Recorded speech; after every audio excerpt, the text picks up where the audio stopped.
Deal. I'm in.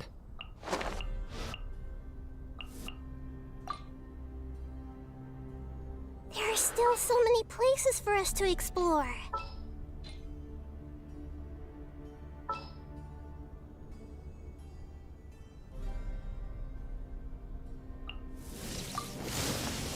Stay close and you will live.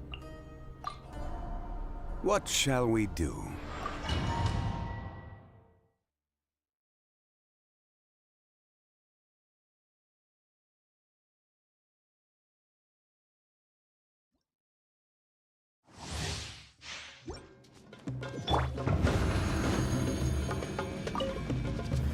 Gather!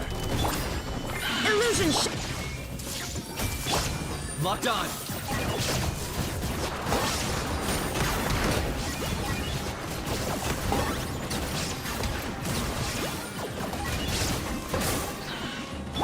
There is no escape. Hey!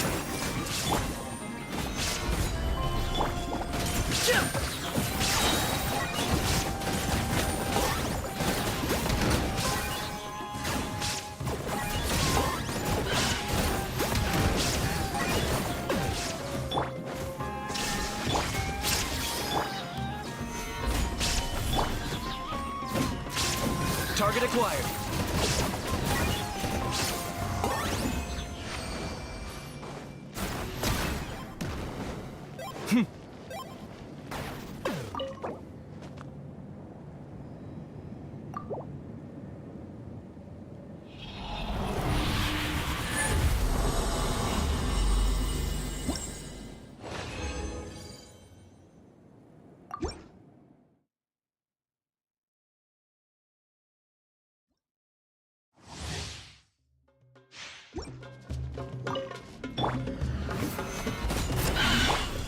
Shine down.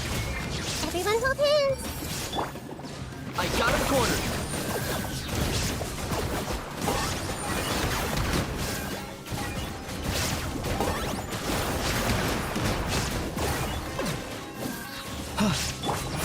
I see everything! There is no escape. Locked on.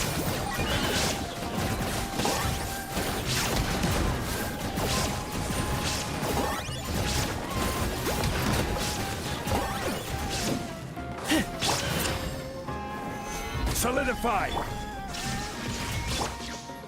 Hey!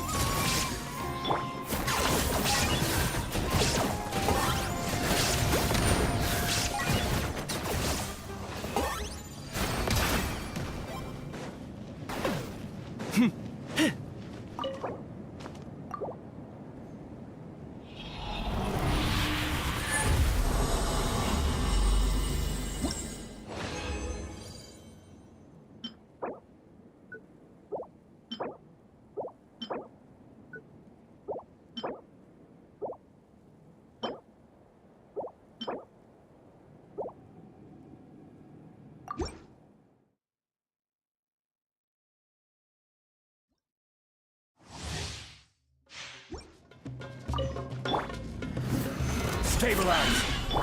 Shine down. I see everything! I got him cornered.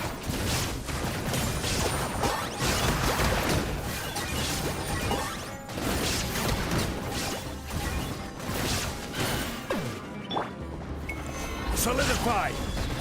Illusion shattered.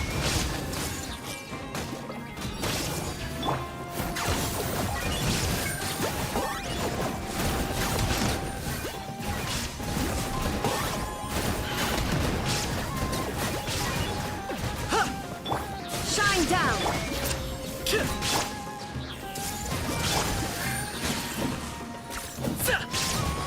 Locked on.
Got work for me. Coming!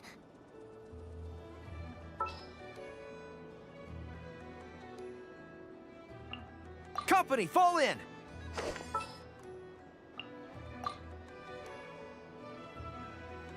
I'll be right behind you.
Lord Barbados, please see to it that Godwin gets home soon and safe.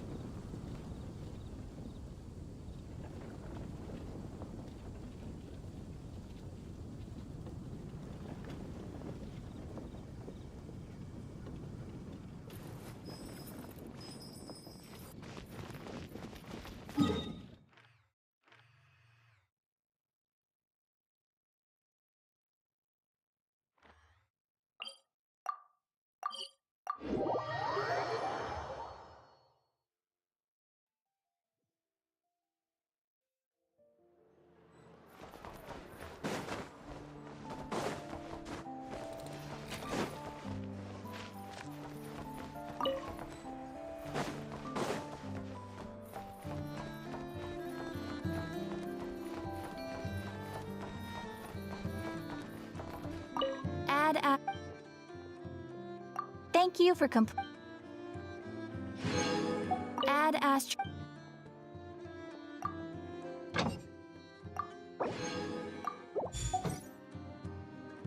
Add Astra.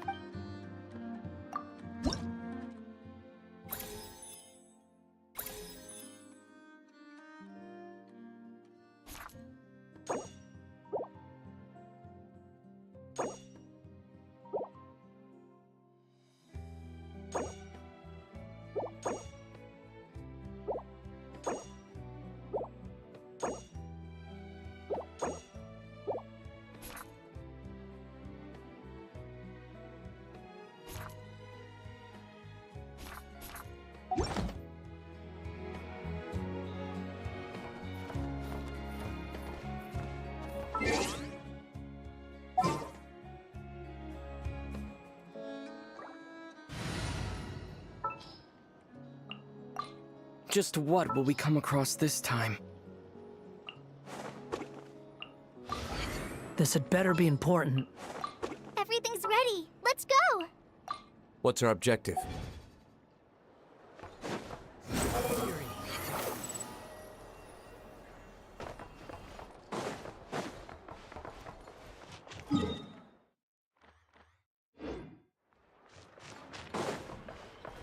Behold!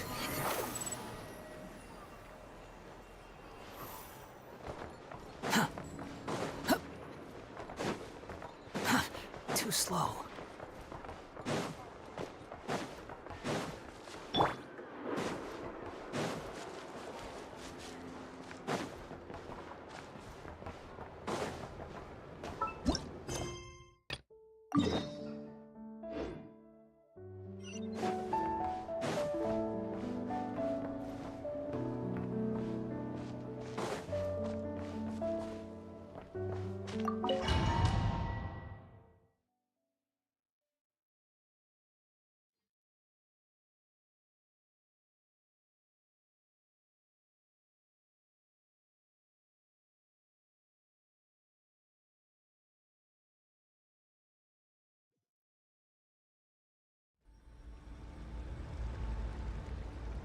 Nasha Town is hardly the optimal choice for a place to live, but it has character and a reasonable population density.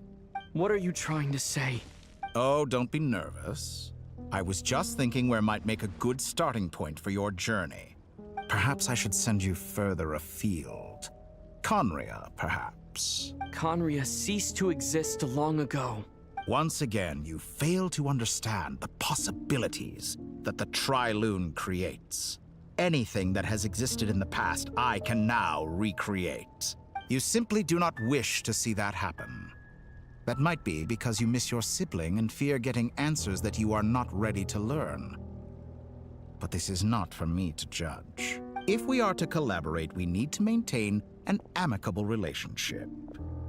In a moment, you will be able to... Oh no. What are you...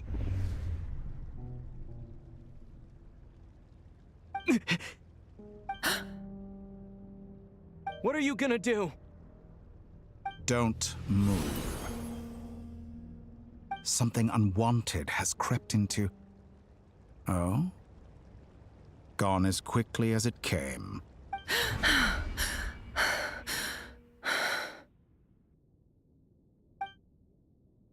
Did you save me? If I hadn't cut the connection, Dottore might have caught you from the other side and destroyed you. This was a good idea, but once is plenty. You were exceptionally brave. Excellent work. Thanks, but now's not the time for that.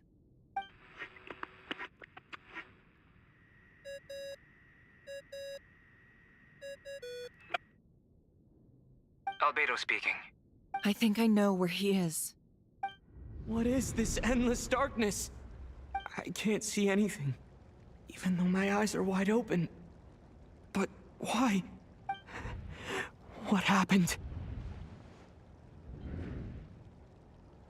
Ah, sorry about that.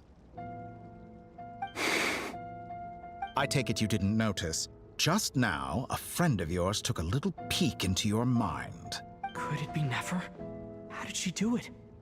Did she use something as a medium to connect to me? Do you think she's aware of your current circumstances? Oh dear. Have I stunned you into silence?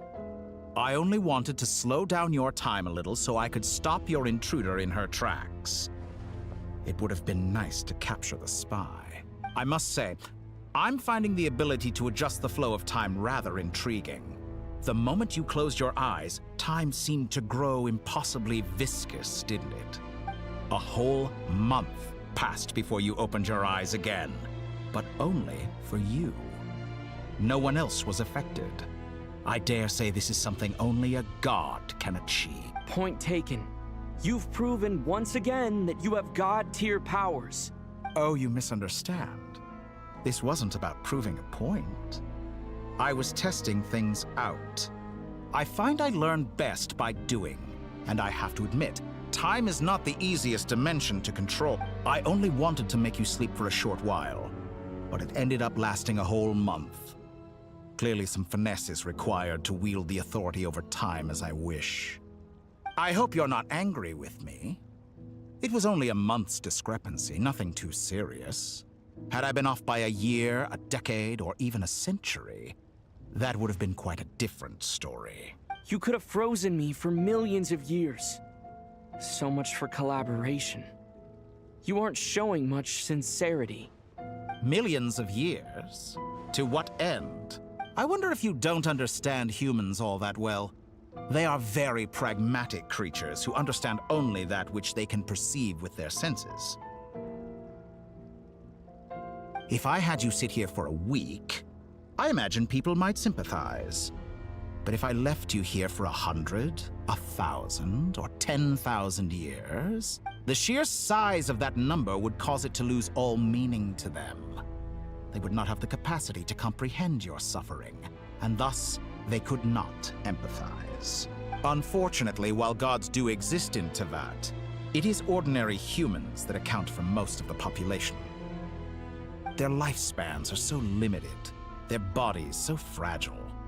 Did you ever really hope that they could begin to understand someone like you? Your long life and unique origins make you fundamentally different from them.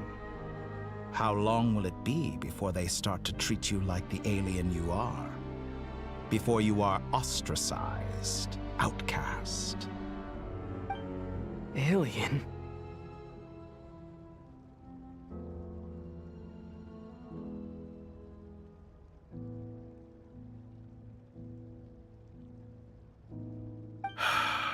Even I feel bad for you sometimes. This world has made you into a slave. So many times you have served its will, and not once have the powers that be ever thought to grant you the one simple thing you wish for.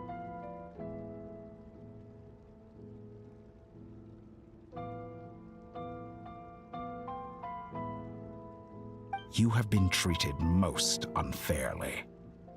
I can change that. I will grant you special privileges and give you back the status you rightly deserve as a descender.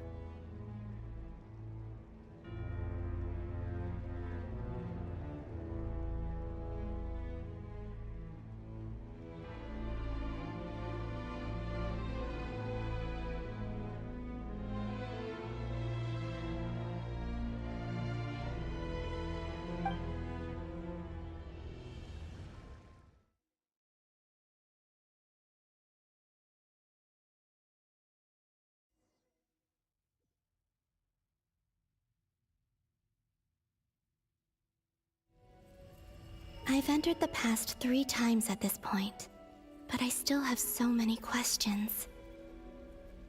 For instance, beyond each point being further back in time than the last, what determines the specific locations at which I can make entry?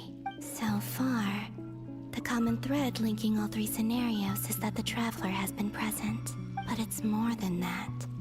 I know I sensed something familiar around him. What was it? I'll keep this question in mind as I carry on.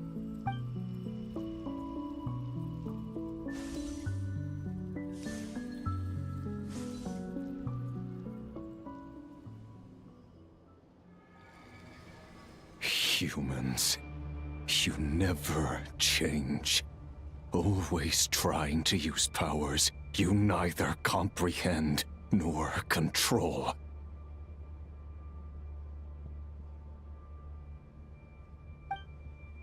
This looks like Star Sand Shoal. Was this before Rerir regained his physical form?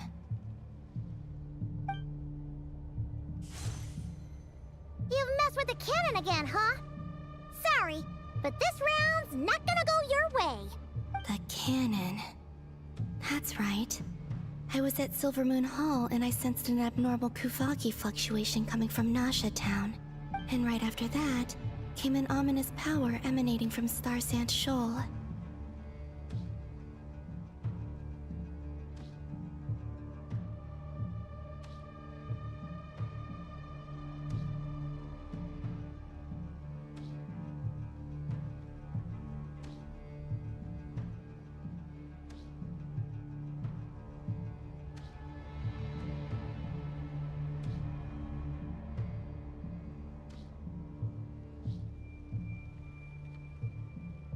My body was once torn into countless pieces and hurled into the swirling chaos of time itself.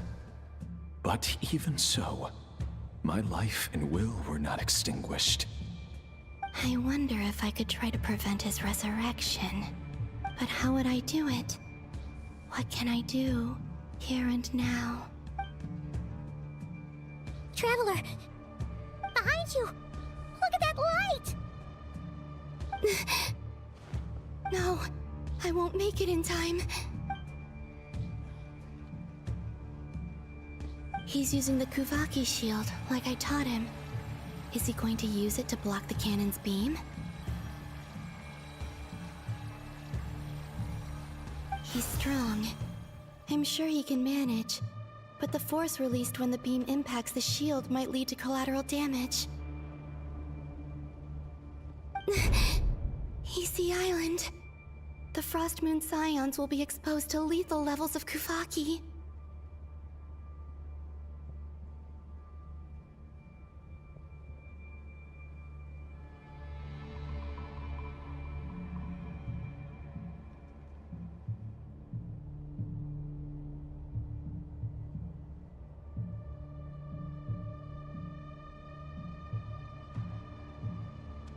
A question, if I may. Kind Miss Columbina.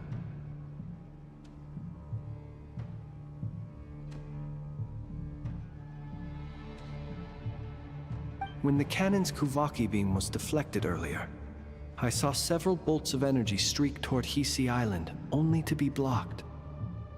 Did you also have a hand in that?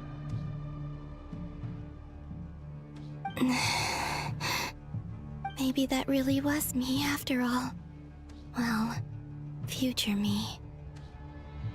But I don't know if I have enough power left.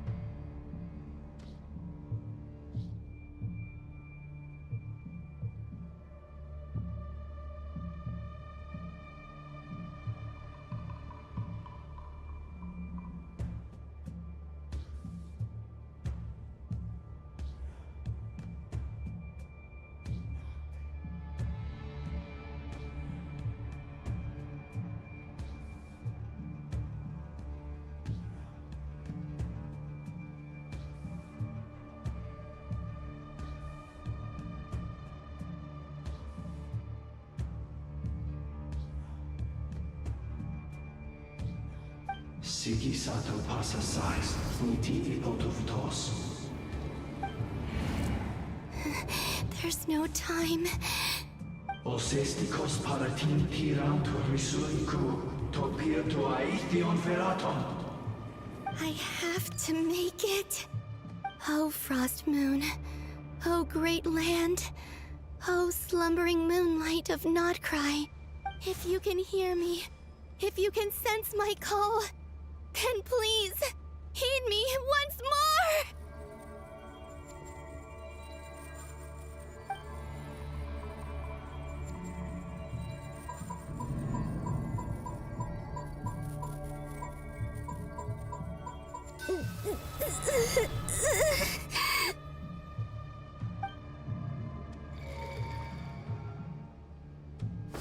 Did it work?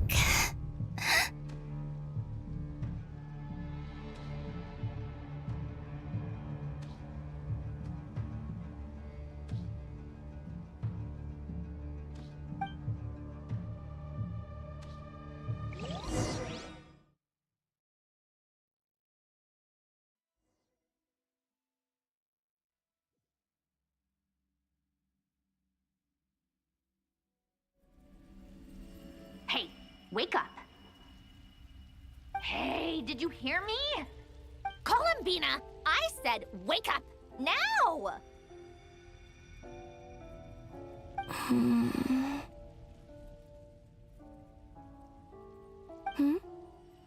Oh, good morning, Sandrone.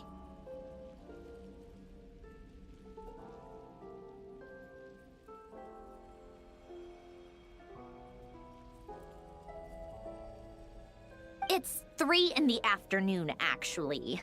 And could you kindly not use my quarters as your personal nap room next time? Aw, but I feel so safe here. And your coffee, right?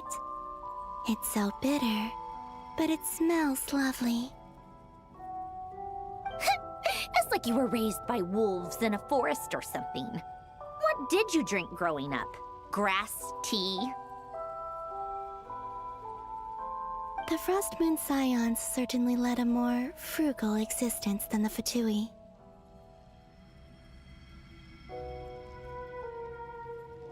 Then I'll bet you've never eaten one of these before. It smells delicious. That's because it's a Fontanian recipe. I had a little free time today, so I made a batch.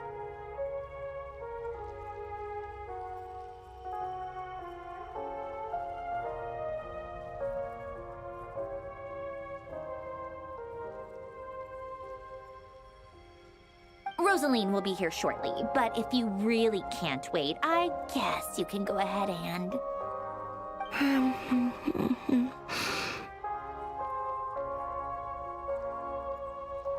Hey, at least let me finish before you start eating!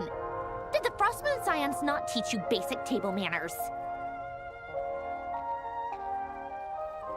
Or did the rules not apply to you because you're the high and mighty moon goddess?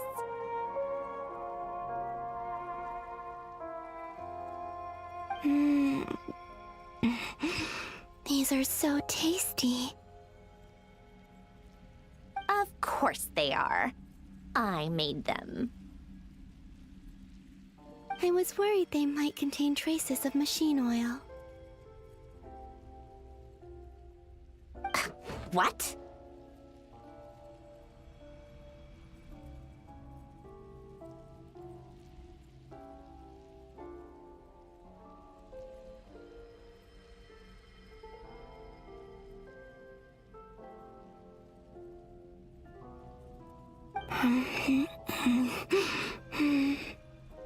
You know, there's something I've always wanted to ask you. Why did you leave your old home and join the Fatui? I mean, I'm sure their food was awful, but there's gotta be more to it than that. Well, life there didn't go quite how I imagined. What were you expecting? You're a god. Your followers are gonna make some demands of you, right? Surely you can just answer a few prayers here and there in return for the free food and drink. How bad can it be? Well, would you help other people just for free food and drink?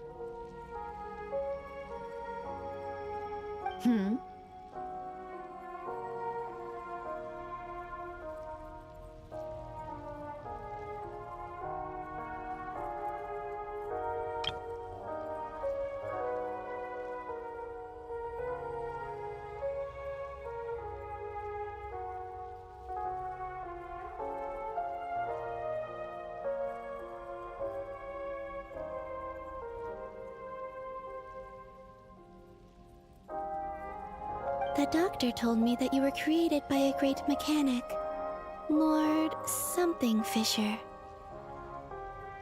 The Lord Artificer. Ugh, some people can't keep their mouths shut.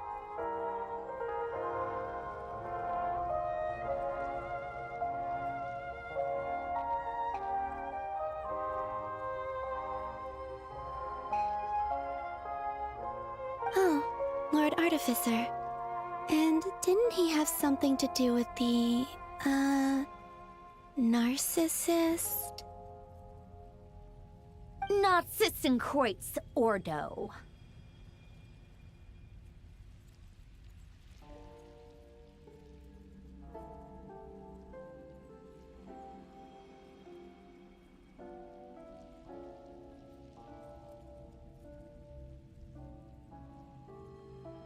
Yes, that was it. Narzissenkreuz Ordo. So, would you try to fulfill their wishes? You must be joking. I wouldn't go even if they paid me. I don't even know them.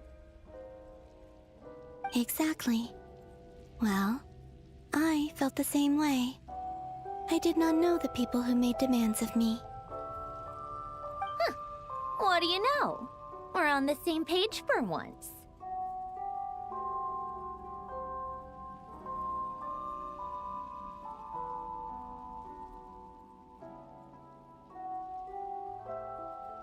In his later years, Alan did ask me if there was anything I wanted to do. If I had any wishes of my own. Well, I don't. And I'm not in any mood to fulfill someone else's either. Who's Alain? He was the... You know what? Never mind. You're not gonna remember. Anyway, the point I'm trying to make is, neither of us is the self-sacrificing type.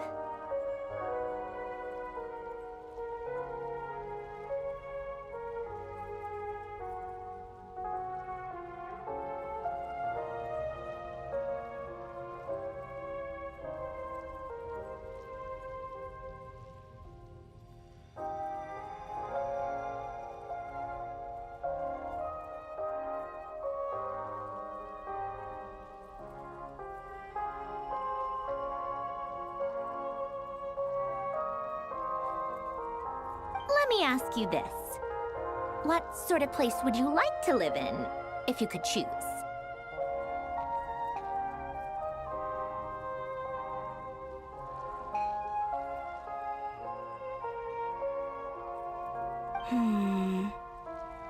A place where people don't ask me for things I cannot give them. Where they don't worship me, or fear me, but just want to chat with me like a normal person. I'd also like the freedom to come and go as I please. And ideally, it would be somewhere with the smell of coffee and snacks.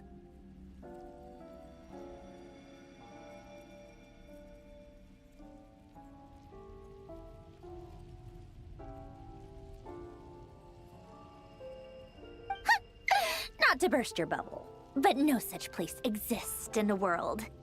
Now, take your snacks and scram.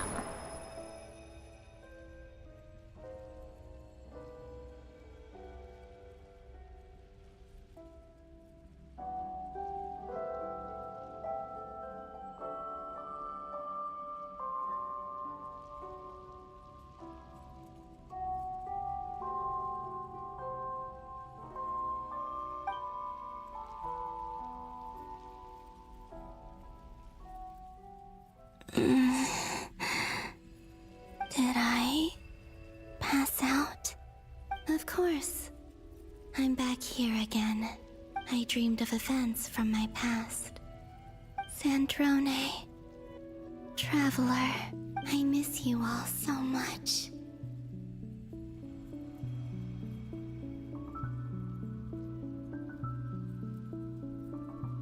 Back there, I guess I managed to harness all the Kuvaki energy on Hisi Island. But how did I do it? Time is flowing backwards here, and I can use that familiar power to enter the world of the past. That mystery ally everyone talked about. It was me all along. I can sense that there isn't much more power remaining up ahead. What lies at the end of all of this? Will time keep flowing into the past? And will I ever find my way back?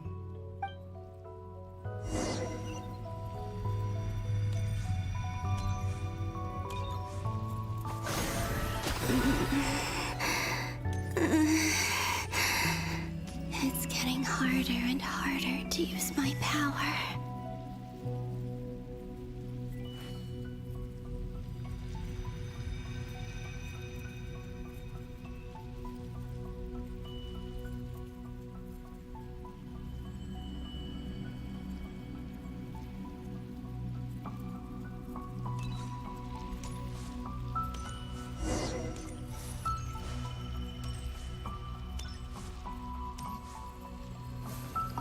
I'm no match for the abyss in this state. I need to avoid the contaminated fragments.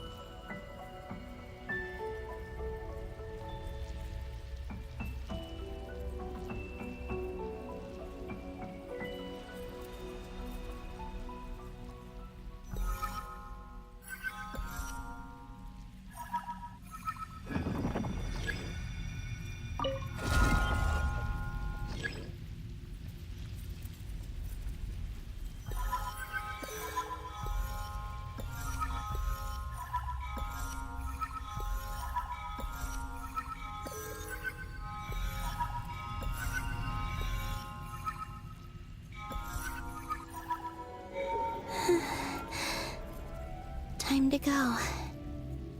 I wonder where I'll find myself this time.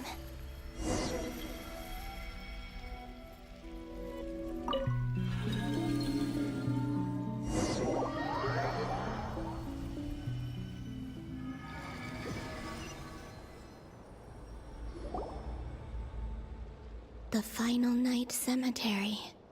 This is where Flint's is based. Or not! How are we supposed to read through this many files?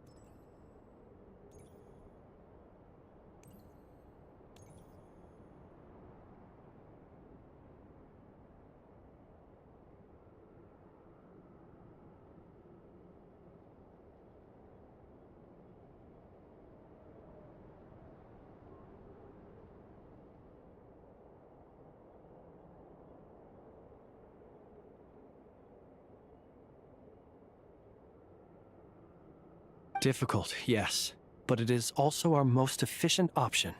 Seems like they're searching for information. Oh, I remember.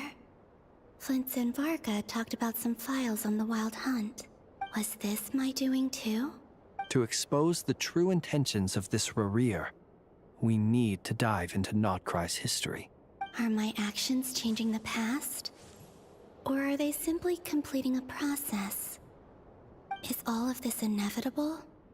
Or am I the one making these decisions? If I choose not to help them now, will it change how things turn out?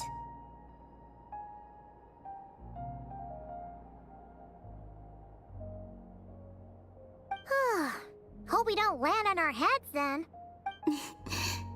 They're my friends.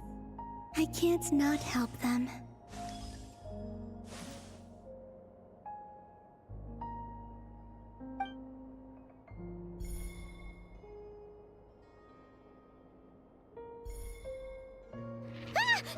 Ghost!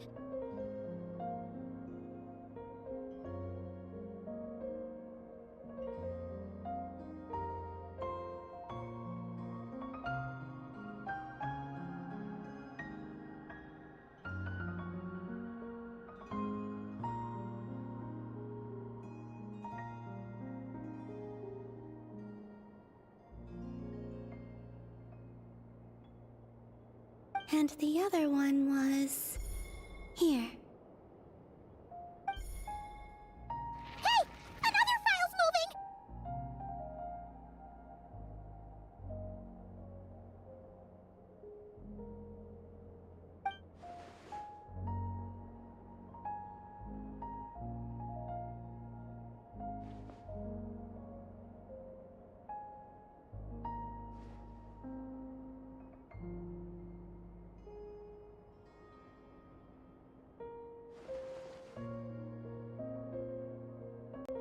That should do it.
Luanatar? You can sense my presence? Wait!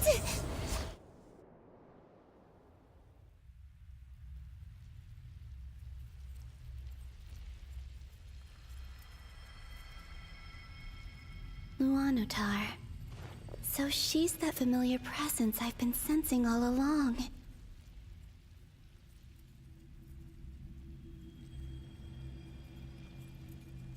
She's always been by the Traveler's side. That explains why the Traveler has been there each time I've entered the past.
But why Luanatar? Is it because she has a connection to me as the Moon Goddess's familiar? If so, why not any other Kuhenki? That's...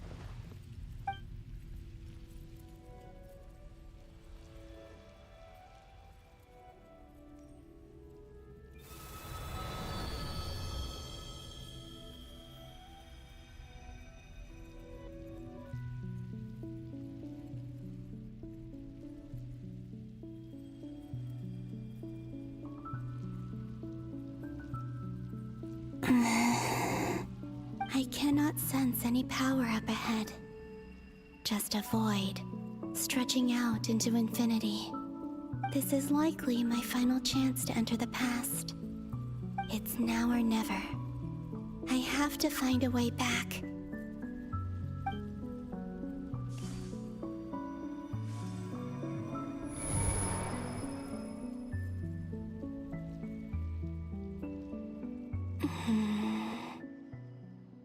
Hisi Island?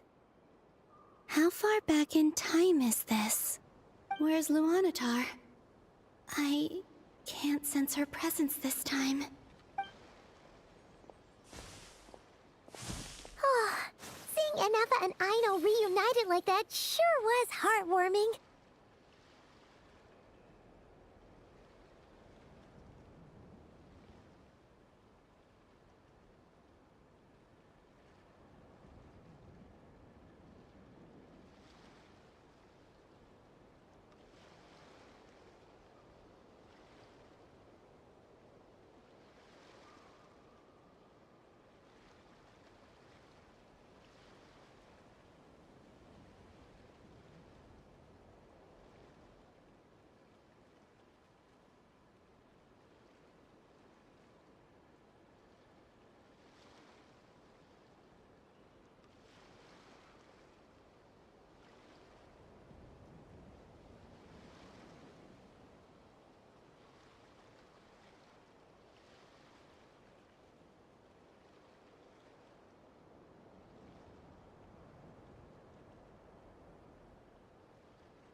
Traveler, Paimon! No, stay calm. I don't have much power left to change things. I don't even have that much time left here. Think, Columbina. How do I find a way back? A way back... to where? Do I go back to Moon Prayer Night? Or to the future that followed? And if I return in my current state, what will become of me then? Dotori's actions that day proved that he'd been planning that for a long time. He had already seized the power of 2 moon marrows before capturing me. Even if I managed to get back, how can I fight against him when he wields the Tri-Lune Authority? I can't. If I go back like this, I'll be playing right into his hands. I have to find some way of rivaling the power he has usurped. Wait. Time flowing backwards. The Tri-Lune Authority. Does that mean... I think I know what the final destination of this lunar reflection might be.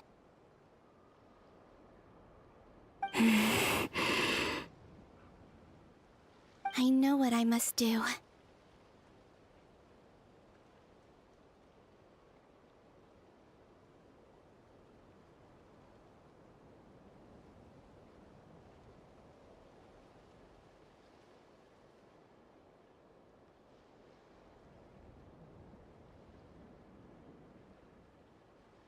Speaking of homes, we must already be close to where the Frost Moon Scions live.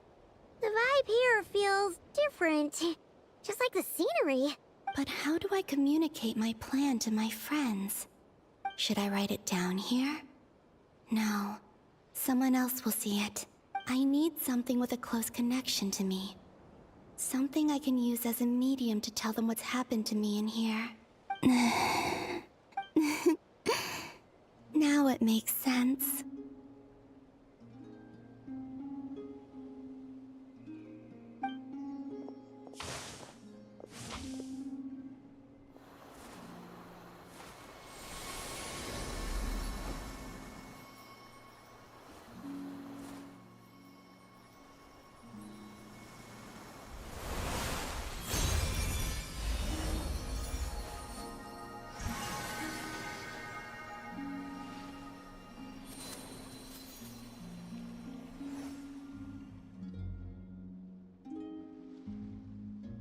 Hey, what was that?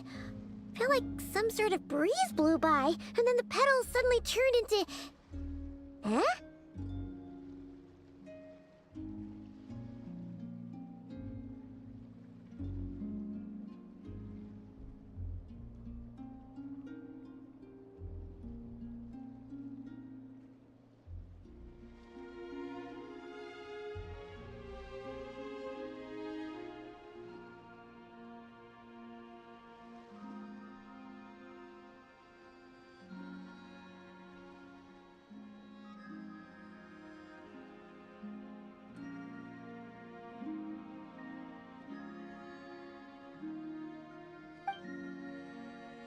It was I who brought Luanatar into being.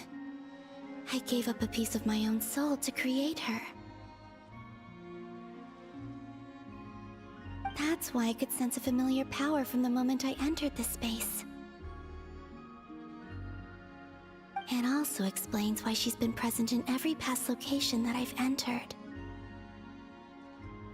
Because we have a deep connection. Hey there! What's your name? And the reason why there are no more gates to the past after this point is that Luanatar hadn't been born then.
No wonder I sensed the trace of a blessing when we first met. But I still didn't recognize the soul hidden within you.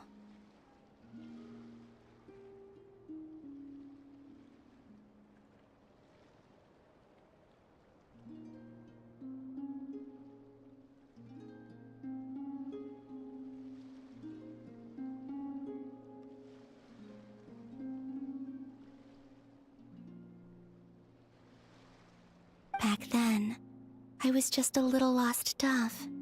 I had yet to become Columbina hyposelenia.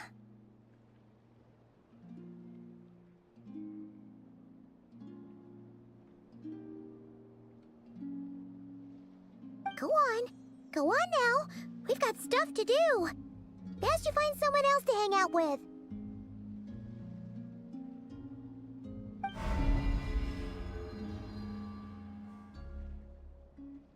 Hey, you scared it off.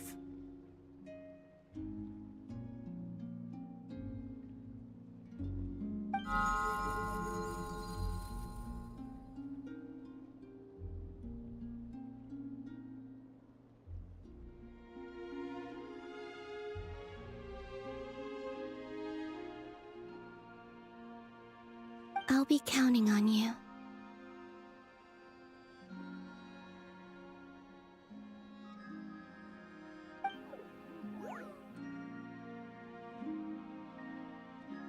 Remember to stay by the traveler's side, guide him, and help him in my stead. Oh, and bring him to the garden where the moon prayer blossoms grow. There's a little lost dove there who will need his help.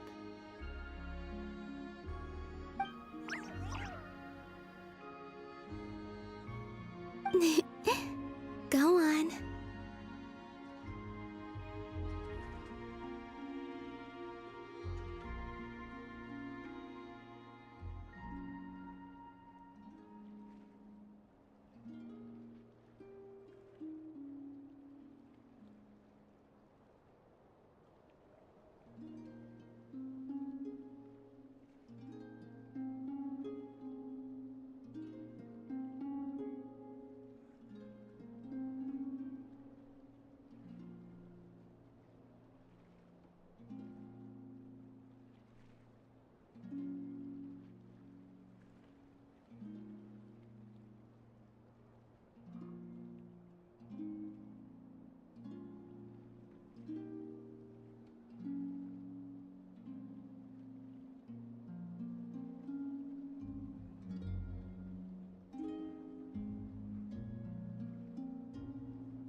You too.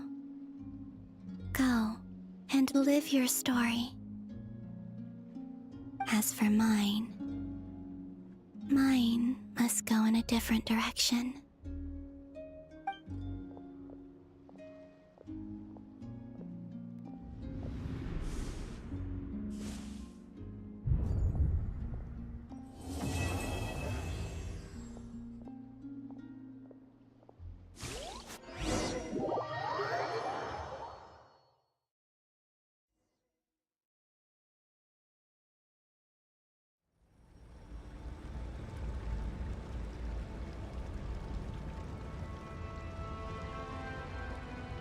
How would you like to experience the thrill of never being held accountable for your actions?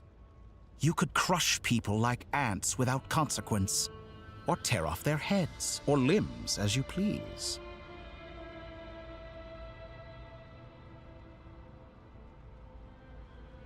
Believe me, such a life is but one small step away.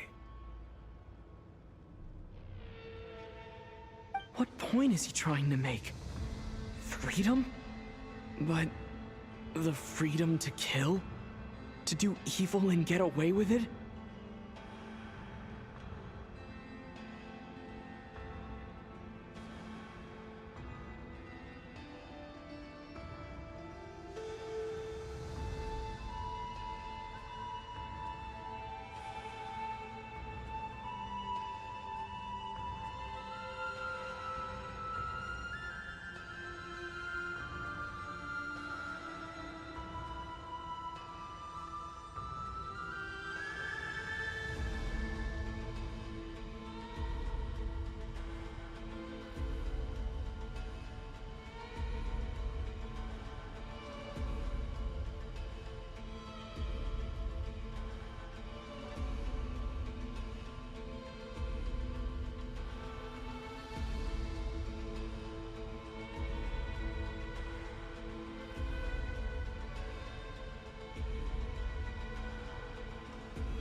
Why would you offer me that?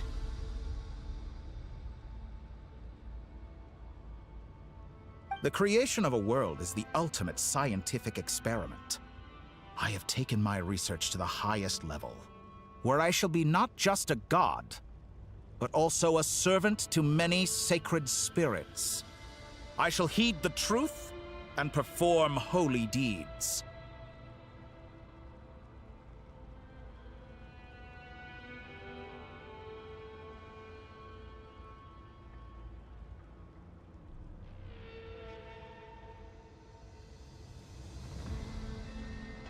A god's laboratory is the perfect playground. But it needs the right occupant to explore its full potential.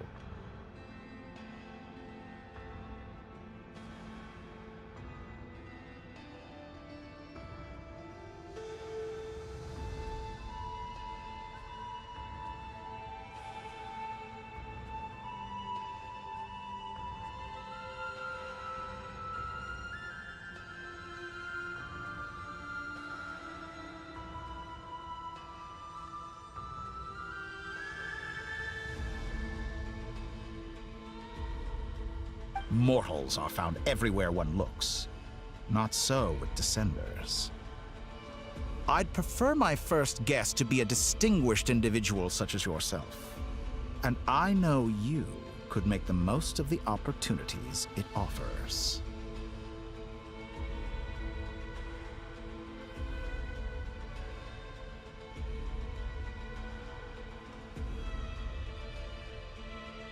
So the condition for entering the new world is to take innocent lives. The same dilemma that Rerir once faced.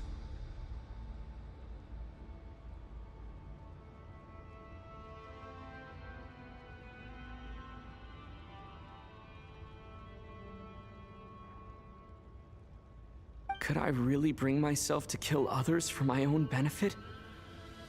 Rerir did. And look where it got him.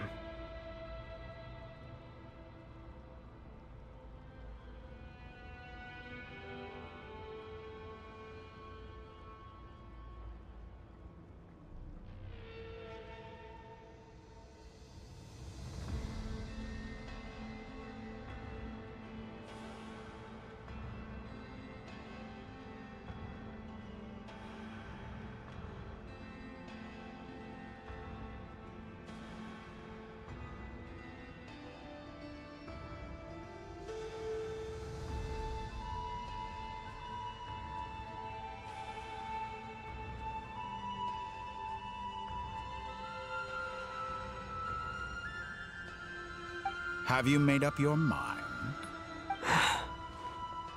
I can't do it. Your playground is no place for me. You're putting your hopes in the wrong person. But we both know I'm not quite the hero you say I am either. I have my own reasons for the journey I'm on. And they aren't all selfless.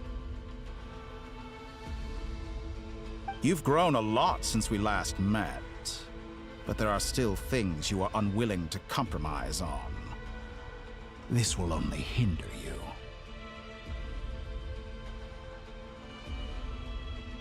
Why don't I lower my requirements a little as a gesture of goodwill? I'll give you a little time to learn to be a less noble soul. That'll make things much easier for you.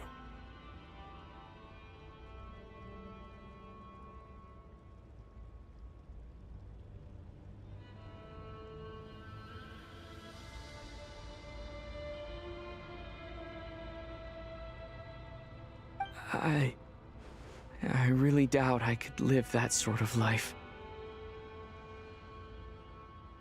And yet you already sound less defiant than a moment ago. The benefits appeal to you because you can read the signs of the times.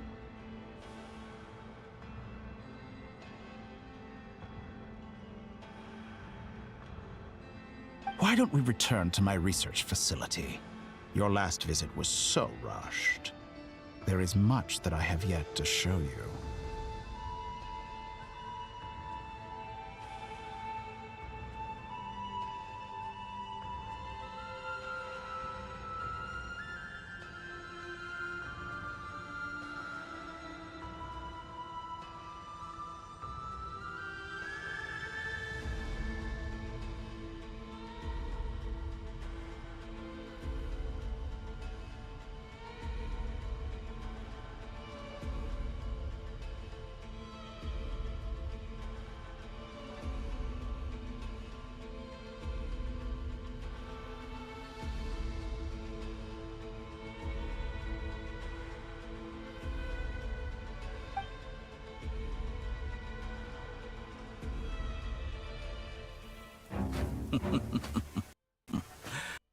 Now to that question, Heroes don't attack from behind. Guess I'm no hero. This is most disappointing.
You're still gonna call me Hack Guy after that, huh?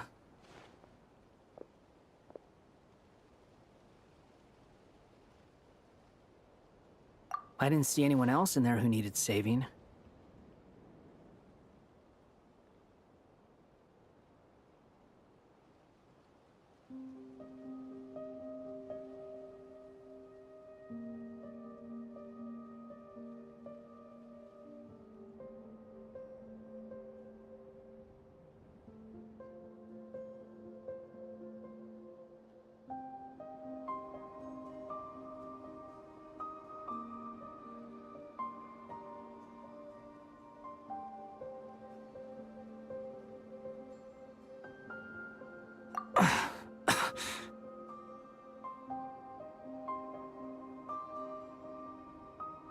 It's nothing. I'll be fine.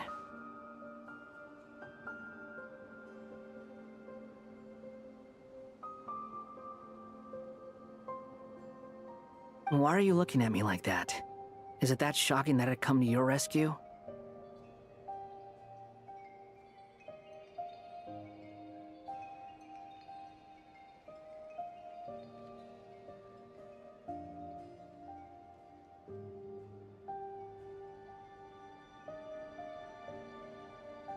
I owed you a favor back in Sumeru. Now we're even. Distracting Dotori was tough. I won't lie.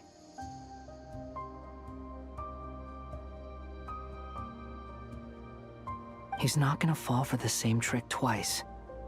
That was my one shot. I'd hoped to use it to take him out.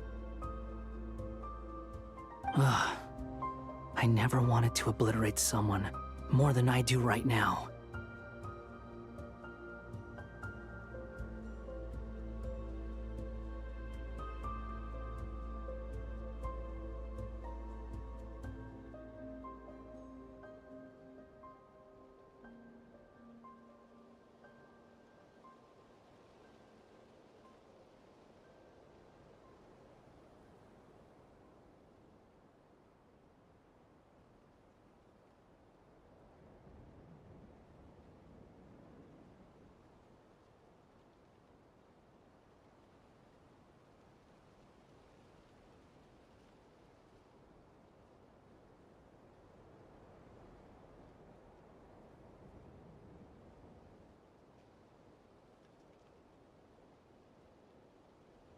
Dotori doesn't recognize me, but his segments were originally made based on an analysis of my operational principles.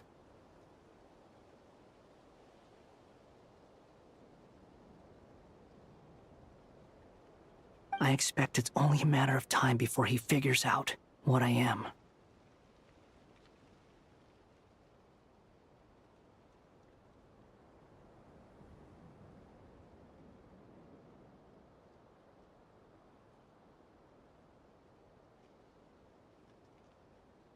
So Dotori doesn't recognize Wanderer because he deleted himself from Irminsul.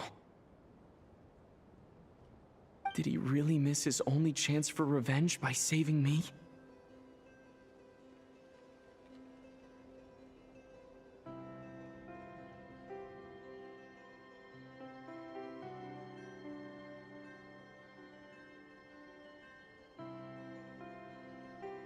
Why the long face? Hey, I'm not blaming you, okay?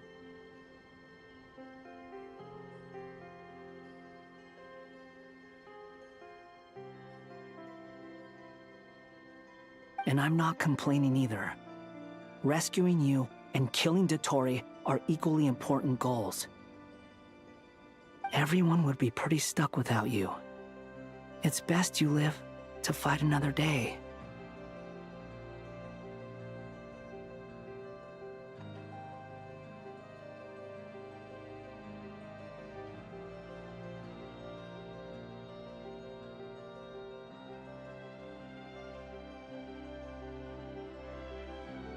How are you holding up? Are you all right?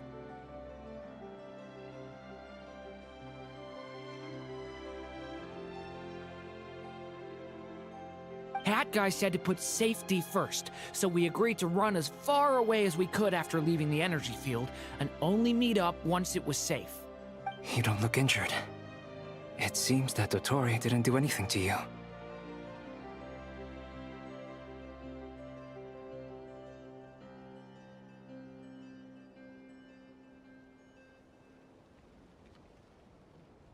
All right. Rescue operation complete. Let's head back. There's a lot more work to be done before this is over.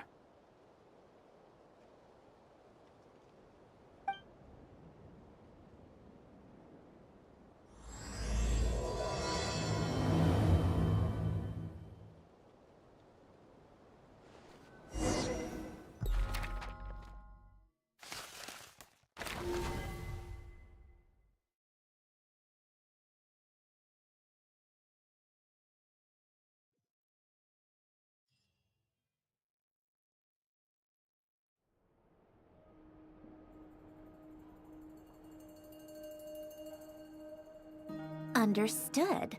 I will bear the Tsaritsa's decree in mind.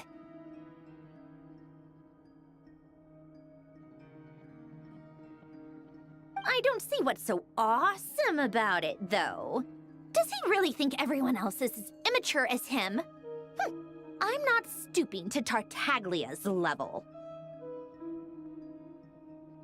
I thought you might say that.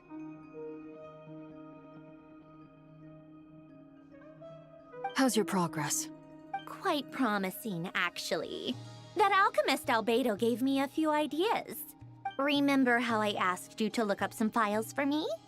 That stuff on the Nazi-Kreuz Institute. René de Petrichor and Jakob Ingold.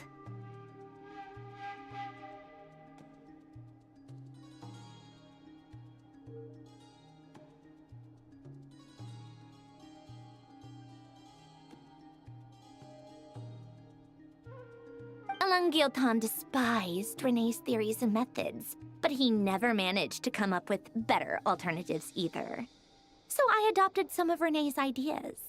I thought Alain was like a father to you. He and René were mortal enemies, were they not? And what would you say if Lenny and his friends one day learned something useful from someone you utterly detested? I would applaud them for it. That would mean that they have surpassed me.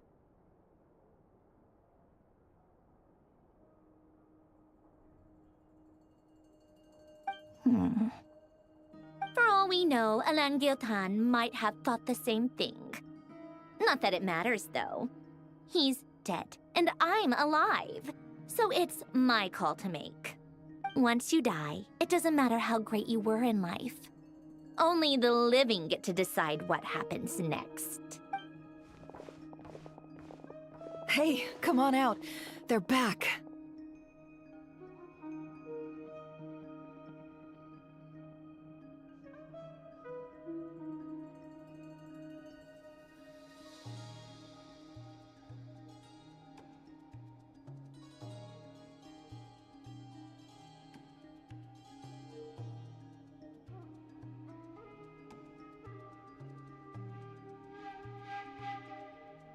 Huh?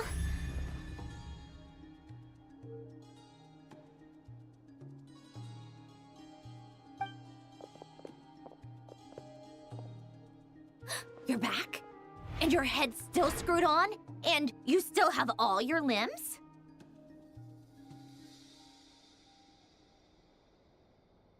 What does it look like? Way to keep your composure, madam.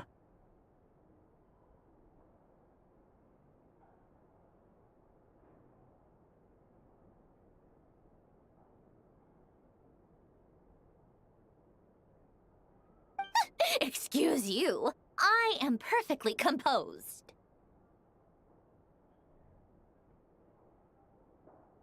Glad you're okay. Yes, it's a huge relief.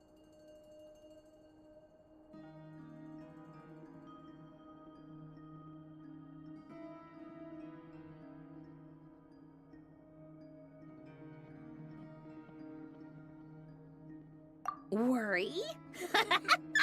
Oh, yeah, right. You think we, the Fatui, were worried about you?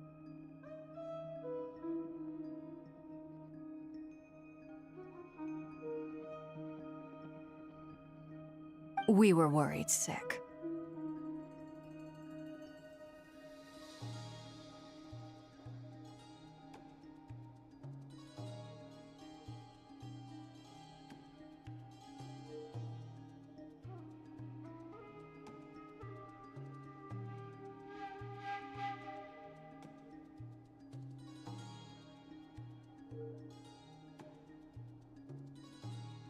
Hey!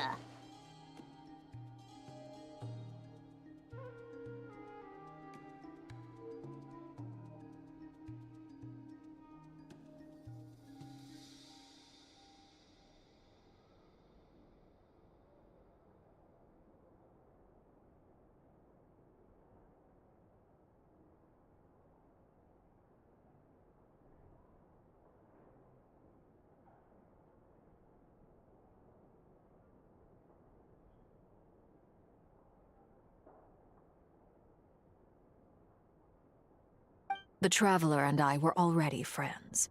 You are free to join this mission in whatever capacity you please, much like your tea parties.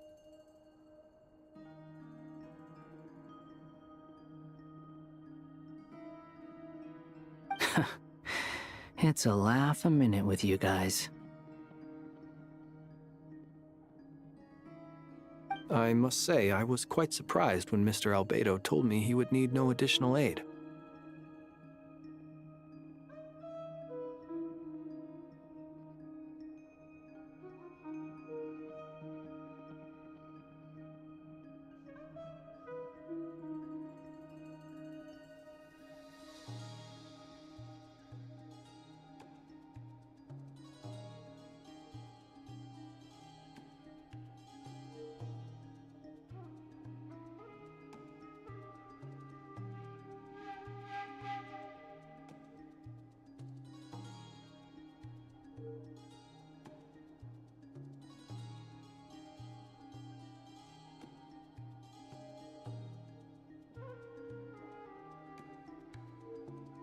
We discussed this on our way back as well. I am rarely so unequivocal, but in this case, we had full confidence in Hat Guy. He said he knew what he was doing. Albedo and I pretty much had to just wait outside on standby. Meanwhile, Hat Guy broke into the energy field and rescued the Traveler solo. You didn't have to mention that. Well, I'm thoroughly impressed. You are a force to be reckoned with, Hat Guy. Is he back? Is he really back?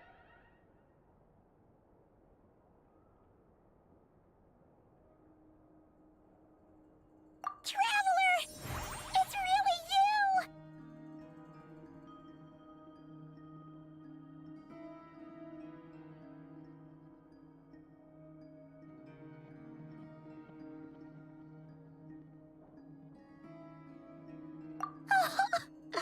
Oh, thank goodness! Paimon missed you so much! You can finally breathe easy, Paimon.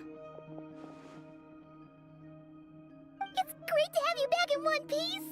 Oh, Paimon's been having nightmares the whole time you were gone!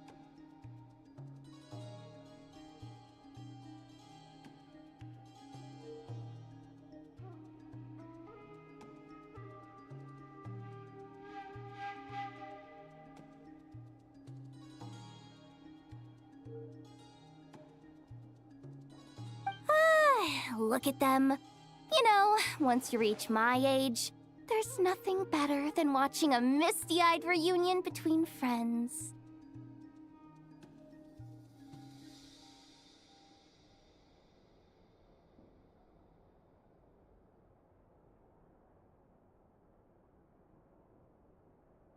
It's nothing. Same goes when you get to my age, too. I bet Ino and Anefa would be tearing up as well if they were here. Varka, I'm not sure Anefa can cry. Oh, yeah, good point. Hey, your eyes are looking a little red and puffy. Come here. Let's hug it out. What?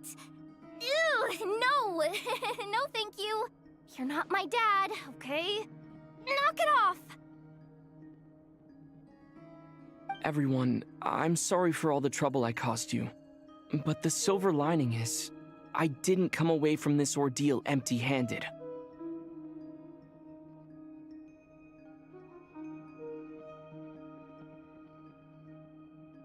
While I was being held captive, I learned a lot about Dotori's current capabilities, and what he plans to do with them. Allow me to explain.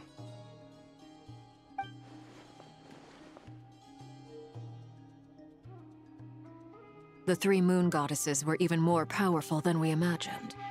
No wonder Dottore believes himself to be equal to the gods, maybe even superior.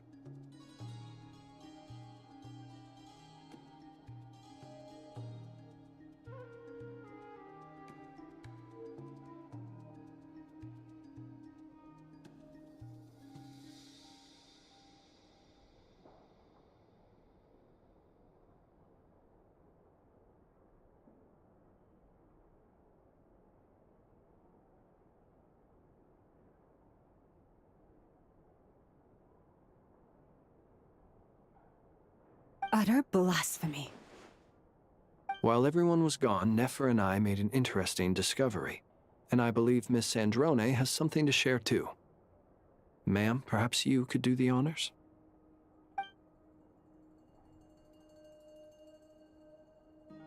Called it.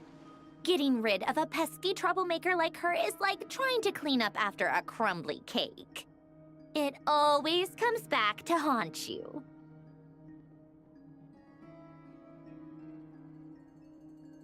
Our next step is to find a way to bring her back. A place where time flows backwards, with no destination in sight. Surely it must have been created for a specific purpose. But I fear the answers are buried deep into Vat's history, held by great powers beyond our reach.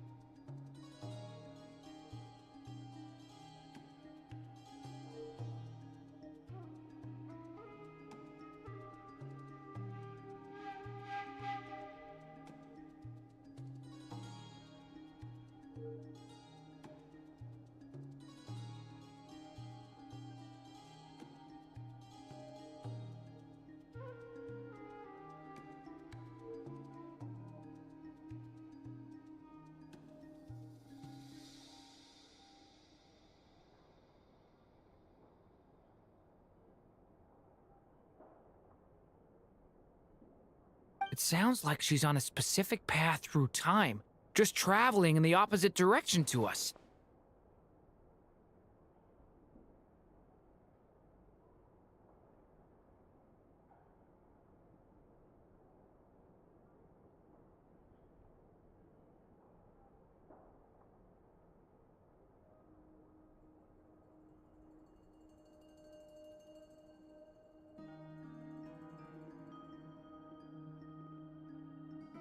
The question is, where does that path lead? Or will it keep going to infinity? We considered that question as well. Strictly speaking, time is not infinite. Indeed not. Every road has an end. Nicole! You sure loved quietly sneaking in mid-conversation. I do, in fact. It's something I've always done at our mages' tea parties. Quiet, mysterious, and persuasive.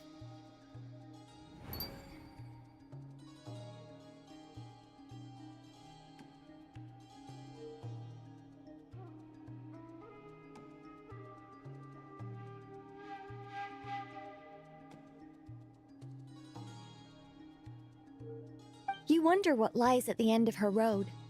Well, just as the world has a beginning and an end, so too does time. And so, the end of the road is the moment that Teyvat was born. But where Miss Columbina will end up along this road, that depends on where this particular river of reverse time began.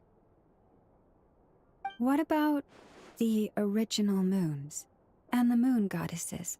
Do they have a beginning too? All things do. In the beginning, no moons adorned the sky. It was the Dragon King Nibelung who raised the 3 moons into the heavens, and thus were the moon goddesses born. They were shadows of the planet, born to wield Nibelung's authority and oversee the world on his behalf. They were extensions of his will, manifestations of his majesty.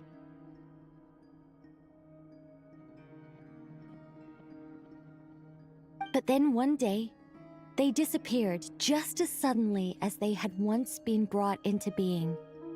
Nobody knew where they had gone.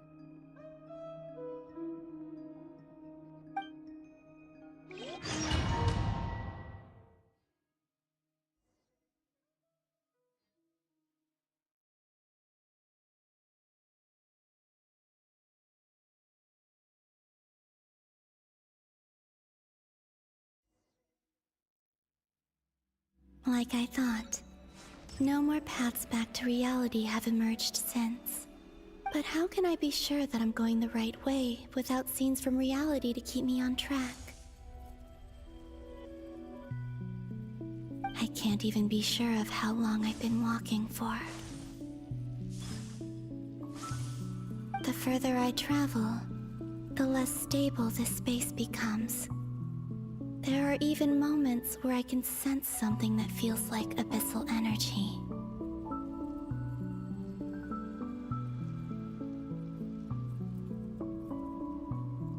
They can just materialize out of thin air.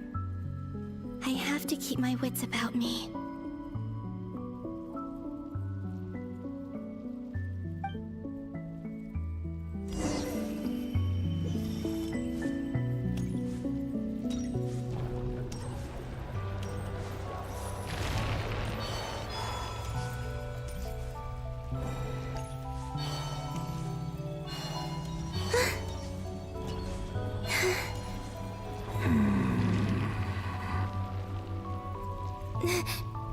Is that the Ray here of Solnari?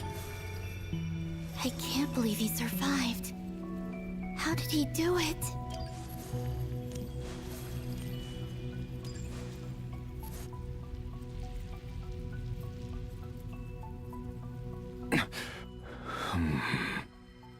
You are the moon goddess. But how?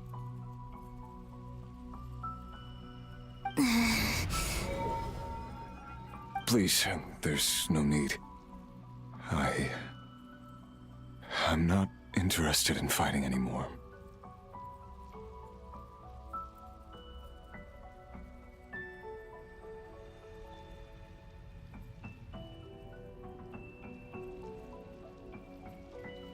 I find that a little difficult to believe.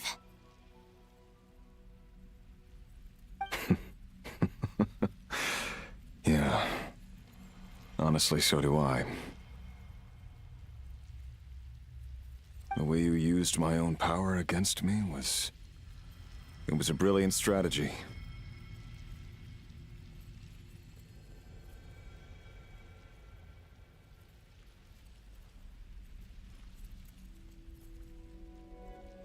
And then, in the final moment before I was thrown into this space, I got to see an old friend.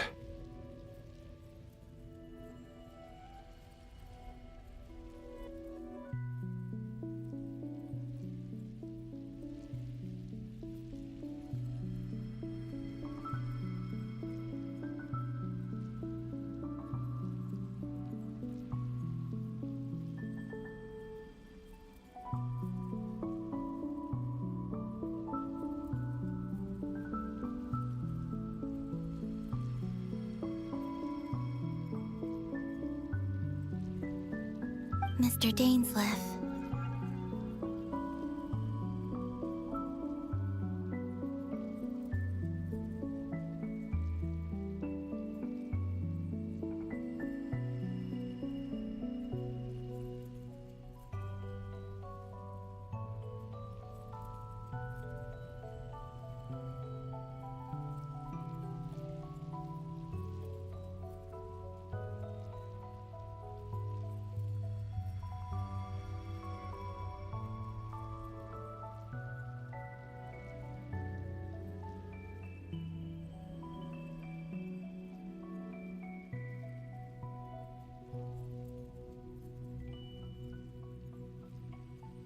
Right.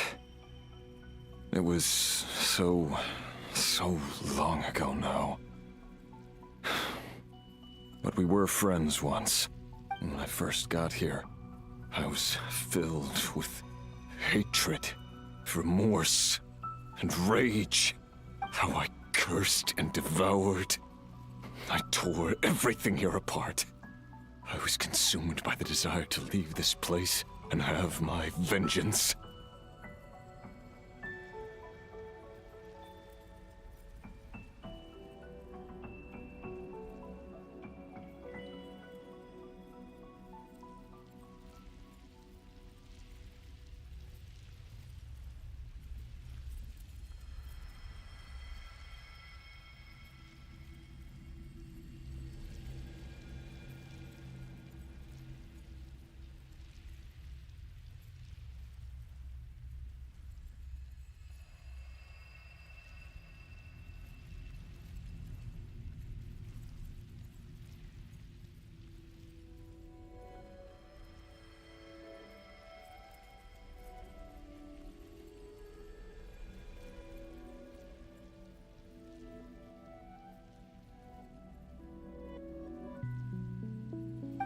But to no avail.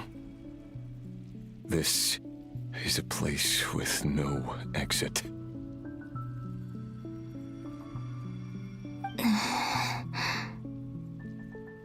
This is the second time I've entered this space. Though I have no memory of the first. I was torn to shreds the moment I entered. But this time I survived. It must be partly because of this new body, and partly because of all the Kuvaki I absorbed in Nodcry. Are you the source of the abyssal power in here? Not all of it. Some is from when I first arrived here and tried to destroy everything.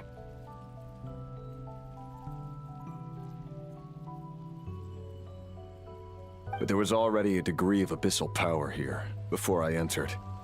And like a venomous snake baking in the merciless sun, it tried to slither into my shadow.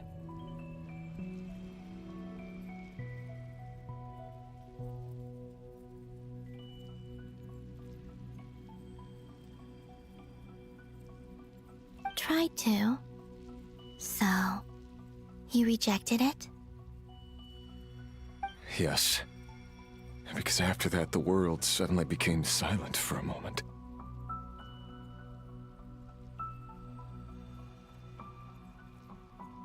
What do you mean?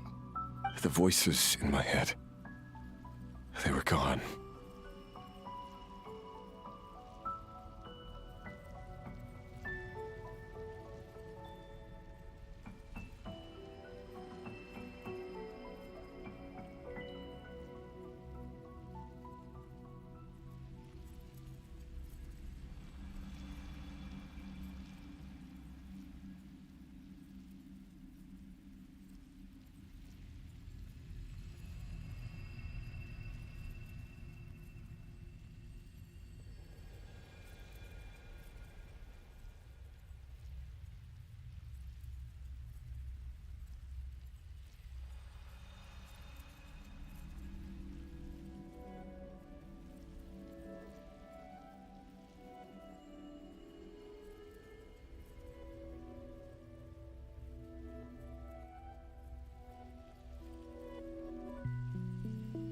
And then I saw her.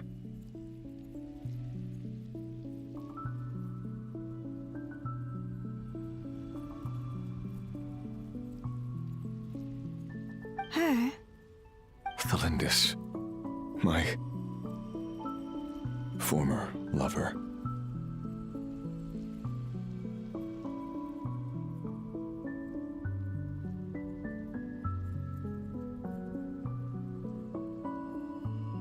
Never mentioned that she saw a memory of Thelindis leaping into the moon's reflection.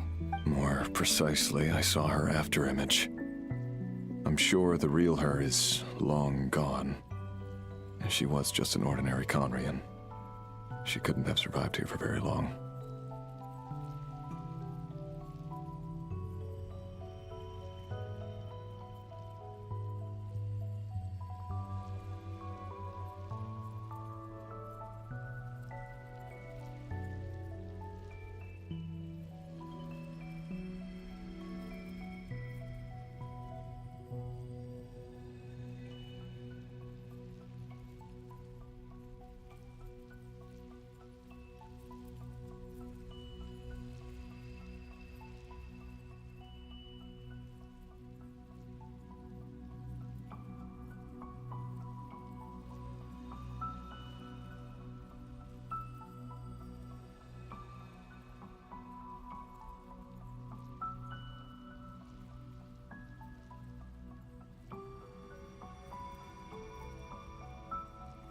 Anyway, why have you come here?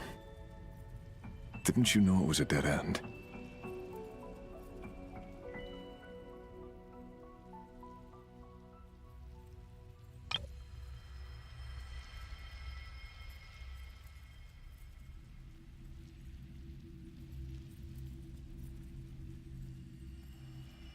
If I hadn't escaped through the Moon Gate, my friends would have been in far greater danger.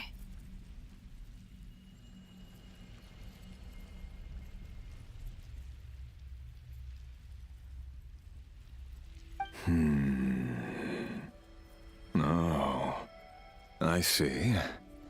Because of your power. The power of a moon goddess. What? You'd like to know how I know, wouldn't you? The one who resurrected me said so. I could hear a deep lust for power in his voice.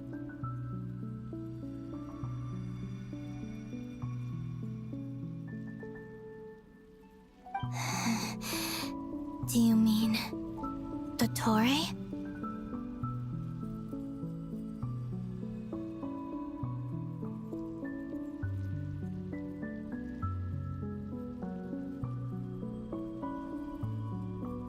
Dottore.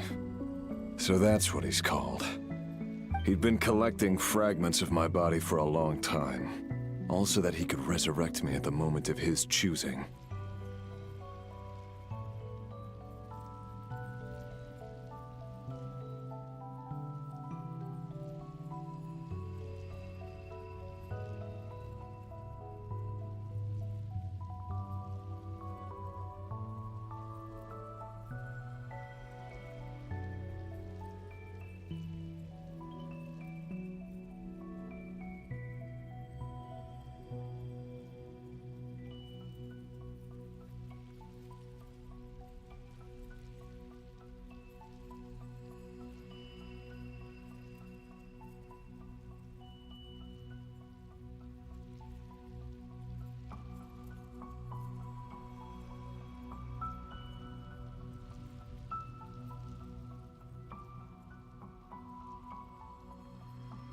I had no interest in his research. But being as corroded by the abyss as I was, we were aligned as far as hunting the moons and recovering my strength were concerned.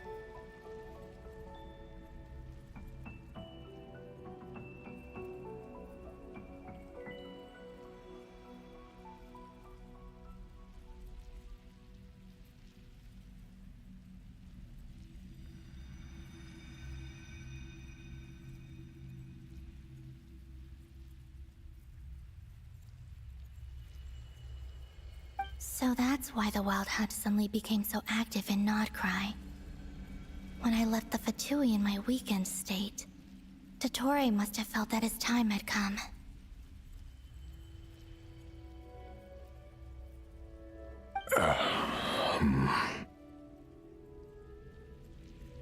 Moon Goddess, could I ask a favor of you?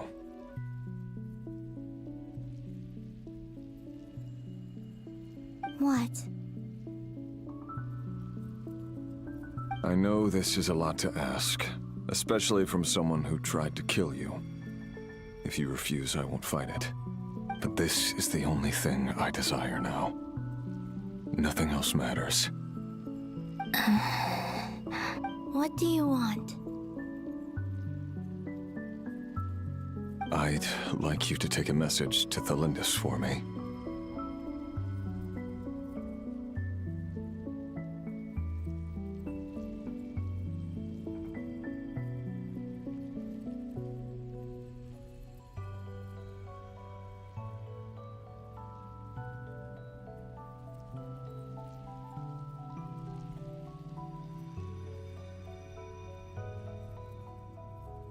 Thelindis? But... Yes, she's dead. But like I said, I saw her afterimage. I can sense that some part of her soul remains here. Far, far ahead. Why don't you go and speak to her yourself? I can't. I don't know why, but I can't move freely in this space as you can. All I can see is a glimpse of her, walking away. Just like the moment when I last saw her in life.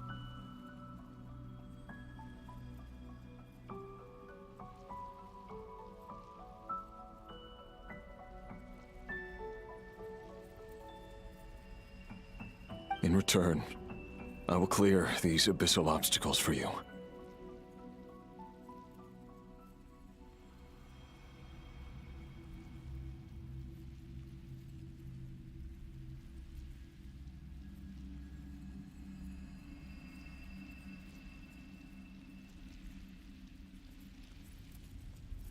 No, not in return.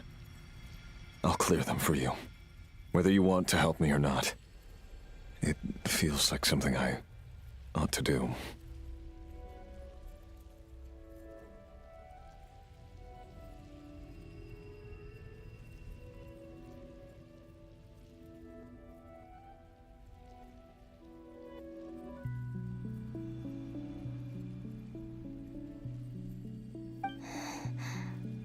Why? Yeah. Why, indeed. I've been asking myself that question a lot recently. Why did I do the things I did? I'm tired of it all.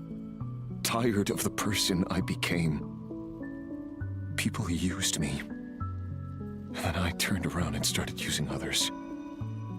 I hurt a lot of people. I think I grew tired of it long ago. But I wouldn't admit it to myself. And ultimately, that's how I ended up here. What do you wish to tell her?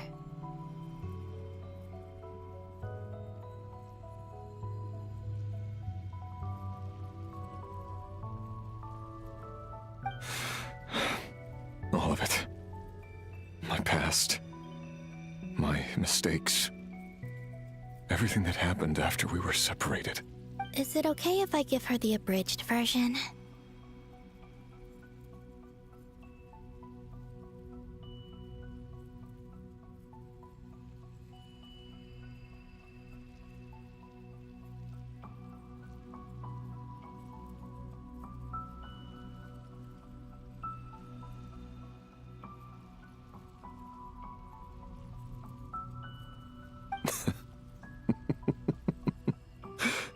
Yeah, I'm sure there's plenty you can skip over. Just tell her the important parts. Whatever you think that means.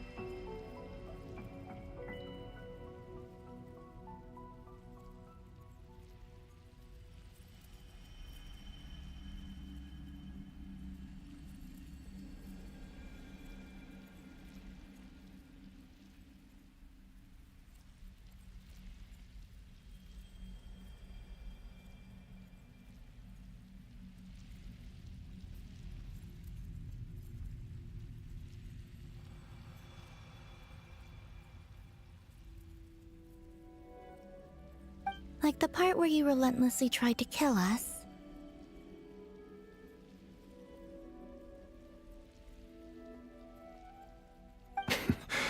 It's up to you. Love demands honesty. But my relationship with Thelindis was built on lies. We hid too much from each other. But after living my whole life in the shadows, I don't want to hide anything anymore. I will do my best. There.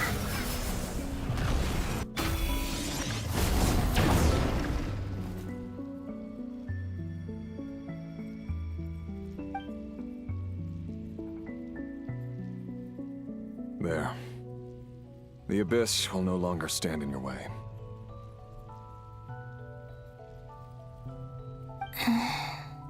Even though Mr. Dainsliff felt he had to fight you, I think he still regarded you as a friend.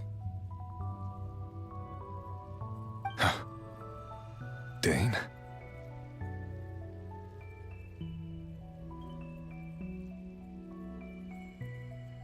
He said that you betrayed him, but he also felt great remorse at never having understood what you were truly going through.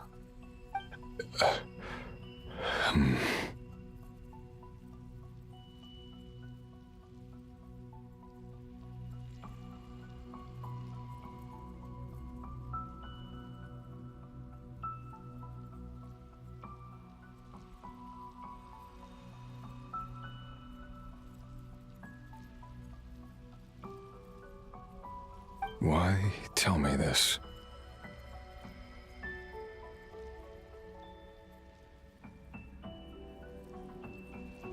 Because if he'd known that someone could take a message to you, I believe that's what he would have said.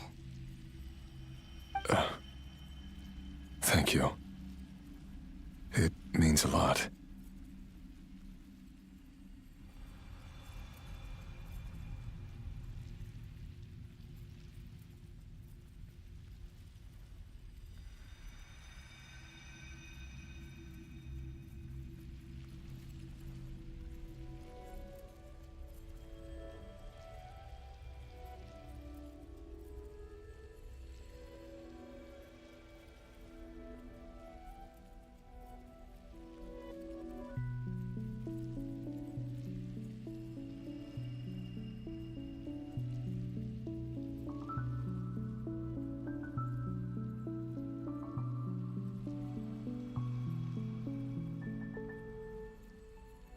I know this will sound strange coming from me, but don't die, Moon Goddess. I can tell that you're determined to get out of here.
He kept his word. The abyss is no longer obstructing my path.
Is that the Lindis?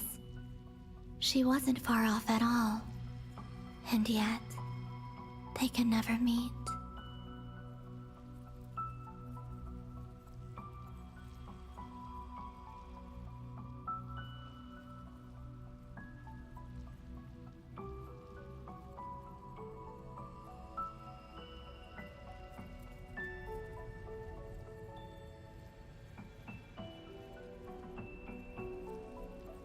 Hello, Miss Delindis.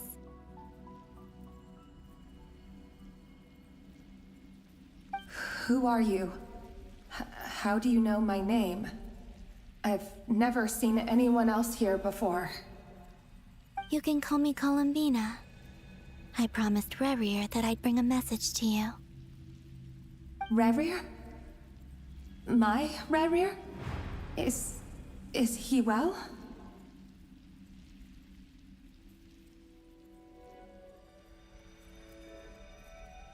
He's doing better than he was.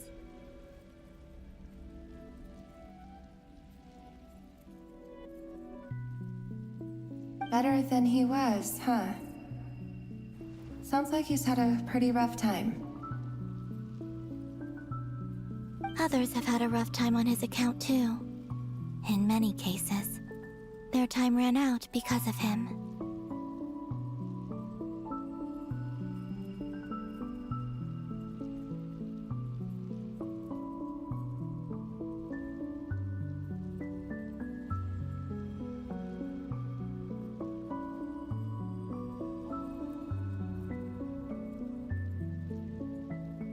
And I'm not just talking about the children of the Crimson Moon.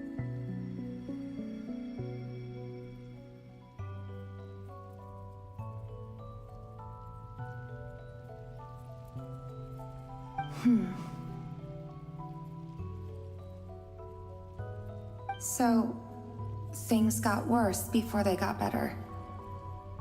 Could you tell me what happened, Miss Columbina? Are you sure you wish to know? Yes. This is my opportunity to learn the truth. No matter how hard it is to hear, I have to know. I admire your courage. However, time is short. I cannot stay here for long.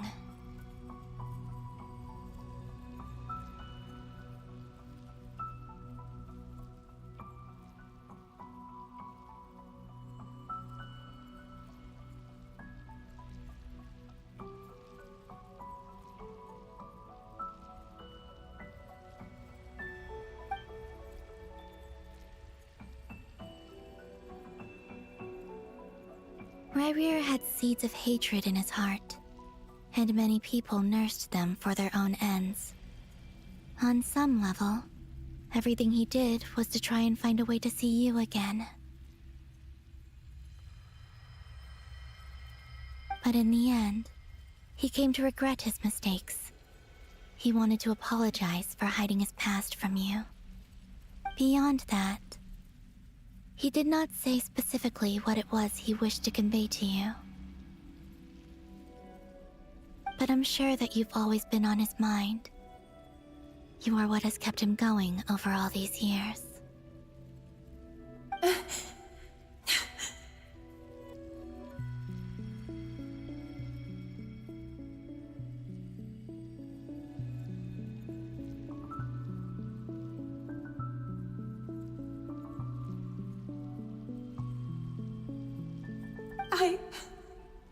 I'm sorry, Miss Columbina. This is so upsetting. I'm not sure how to put my feelings into words. It's all right. I understand. Well, that's everything from me. So, I guess I'll be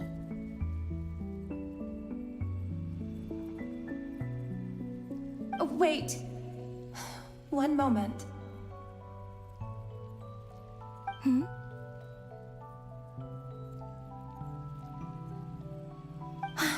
Time flows backwards here. The road ahead only leads further and further into the past.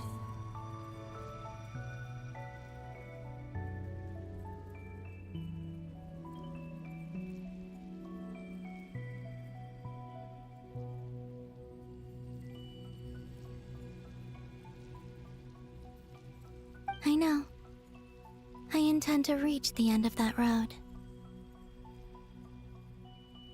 Without a moon marrow, without the 3 moons' power, you won't make it far. Wait, unless... Are you one of the moon goddesses? You could say that. I see.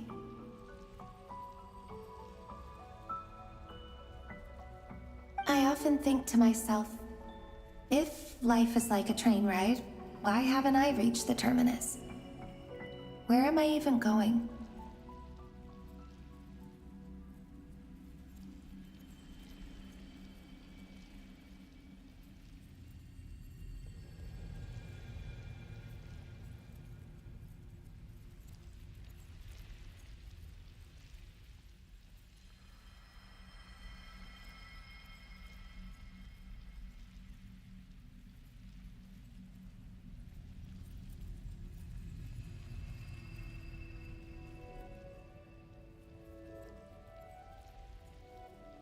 And it's not just me. It's this whole place. Wherever it is, it seems like it's existed forever. It's such a mystery. Where is it going? I must seem so ridiculous. I can't answer these basic questions, and yet I jumped right in here without hesitating, only to be torn apart the moment I entered by powerful energy currents. Only my soul remains now.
Thinking back, I was suddenly overcome with fear and terror in that moment. Perhaps I too became bewitched by the abyss. I may have been the leverage it needed to control Rayrir. I used to be a researcher at the Universitas Magistrorum in Conria, researching the iridescent moon's marrow. Eventually, I came to the conclusion that time in here flows in reverse. Rayrir was one of the Finster King's retainers. With me, he was in an impossible position. It plagued him constantly. I wanted to help him escape his lot in life. I wanted him to be happy, so I thought I'd use this place to return to the past.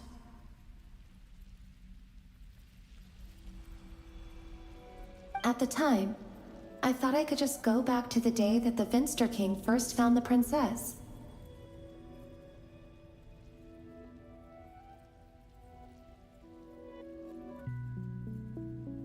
It was only after meeting the princess that the Finster King started going too far with his research into the abyss. That was the day all of our woes began. I thought I could stop the king from ever meeting her and solve everything.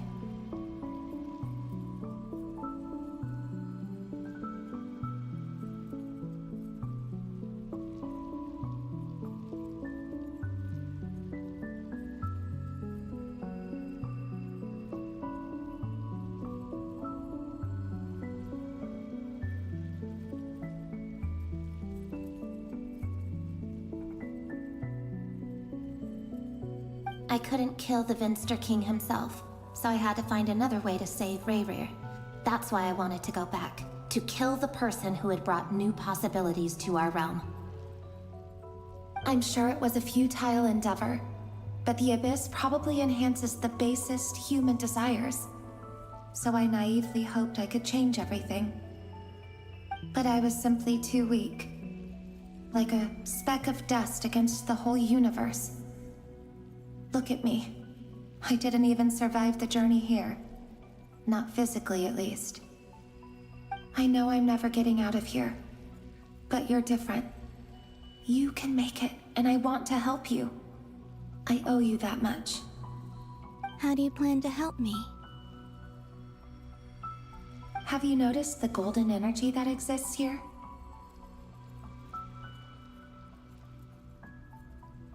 Based on my past research and my observations since coming here, I believe they carry you forward faster.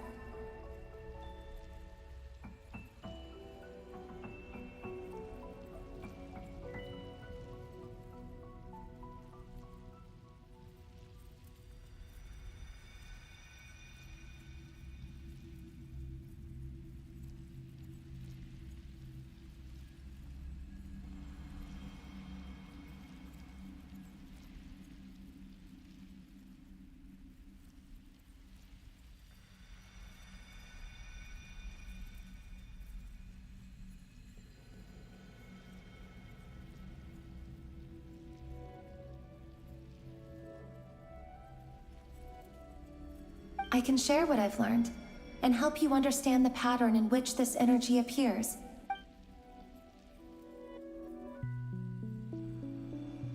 I think you just might... Now, I know you will be able to change the past. Also, I've been speculating about where this space ends. The documentation was scant, but from what I know of the legends about the moons, the oldest ones seem to begin with Nibelung, King of Dragonkind.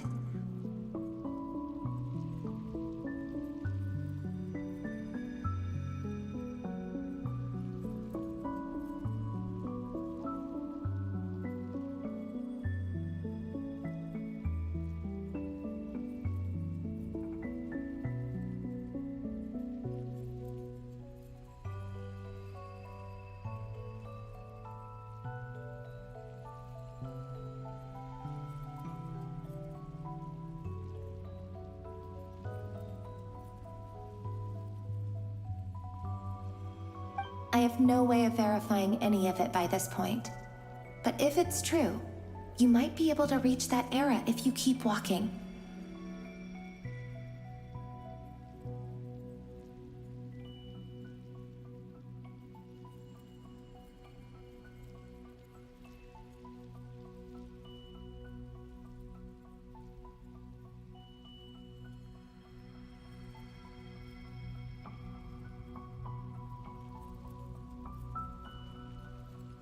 Understood. Thank you, Miss Thelindis. I'm the one who should be thanking you. If you hadn't entered this realm of everlasting death, what use would my deductions be? Thanks to you, they have some meaning.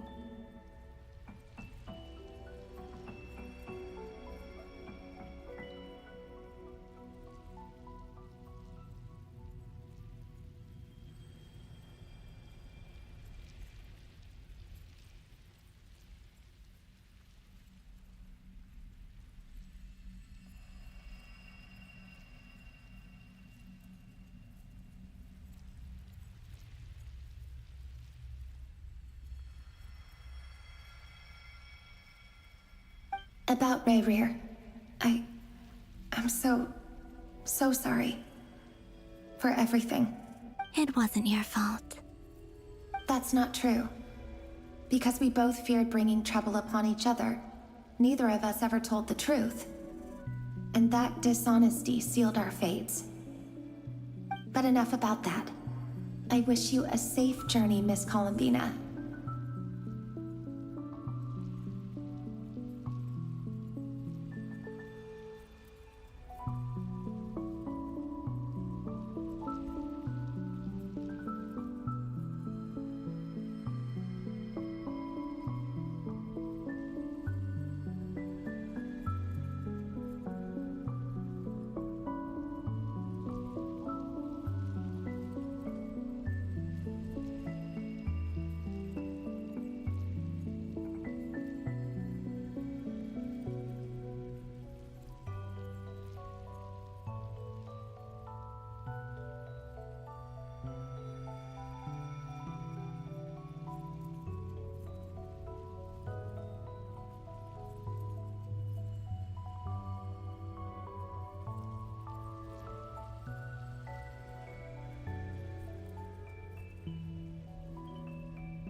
and may the outside world never have to experience pain like this again. Rebir, you're there, aren't you?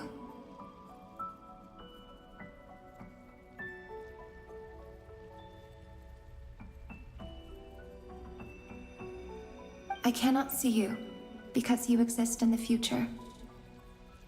I expect we'll be trapped in this prison of space-time for all eternity. But please, gaze upon the past, and then sit for a while.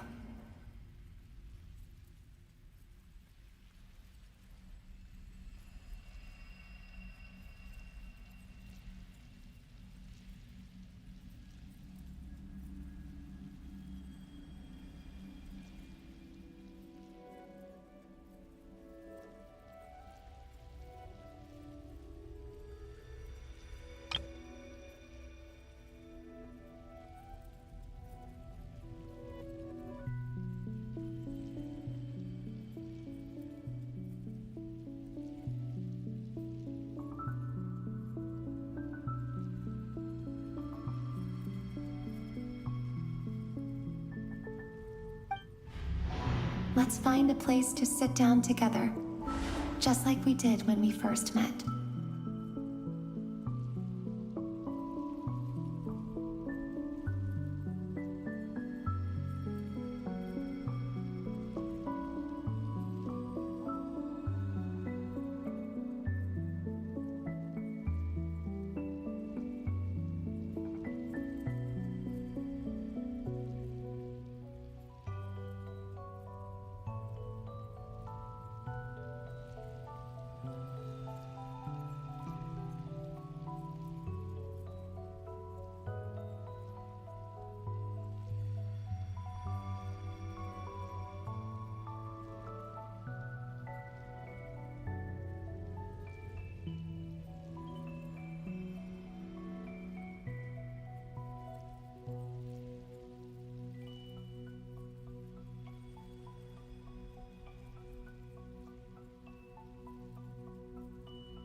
How long have I been walking? How much further till I reach the end?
Is there even an end to be found?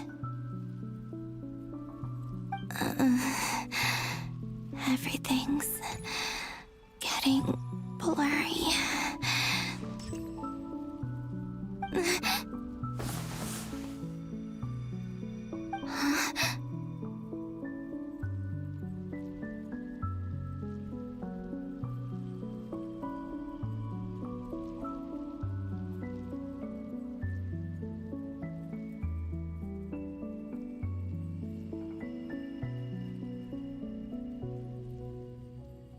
Are you all right, little sister? Have you come from the distant future?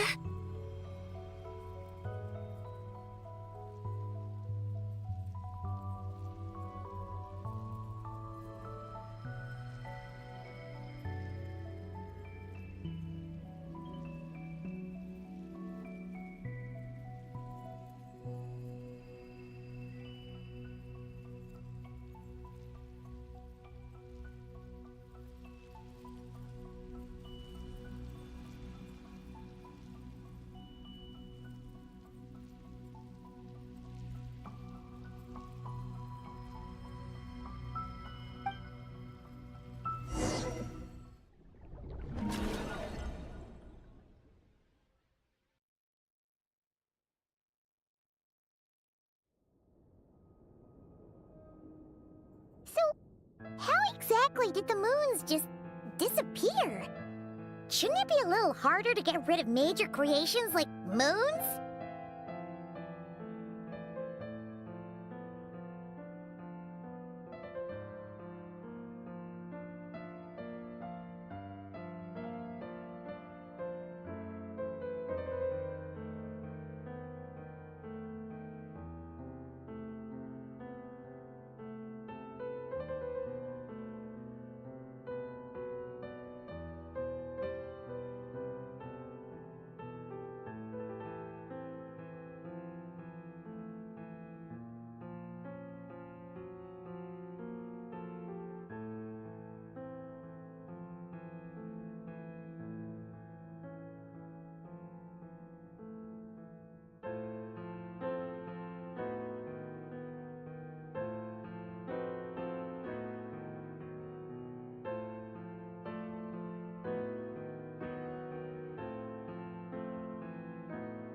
The world is a vast and ancient place. On a certain scale, all life lasts for but a fleeting moment. Miss Nicole explained that the moon goddesses likely perished in the War of Funerary Flame. The moons themselves were also destroyed at that time, save for the Frost Moon, from which a new moon goddess was later born. Am I missing something then? 'Cause the stories say that the moon goddesses were born on the moon, but doesn't Columbina say she was born in Nodcry?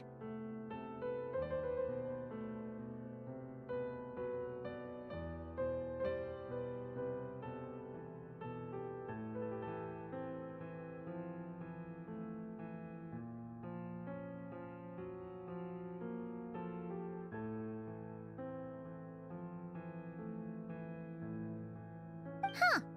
You're right!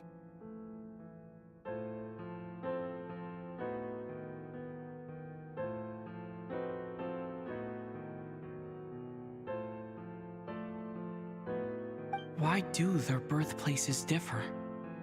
What's the difference between the two generations of moon goddesses?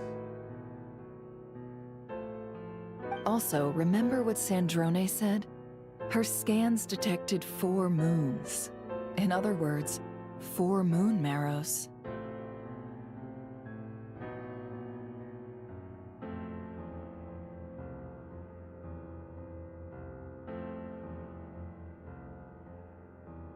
Technically, the result of the scan means that 4 moon marrows were detected and positively identified as moons in that moment. In other words, this piece of information alone isn't enough for us to know how Miss Columbina is doing right now. Yep. We have no way of staying up to date on whether she's dead or alive. She's on her own for now. But at least she's trying her best to get back to us. Yeah. She's a tough cookie. And a sore loser, too. We have to trust that she'll find a way. Because we really need her power. As much as it pains me to say it, we've got no chance of beating Dottore in a straight-up fight. He's much too powerful. It wouldn't even be close.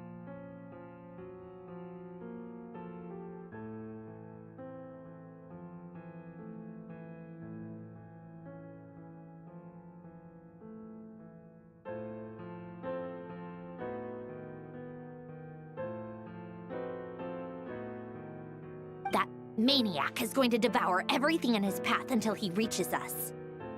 We need to find someone or something that can stop him before he does anything worse.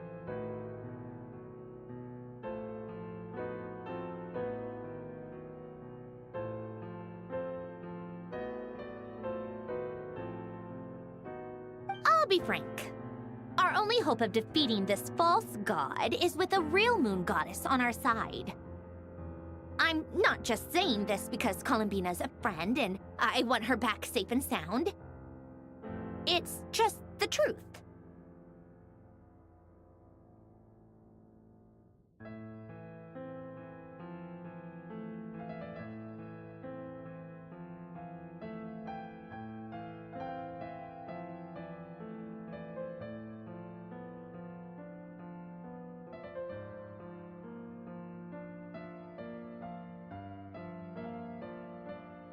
And I know that even she was no match for him when he attacked, but I don't have a better solution. We're not giving up on saving her, whether she can defeat Dottore or not. Right. Don't worry, Miss Sandrone. We're all aligned on saving Columbina. No one's trying to argue that we can only justify saving our friend because it will help save the world. This is about multitasking. We want to save both.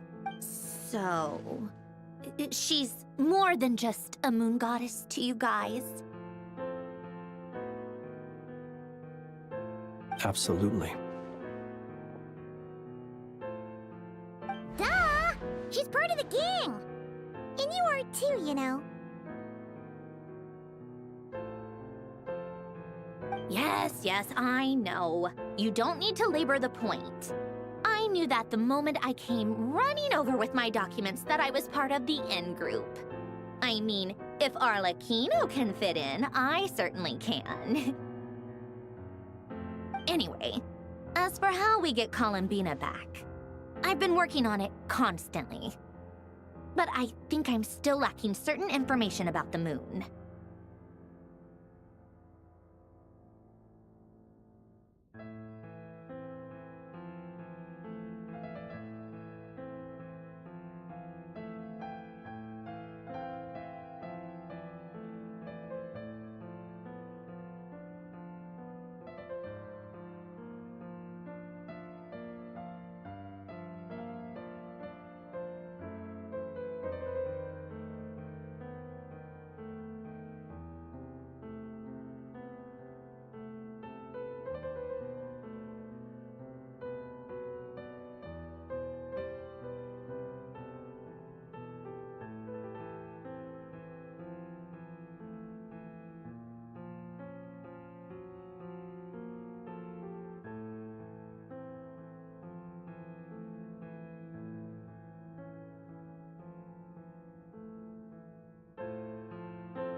I'd probably get there if I could continue my calculations, but the problem is, I've run out of computing power. Computing power? You mean you need more energy? No, the issue isn't energy, it's processing power. There's so much data to get through that the whole process has just ground to a halt. That's a tricky problem. Bromfdgkk of the Nautschitzenkreuz Ordo once foretold the fate of the world. But I don't know how he did it. My guess is that he used the primordial sea's power. However, that won't work for me. His methodology was vastly different from my own. What's worse, they're incompatible. And, to top it all off, we can't even leave Nodcry. Ugh, this is so annoying. If I'd known we'd run into a bottleneck like this... Well, no, the design bureau's a bust as well. Curse that Dottore! Couldn't have made this harder for me if he tried. Oh, what do we do then? How about we grab a bite to eat and take a break? Maybe something will come to mind after you've cleared your head. You don't get it, do you? I'm trying to calculate the fate of an entire world here. And I need accurate results, not vague prophecies. Where the heck am I gonna find the computing power for that? Ahem. Anyway, time to shelve the discussion on technical difficulties. Being a killjoy isn't very ladylike, after all. Either way, we've done what we can. Rest well, everyone. Remember to let us know if anything new comes up. Hat guy? Is he hinting that we should talk outside?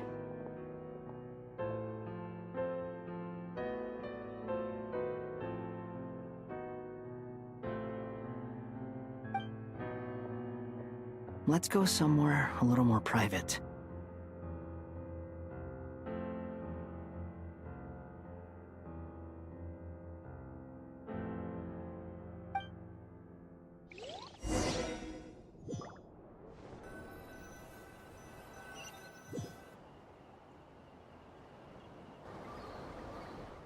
You know that Dory went back to Sumeru, right? Yeah, she mentioned she was planning to head back. Things aren't looking good for Nodcry. She's gone to spread the word so that Sumeru has a chance to prepare for the worst. From what I know of Dottore, there are two possible reasons why he hasn't made a move yet. One is that he's still working through some kinks in his new powers. The other is, he wants to see how we're going to react. He'll easily devour everything eventually, so I guess he's in no rush to make it happen.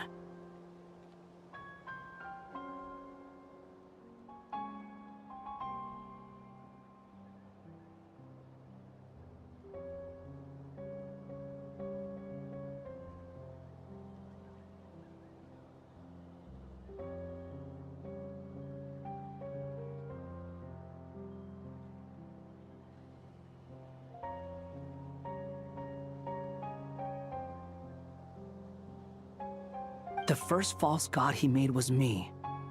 Now it's his turn. Even though my records were erased from Irminsul, Dottore's ideas haven't changed one bit. He once told me that becoming a god was like turning yourself into a hungry wolf or giant serpent to devour the moon. Clearly, he began studying the moon goddess's powers long before he even tried making a god.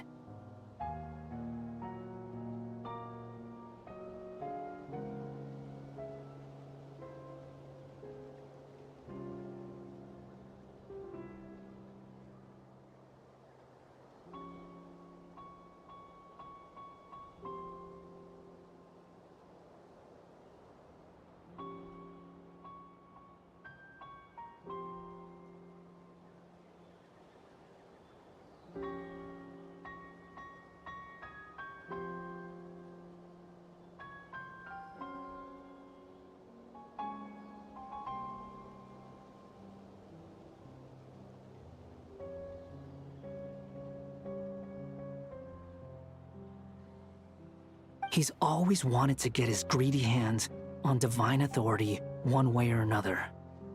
And in the end, he devoured the moon where I failed. In the desert of Sumeru, there is a chessboard built by King Deshret, also known as Al-Ahmar. I don't know if it was a real game, or if he was just trying to challenge his servants and citizens in some way. But creating games and setting rules, gods do that as a matter of course. That's the kind of power Dottore craves.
Now he has the Trilunar Authority.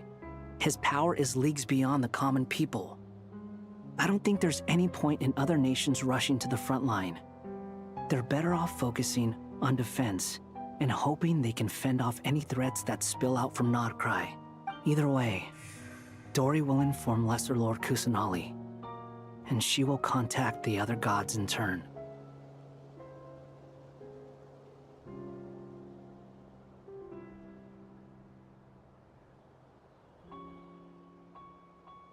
The Seven will have some recourse available. If nothing else, their protection should keep the rest of the world from descending into chaos as quickly as Nodcry has.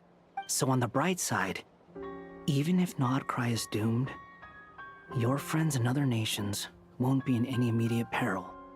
That's good to know. But I'm not ready to give up on Nodcry yet. There's a word for people who refuse to let anything go. It's called being greedy.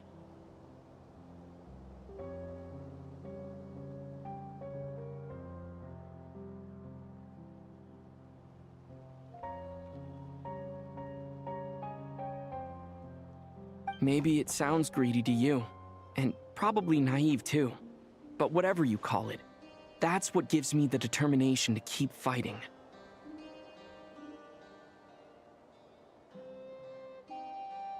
Battles are fleeting, but the will to fight is a long-term commitment.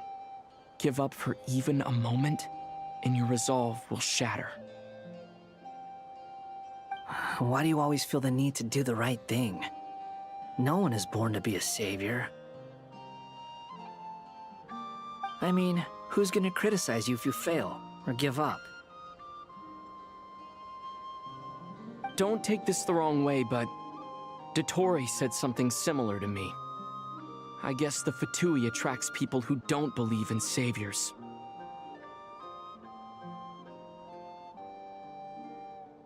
Not necessarily. It's less about belief for me. I just want to know how determined you really are. After all, I don't owe anything to anyone else here. Only you. You look kinda worried.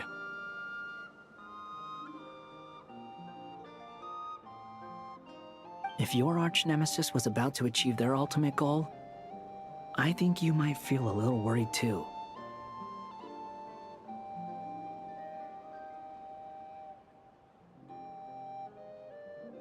That's true. Dottore is about to become an omniscient, omnipotent deity. That's gotta be a bitter pill to swallow. Still, you're calmer than I expected.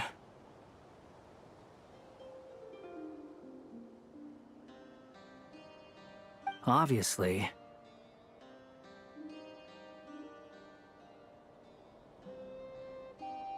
I have to admit that my past self was a reckless fool who misunderstood not only the point of revenge, but how to achieve it.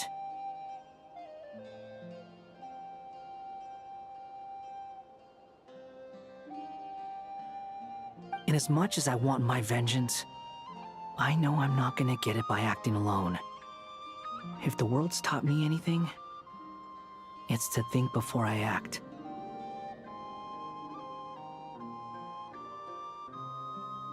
Too bad it never taught me any other virtues, though.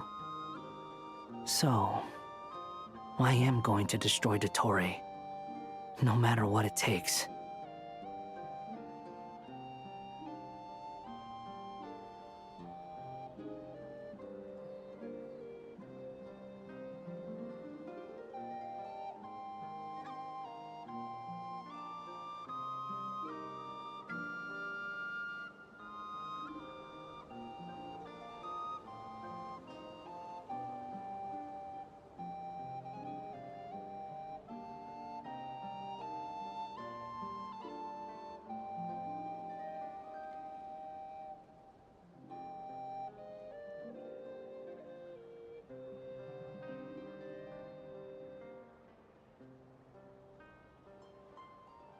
So, what's your plan?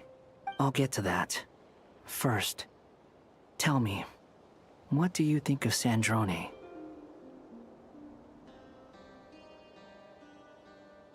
Just like Paimon said, she's a friend, part of the gang. How much do you trust her? This is a serious question. Think carefully before you answer.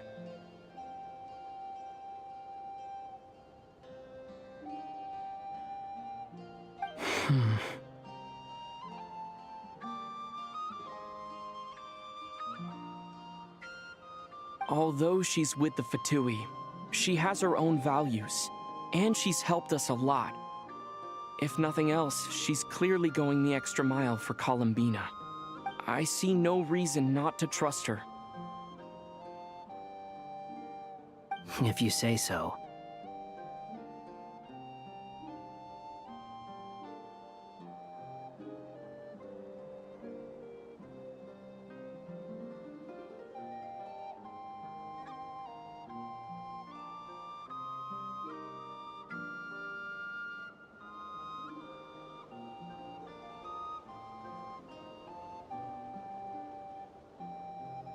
In that case, the three of us need to talk. I have some thoughts about her computing problem. It can be solved, but it will come with a cost.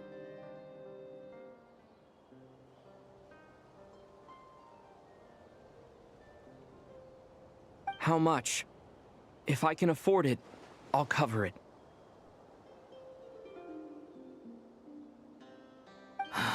Sometimes your heroism really backs me into a corner. You know that?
Come on, let's go talk to her.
Miss Androne, Traveler. Hey there. Paimon's here too! She was just helping them sort through their things. How did your chat go? That was fast. The call only just ended. Well, you said it was urgent, so we got here as quickly as we could. Albedo, I have some alchemy questions for you. I see. Looks like my knowledge proved useful after all.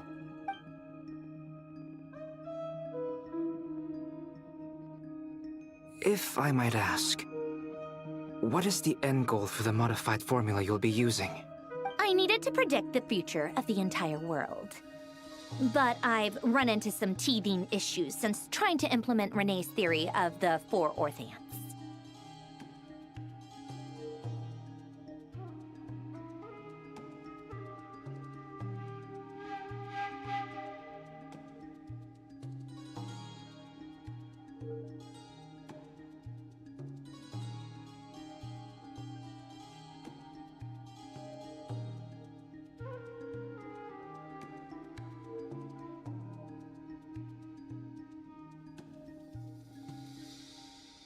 I see. I'll have a look at it. Still, computing power is the real issue here. How do you plan to solve it? About that, it's been sorted. Oh, with the Traveler's help? Actually, you're not wrong. He found the person with the solution. Was it Hat Guy?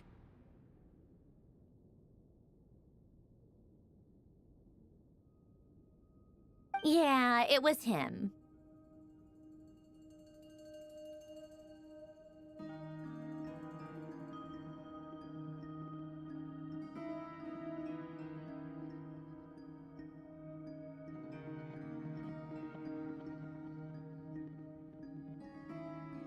Wow!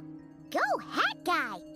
Seems like all that time studying at the Academia is paying off big time. But where is he? Wasn't he the one who asked Albedo and I to come here? Come with me.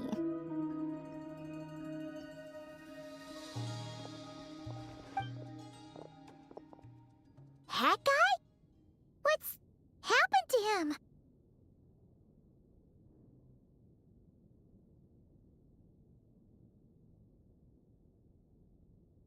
Hat Guy! Can you hear us?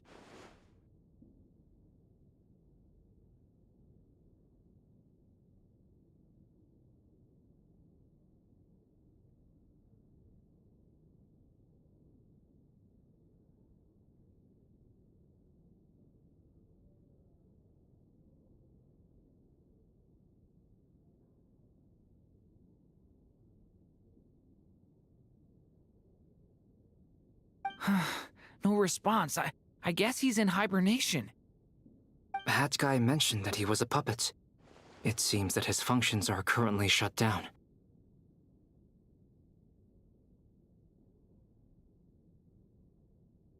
I presume this has something to do with the solution to your computing problem.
That's right. He and the Traveler came to see me.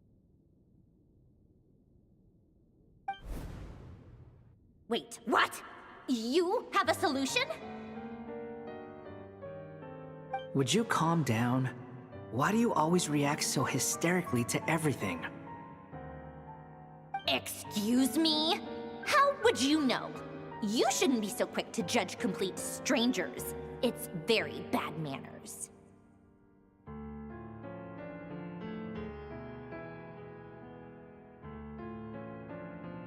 Oh, please. It doesn't take that long to figure out that you have a temper.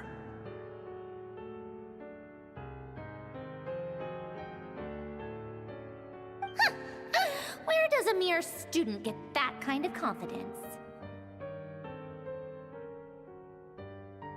I've actually published more papers than you.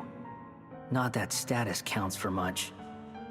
Even Paimons apply for academia admission.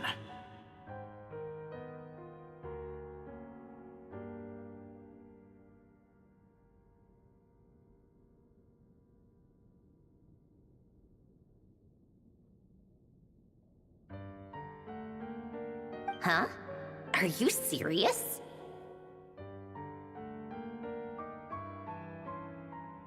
See? This is why I can't be bothered to explain myself. She recognizes no one's skills but her own. Okay, fine. I'll hear you out.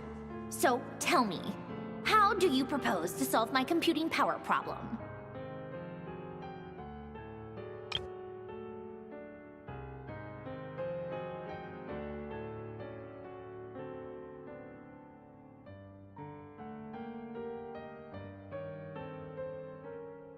This world itself is constantly processing all kinds of information. If it's the world's future you're trying to calculate, you need a processing device that's designed to cope with that volume. Easier said than done. Only Irminsul can handle that kind of... Wait, is that what you're suggesting? But surely we can't just... plug my formula directly into the ley lines. You should be able to tell that I'm not human, right? Yeah, I noticed. The technology, though, seems pretty ancient. Very different from Fontaine's. It's a completely different system. Conrian, to be precise. I'm what they would have called a puppet.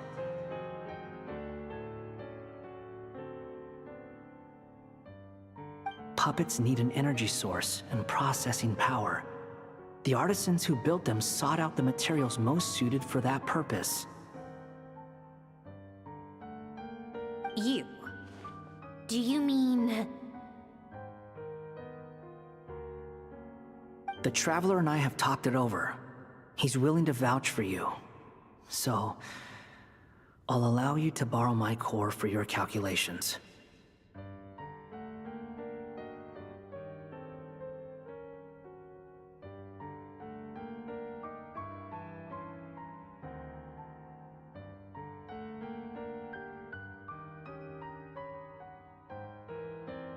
It was built using wood from a silver-white tree, which makes it a small part of Irminsul.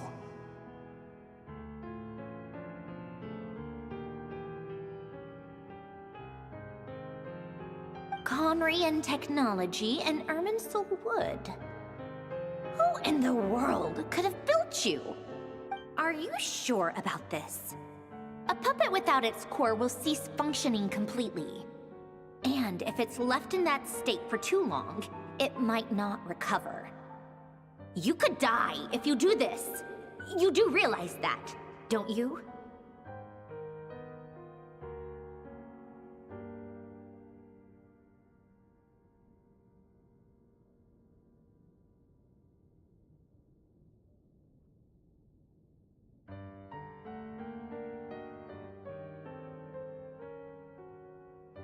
I can put two and two together, yes. No need to rub it in. I won't lie to you. This has never been done before. I cannot guarantee your safety. Doesn't matter. I'm prepared for the worst. Did you two actually talk this through? Is he... Are we really considering this?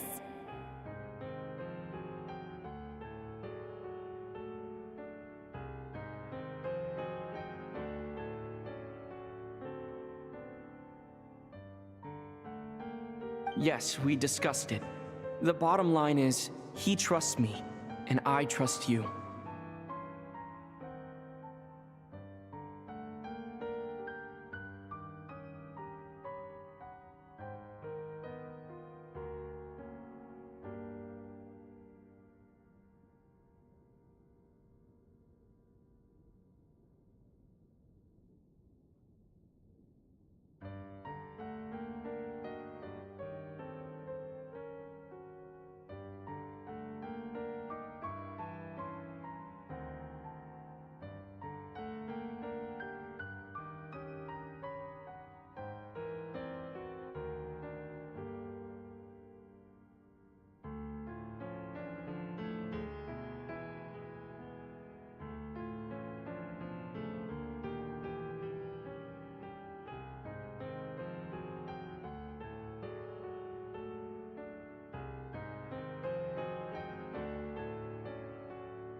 Let's give it a shot, shall we?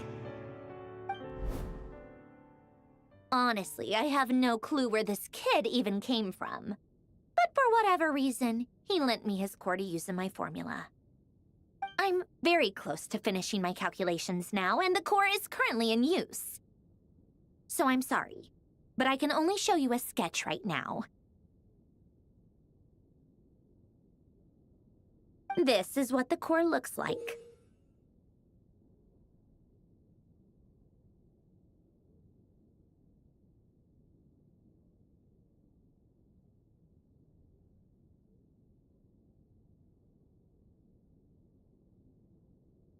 A silver-white branch. It certainly matches the legends told about Irminsul. Is Hat Guy gonna be okay? He's not gonna die, right? Right? In theory, he should be fine. As long as we put his core back in time. Beyond that, all I can say is that I'll try my best to avoid risk and make sure the core doesn't sustain any damage. I think I know why you called us here now. Someone needs to watch over his body and make sure it's protected until the process completes. Correct. He said that the only ones he trusts here are you two, and the Traveler. And the Traveler will have other work to do. He will have our undivided attention. Aww, Hat Guy.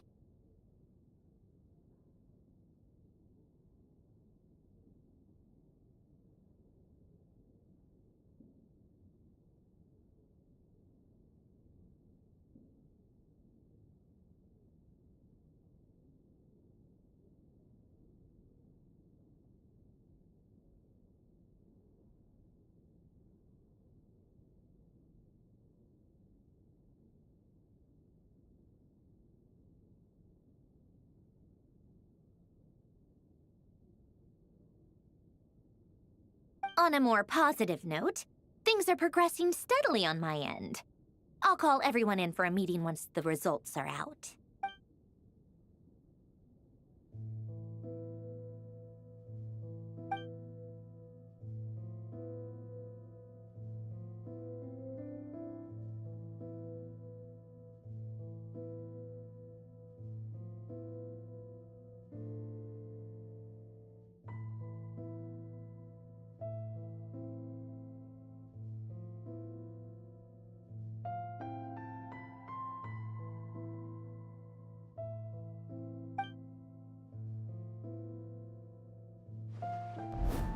the worst case scenario with the core removal is either a system reset or a total loss of function.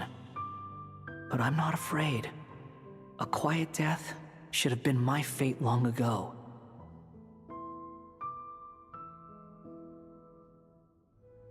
A core is completely different from a heart. It's like another vital organ entirely. I never believed it could be a true replacement for what I sought. But in the end, it turns out the core was more useful to me. Pretty funny when you think about it. It's like the punchline of my entire life. Do you think there's any difference between a puppet and a human? If not, then this would just be another samsara. I have already experienced both a past life and a next life. Part of me wonders whether I'm only capable of making this decision because I've become a real human. What's with that expression?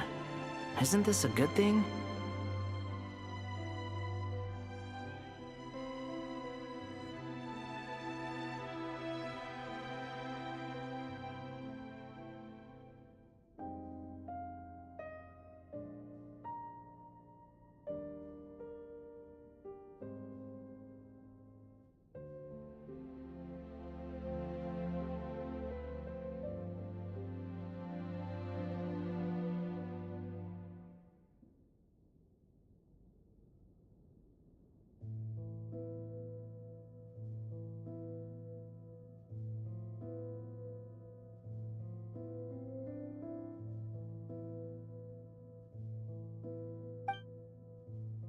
Sandrone will succeed, won't she? She has to.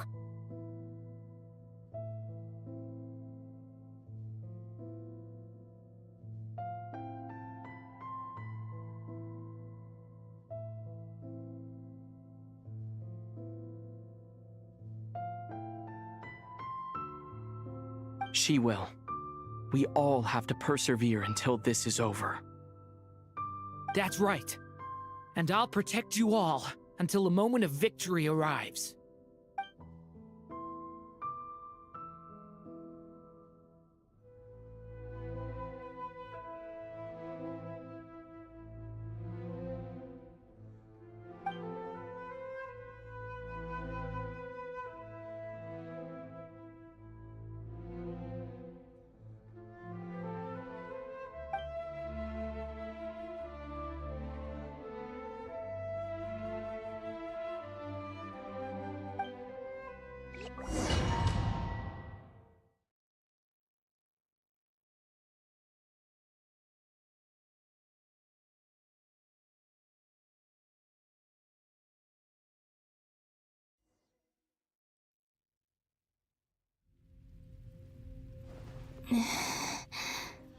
Who are you?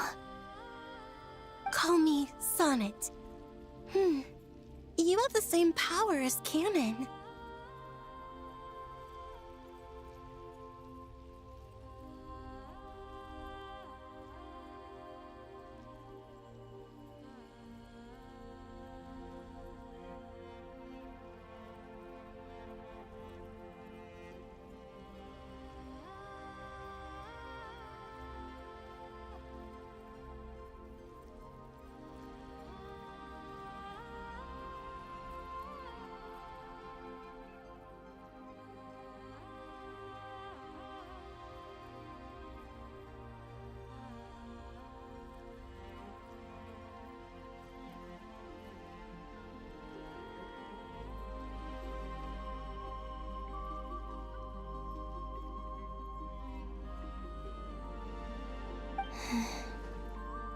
Sonnet. So, you're the goddess of the iridescent moon?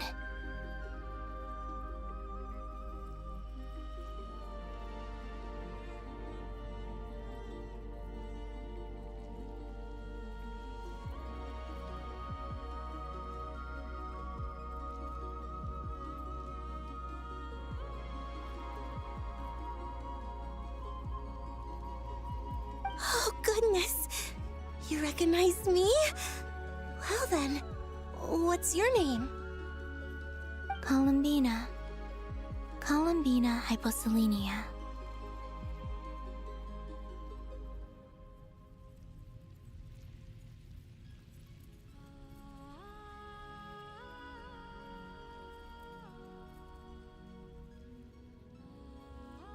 Hyposelenia?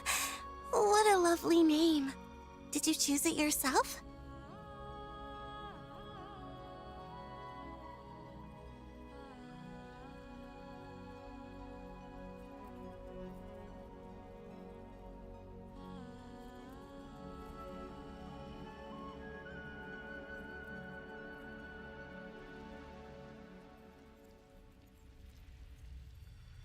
It was a joint effort between me and my friends. Friends?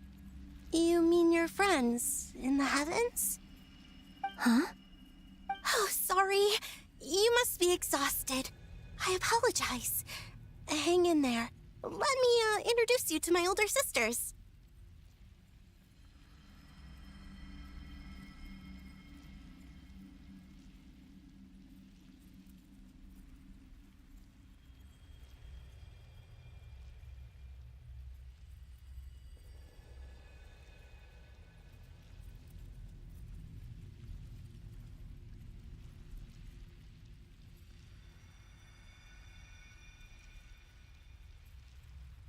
Do you mean the other two moon goddesses?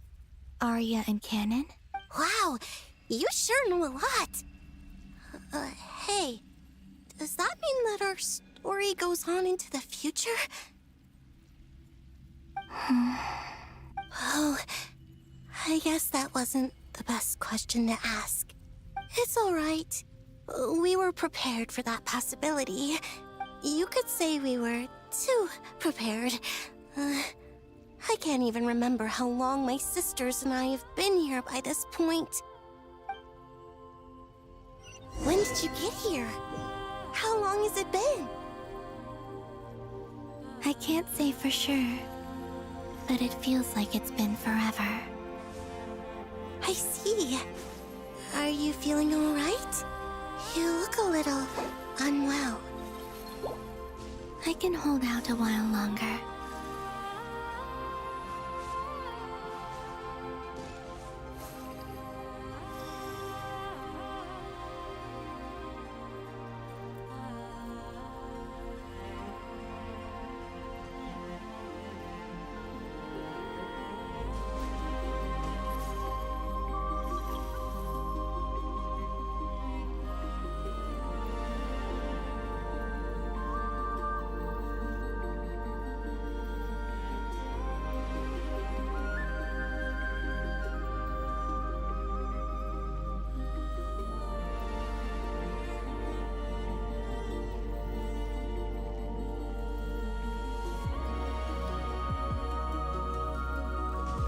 We don't have far to go.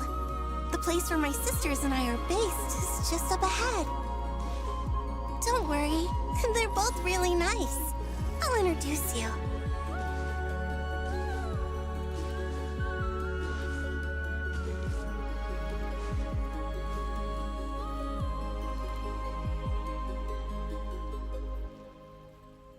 Sisters! I'm back! And look who I've brought with me.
It's our lovely little sister, born in the far future.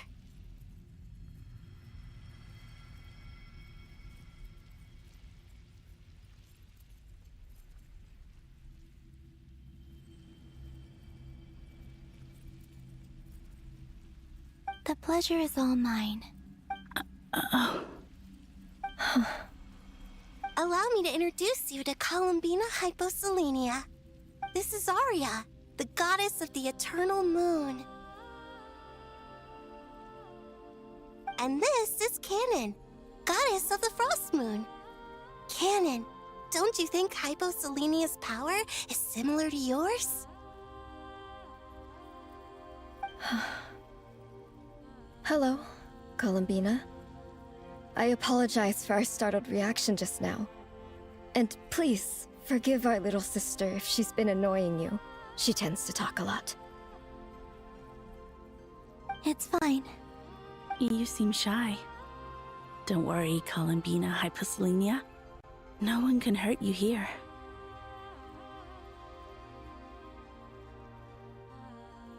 Could you tell me where here is? Please. I must know. My dear sister. This is where Tevat's original ruler, the Dragon King Nibelung, imprisoned the moon goddesses.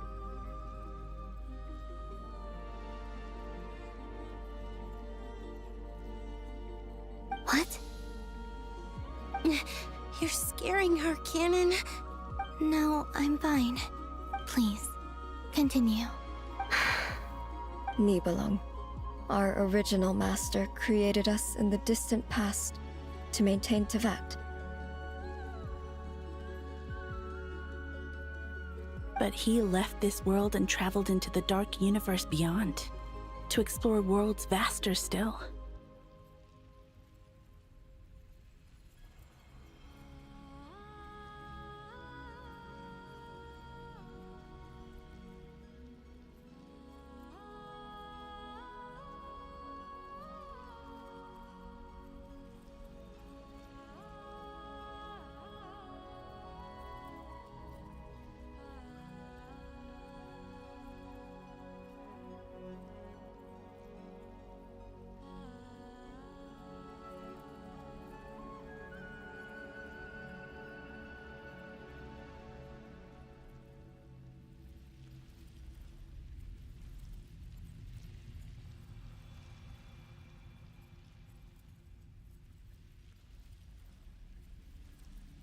Day and night, we fulfilled our duty in the heavens, until the day that the first Descender arrived.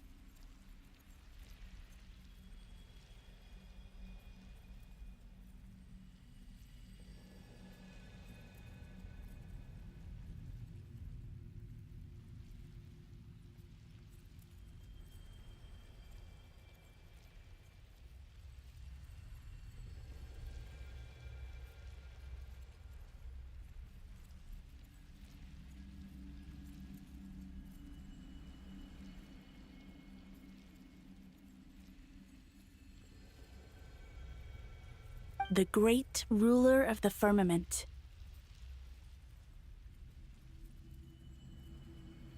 The heavenly principles.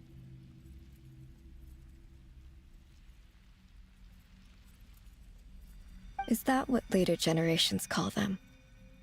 I see. But we did not reject them at first, nor did they seem to harbor ill intent towards this world. We coexisted in peace. They were like a guest in our home.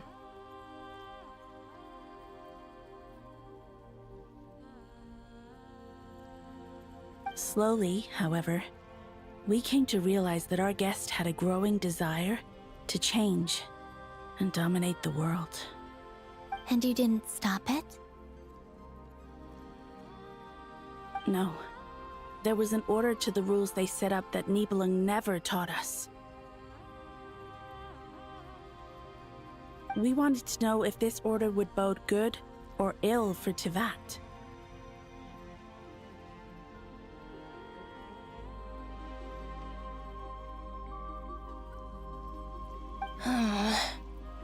All right. Canon and I wanted to know. Sonnet was against it from the outset.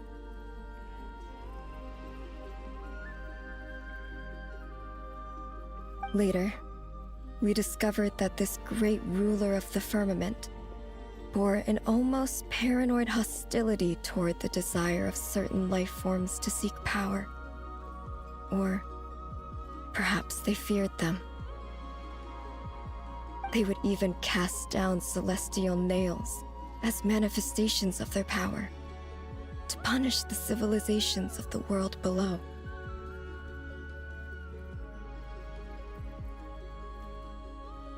Only this was far beyond mere punishment.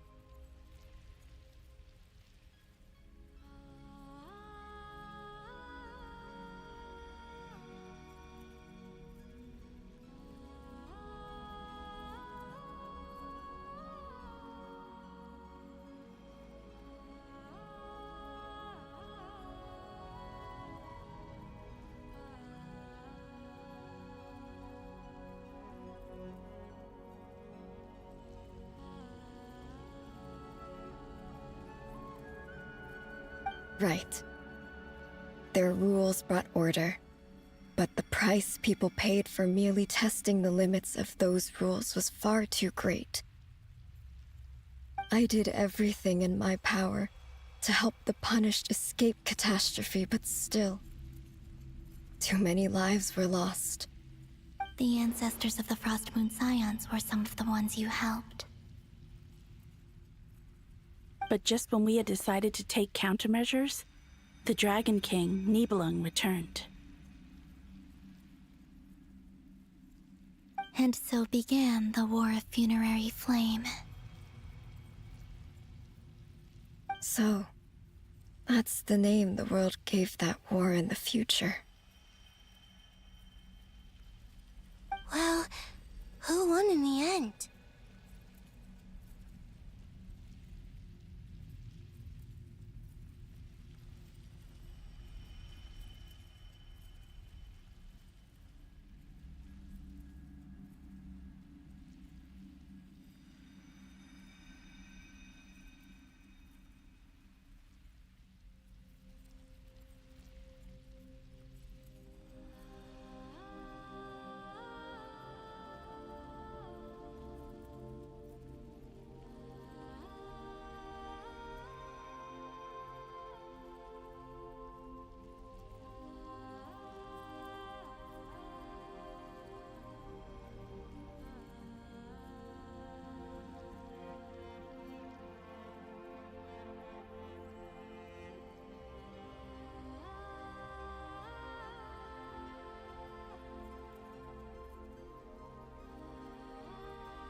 As far as I know, the Heavenly Principles won, although it came at a great cost. They remained in Teyvat, where they continue to rule to this day. And the world's original master, the Dragon King Nibelung, was destroyed. And what of the moons? Are there still 3 moons in Teyvat's skies?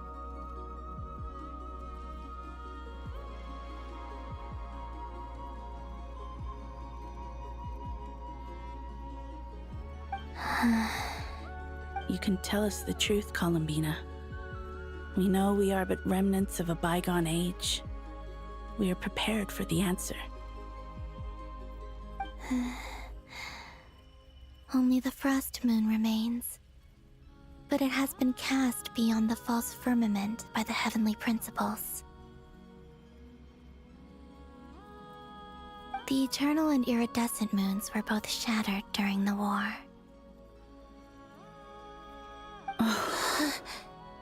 So death finally came for us in the end. Sonnet.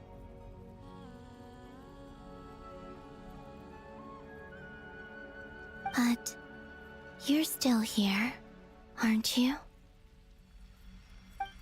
A moon goddess cannot live without her moon, Columbina.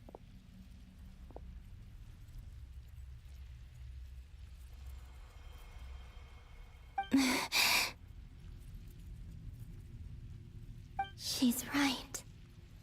That's why I began to disappear. Because the frost moon is cut off by the false sky. How much worse it would have been if it were outright destroyed.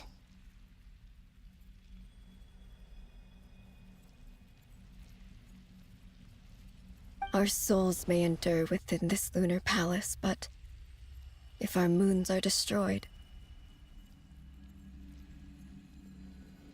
then we shall disappear the moment we depart from it.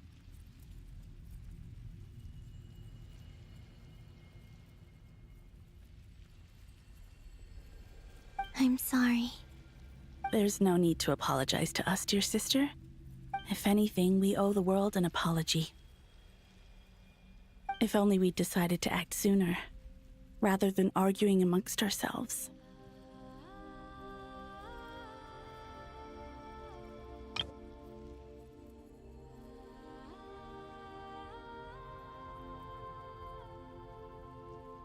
all the more reason not to spend this time in regret and repentance.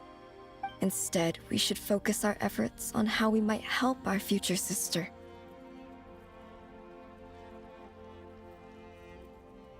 Sorry?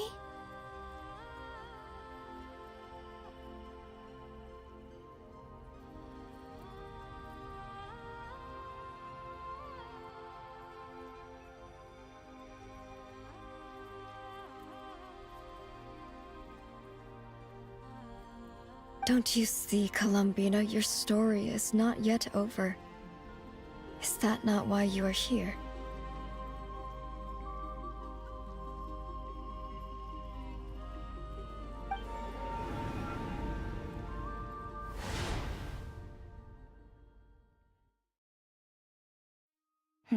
It's done.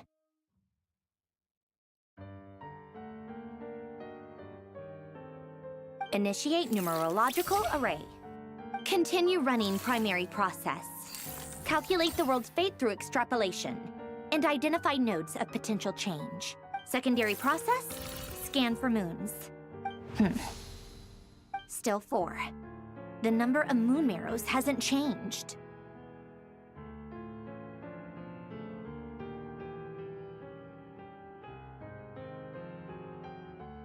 Wait, let me think. Is it possible that there's something I've been misunderstanding about the moons all along?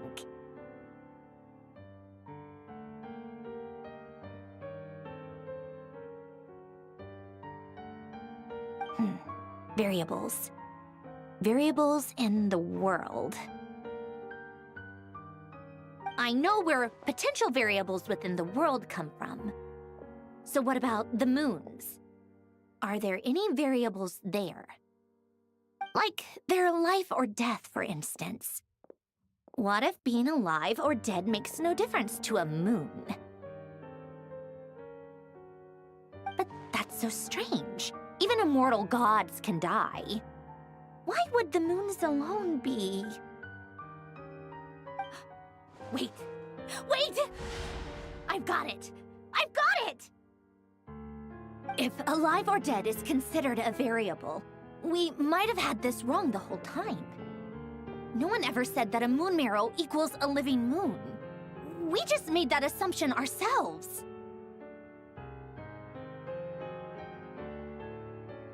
Initiate secondary process.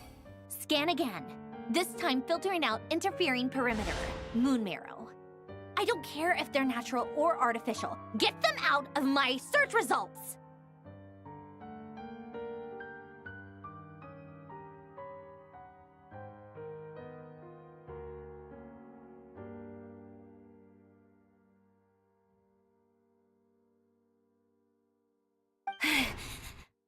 Why?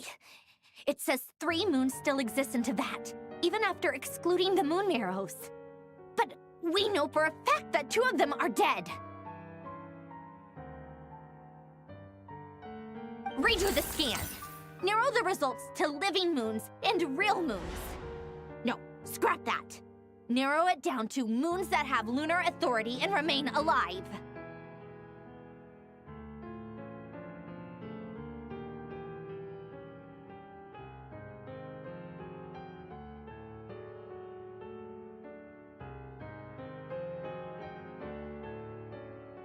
Why? Why is it still 3?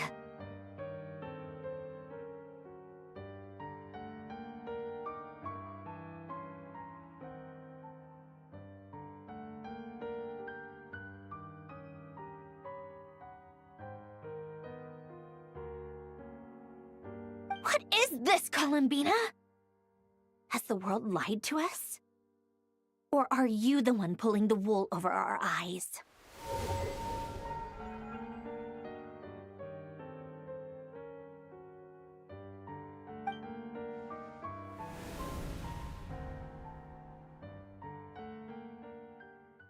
So, you think that the moon's reflection might be where Nibelung imprisoned the 3 Moon Sisters?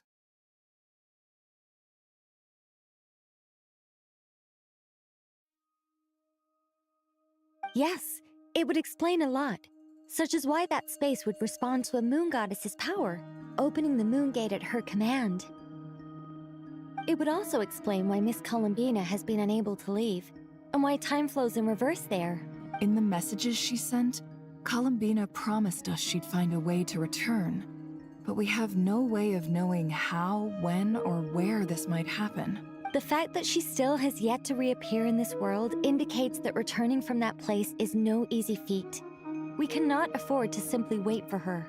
So you're saying, if she could return by her own power alone, she would have done so long ago? Yes, she certainly wouldn't leave it to this late stage when it's so touch and go. I've been giving this some thought, and I've come to believe that Luanatar might be an anchor that she left behind, as a sort of future waypoint. This could also explain why Luanatar is always by the traveler's side.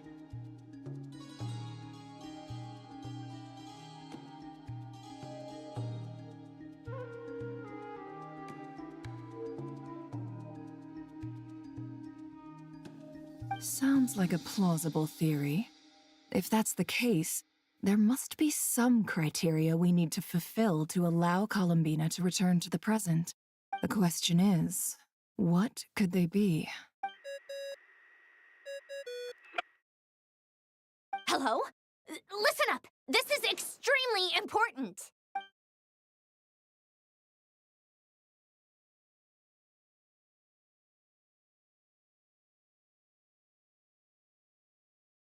Not only is Columbina alive, but she may well exist in a form unimaginable to us. I'm still unclear on the details, but she's done something truly inconceivable in the past. And the clue to what she's done lies in the moon and Tevat's sky. Truly amazing. Oh, I'm so delighted for her. I'm sure we all feel the same. And I'm sure Columbina is ready to get back here and fight by our side. I'll keep my calculations going and try to find some way of coordinating with her. But that's not an excuse for everyone else to slack off, okay? All of you had better keep trying to think of solutions. How can the dead moons still live? And Luanatar...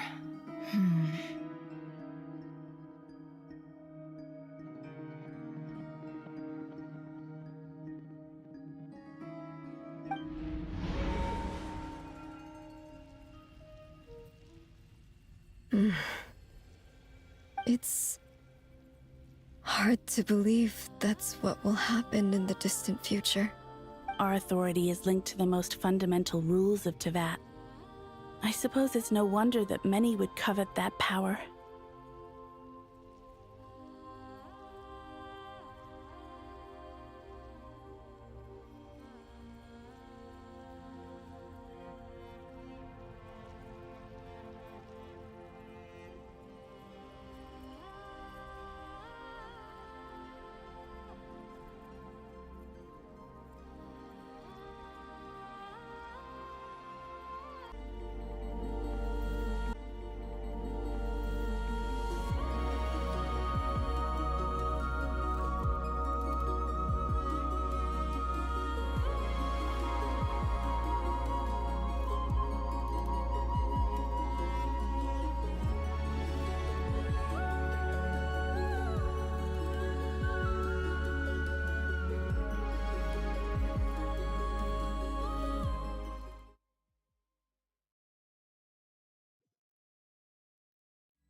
And look who I've brought with me.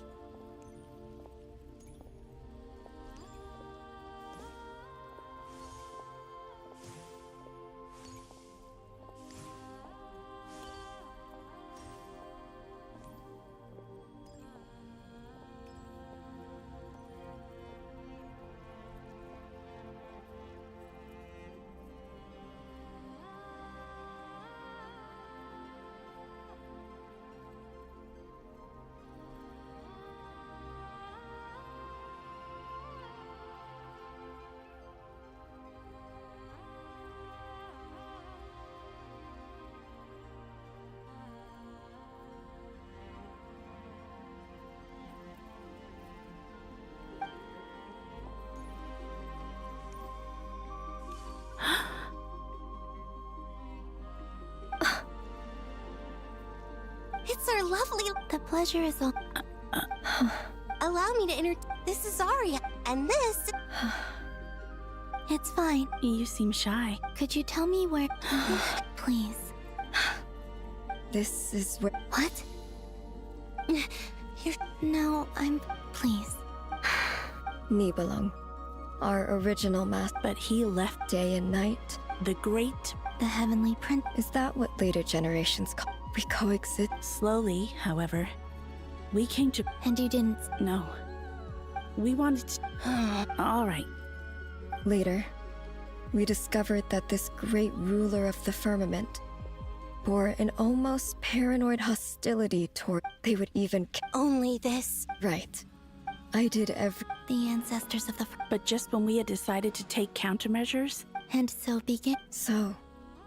That's the... Well... Who won in the end? As far as I know, and the world's... You can tell us the... The eternal... So death... But... A moon goddess cannot live without her moon, Columbina. She's right. Our souls... Then... I'm sorry. There's no need to... If anything, if only we... All the more Instead, we... Don't you see, Columbina, your story is not yet over. Is that not why you are here?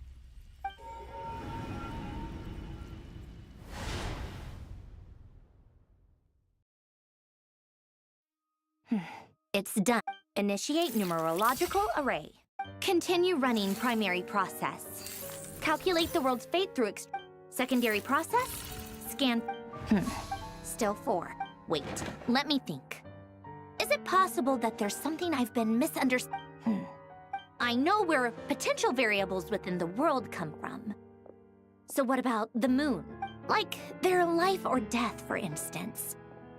What if being alive or dead makes no difference to a... But that's so strange. Even immortal gods can die. Why? Wait. If alive or dead is considered a variable, we might have had this wrong the whole time. Initiate secondary process. Scan again. Eyes.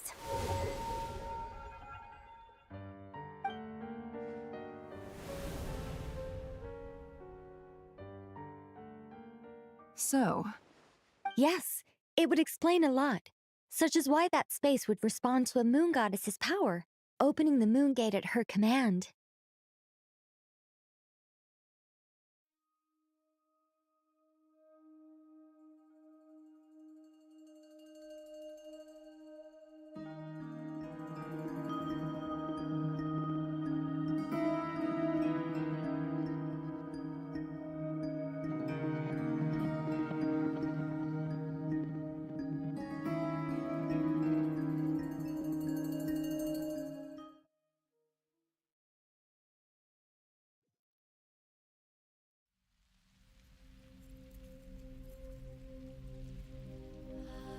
Sisters! I'm back! And look who I've brought with me!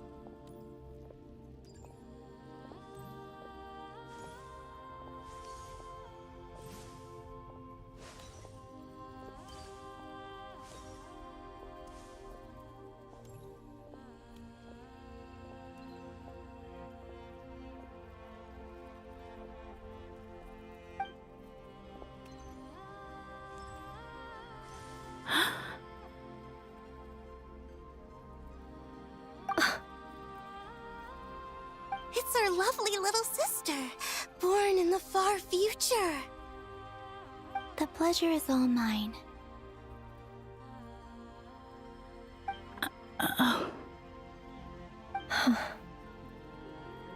Allow me to introduce you to Columbina Hyposelenia.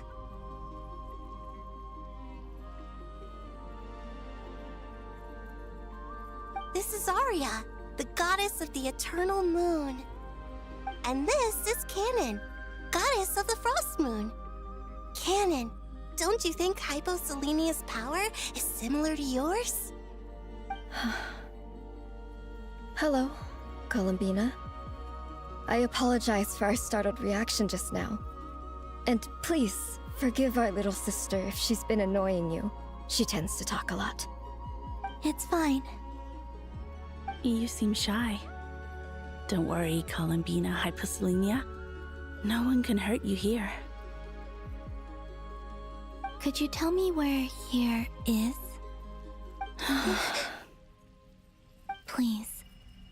I must know.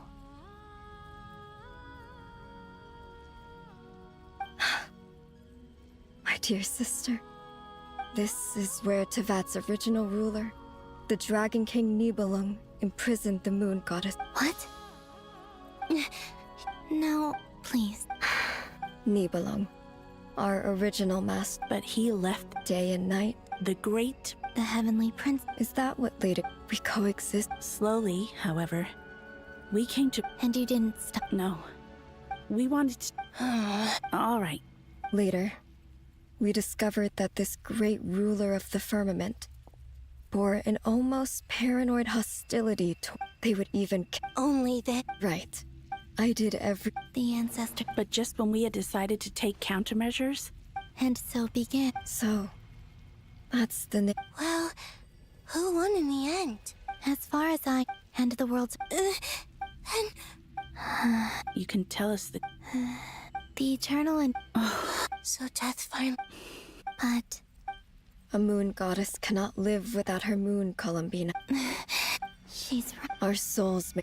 And... I'm sorry. There's no need to... If anything, if only we... All the more reason... Instead... Don't you see, Columbina, your story is not yet over. Is that not why you are here?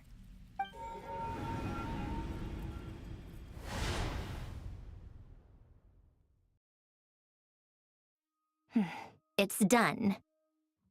Initiate numerological array. Continue running primary process. Calculate the world's fate through extrapolation, and identify nodes of potential change. Secondary process, scan for moon. Still 4. Wait, let me think. Is it possible that there's something I've been misunderstanding? I know where potential variables within the world come from. So what about the moons? Are there, like, their life or death, for instance? What if being alive or dead makes no difference to a... But that's so strange. Even immortal gods can die. Why would the moons alone... Wait! If alive or dead is considered a variable, we might have had this wrong the whole... Initiate secondary process. Scan again. This time filtering out interfering perimeter, moon marrow. Why? Redo the scan. Narrow the results to living moons and real moons. Why? What is this, Columbina? Has the world lied to us?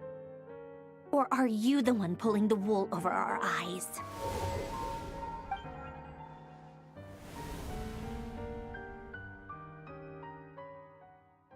So... Yes, it would also... In the messages... The fact that she's... So you're... Yes.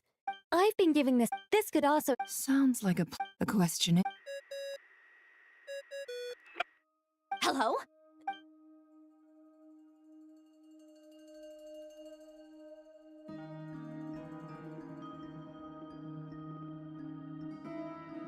Not only is... I'm still... Truly amazed. I'm sure we all feel... I'll keep my calculation. How can the dead moons still live? And Luanatar...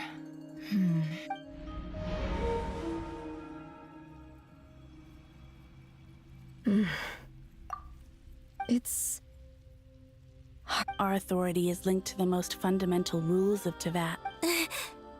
I didn't realize that when you said friends, you meant people who live down in Teyvat. That's so lovely. I always wanted to go down there and have some fun. Have you ever tried leaving this prison? Of course. Between us, we've tried everything. But no matter where we go, this space will eventually bring us back here. It's like the center of a whirlpool. Everything ultimately converges here, at the moment when Nibelung imprisoned us. In that case, have you tried using any of those pathways that connect this space to the real world? Sorry? What are those? They're passages through which you can make small-scale changes to reality by using Kuvaki.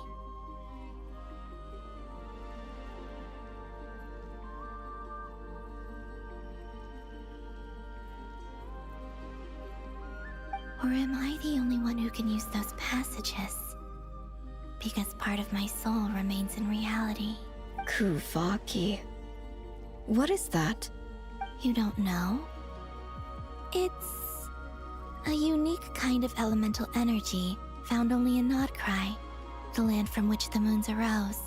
Oh. Well, it's true that the moons first rose up from the part of Teyvat you say is called Nodcry.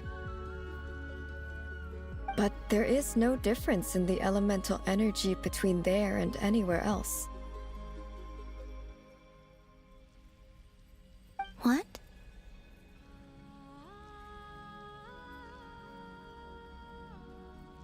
Could you show us some of this Kuvaki hyposelenia? Maybe if we see it, it'll make more sense. Okay.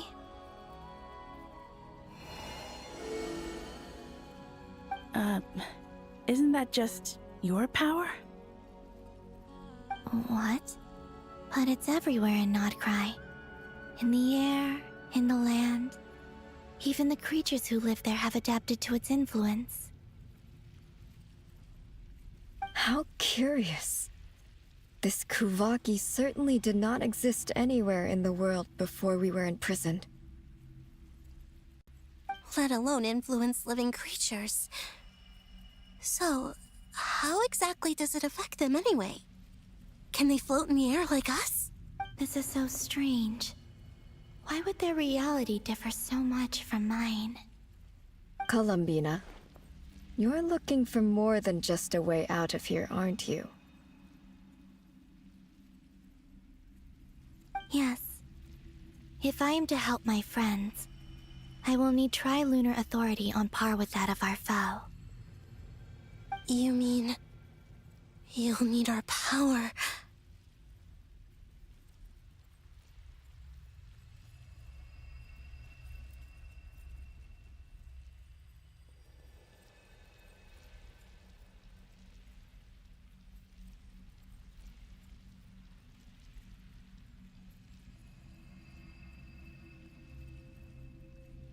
This sounds extremely risky.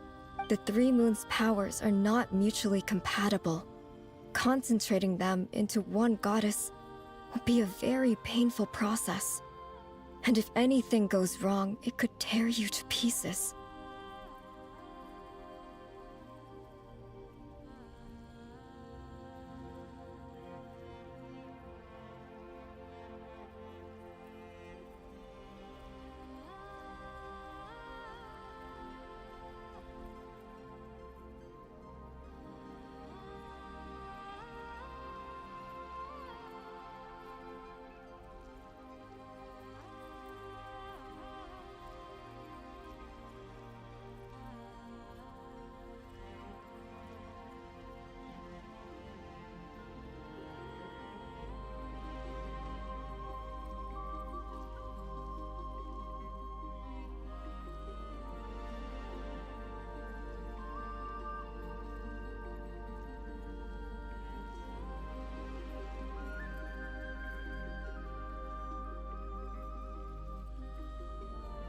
I know.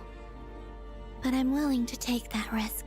Even so, let's say we successfully transfer our authority to you. How will you take it outside this prison? Niblin constructed this realm specifically to prevent us from using our powers to interfere in his war. No moon goddess can leave this place alive.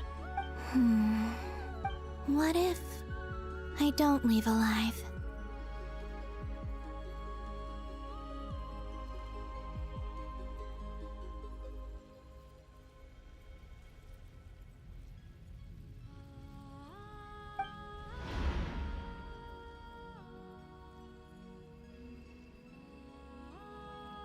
Where do we even start?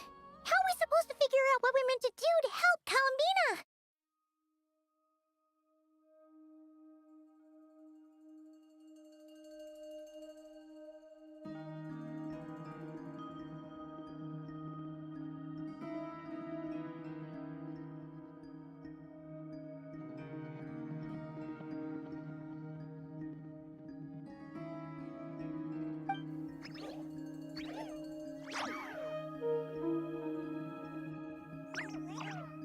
Columbina? What do you need from us? If she really got to the beginning of time in there, how do you think she'd leave us a message? You don't think she'd write it down on a stone tablet somewhere in the hopes that we'd find it, do you? Seems unlikely. Columbina may not talk a lot, but she thinks deeply about issues like this. Let's review what we know. This is the Columbina who fought alongside us against the Reikir of Solnari, and with whom we celebrated Moon Prayer Night. She knows our personalities, our ways of doing things, even our unique strengths and abilities. So, if she wanted to tell us something from a long, long time ago, what would she do? Oh.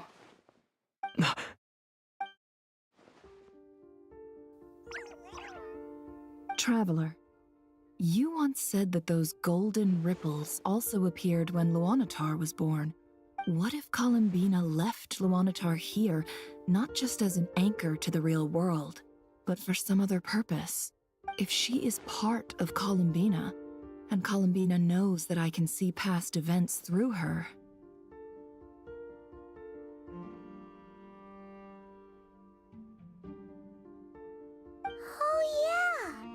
Like when you peeked into Rarer's past through his heart. Nefer, wait!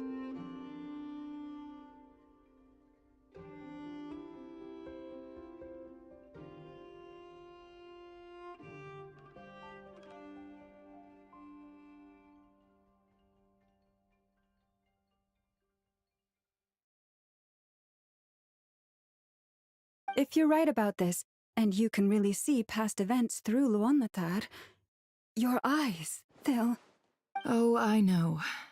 Looking at Rerir's past in Conria was already enough of a strain on my eyes. Looking this far back into the past, it'll surely blind me. But it's our only chance. This is the only way. Boss. We spoke about this once, a long time ago. Do you remember what I said, Yehoda? The day I lose my sight, the Curatorium of Secrets will be yours to run. But... What's wrong? I'd be overjoyed if I were you. This day's come a lot earlier than either of us expected.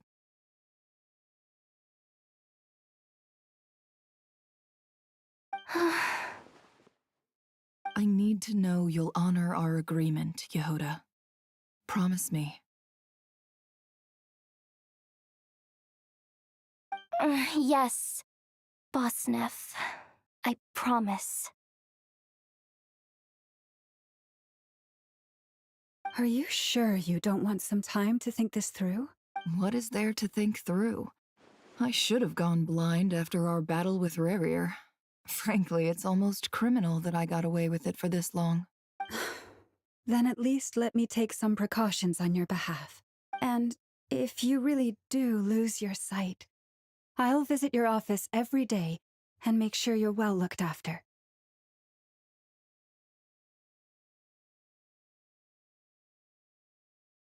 Oh, please, anything but that. I was actually ready to go through with this. Are you trying to scare me into backing out? As if I could ever scare you. I'll assume you're just joking to calm your nerves. All right, enough chit-chat. Let's do this.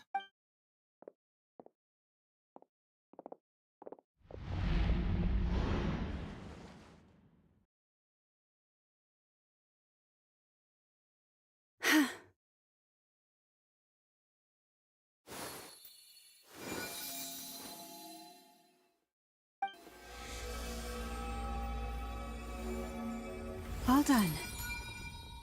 Good. Now give me some space. Come on then, little one. Show me what happened in the past.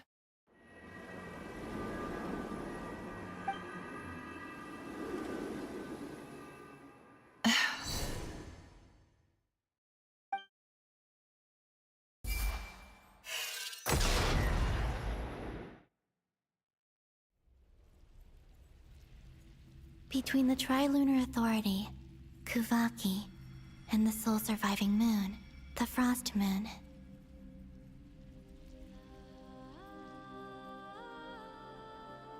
I think I might know how to get back, but I will need my sister's help. Time to go talk it over with them.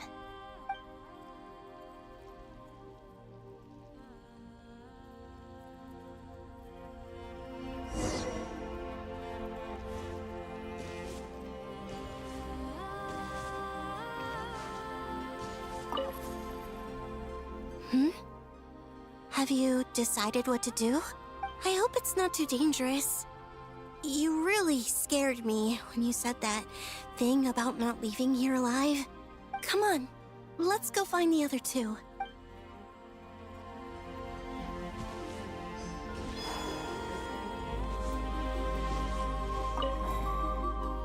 It seems you have reached a decision. I'm all ears. What do you propose?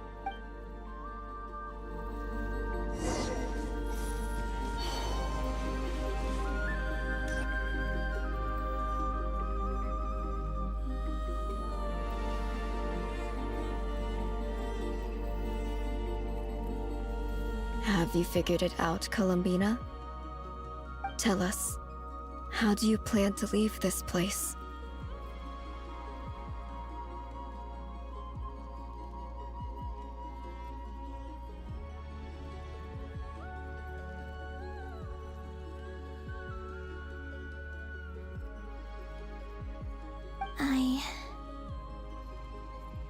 I intend to die here, in this moment, and then be reborn in the future with the help of my friends.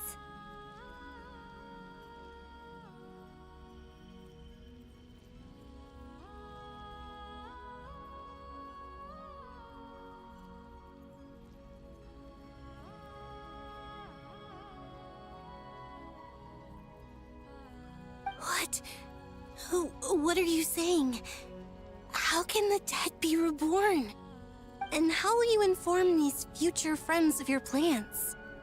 You can't exactly leave oracles. Nothing can escape this place. Not a single ray of moonlight. And even if you found a way, what if they never find the message you left for them? You'll... No, that won't happen. Come again? They will find my message. I'm sure of it. I'm not following. How exactly will you achieve this? It's quite simple, really. First, I will leave my soul here.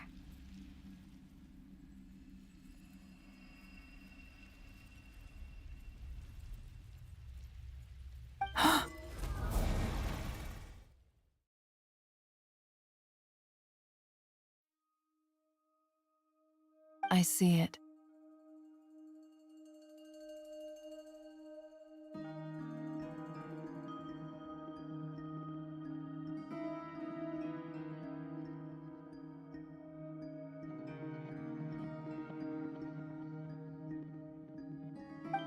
Your soul? You mean, you're a divinity? Yes. I once left a portion of my soul in the future. One so small that this prison barely noticed anything. In this very moment, she can resonate with my soul across time. When the time comes, I believe that she can serve as an anchor to pull my soul from here back to the future reality. Just as gravity connects. Exactly. In the future, where I came from, the moon has been cast beyond the false sky, but I can still feel that it is there. In a similar way, I can feel a connection to the soul fragment I left behind even now. My friends can use it to detect my presence.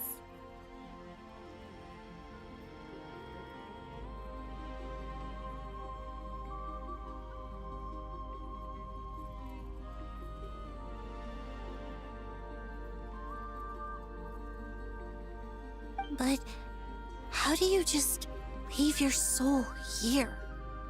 Is that even possible? On my way here, I met an ordinary mortal who entered this place long before I did.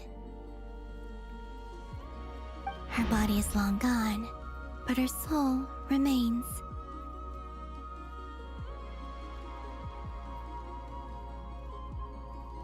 And before that, I encountered an old enemy whose entire soul survives here intact, while the power that once corrupted his body has faded away.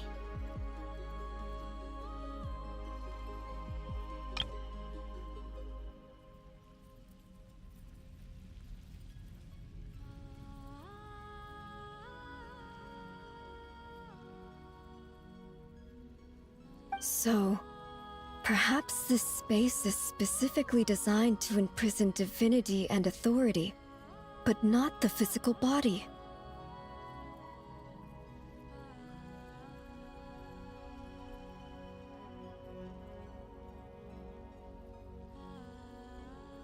Still, even if your body can escape, would it not just be a lifeless husk without the soul inside? Wait, is that what you meant when you said you wouldn't leave alive?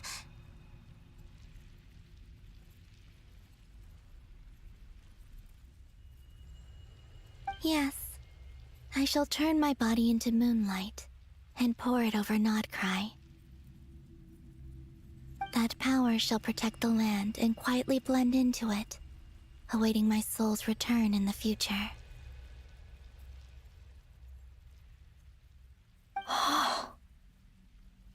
However, I cannot do this on my strength alone. I would need your help to do this, so I'm humbly asking for your assistance. Oh, dear sister, you need not be so formal. As I said before, we are but remnants of a bygone age. You, on the other hand, were born alone in that distant future, and you have walked a long and lonesome road since then. How could I bear to let your story end here in this dungeon? Don't forget, we are your sisters, your family.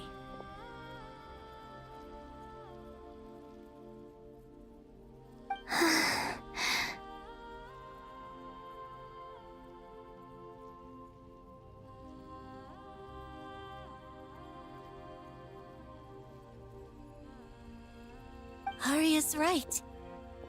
Actually, I've always wanted a little sister. Can you imagine how it's been for me? Getting nagged by two older sisters all the time. Now, I finally get to be the big sis. And not just that, but I get to help you return to your world, too. How could I say no to that?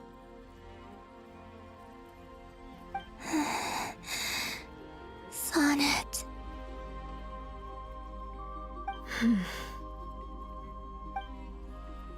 Kennen?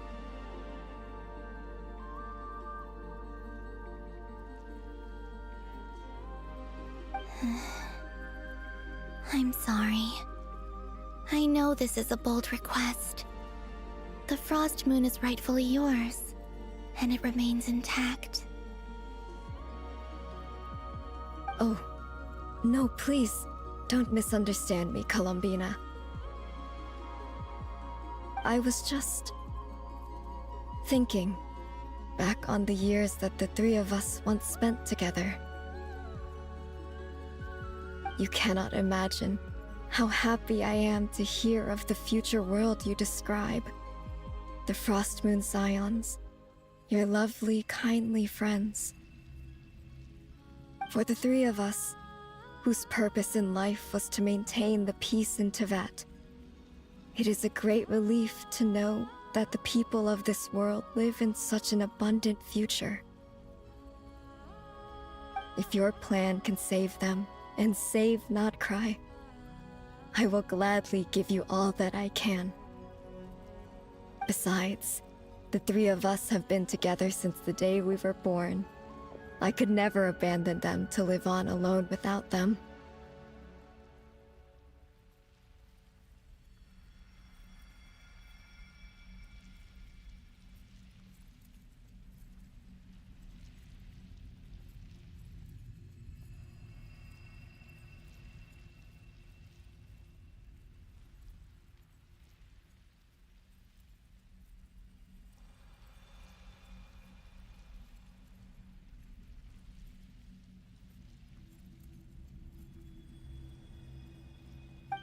Canon.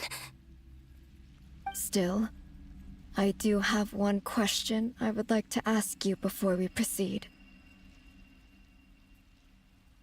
Certainly. What is it? Why do you cover your eyes?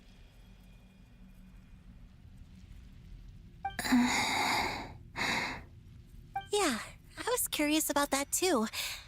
But it seemed personal, so I didn't want to intrude. There was a time when I refused to look upon the world. I believed it was full of nothing but lies and falsehoods. I wished to hide my feelings, seal my heart, until I could return to my true home. I see.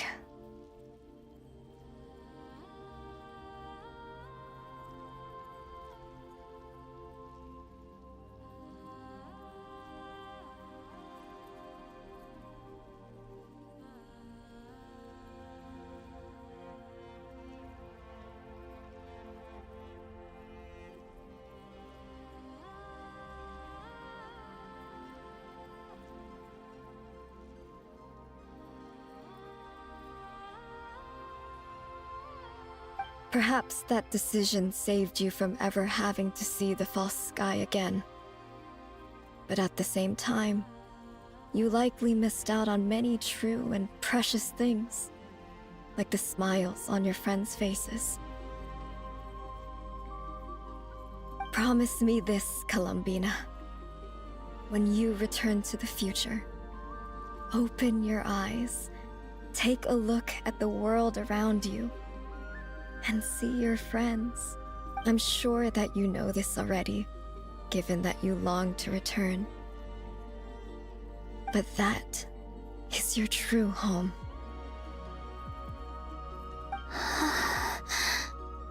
Give me your hand, Columbina.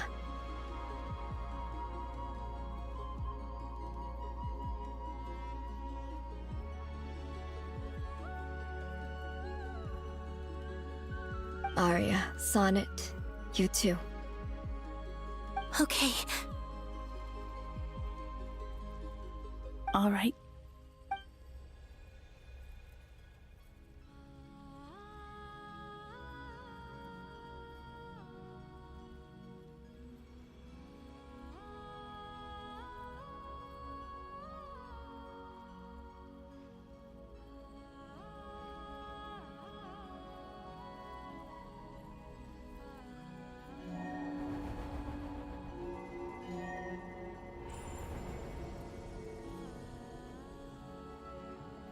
We once were the song sung for eternity, but now it is you who must continue to sing.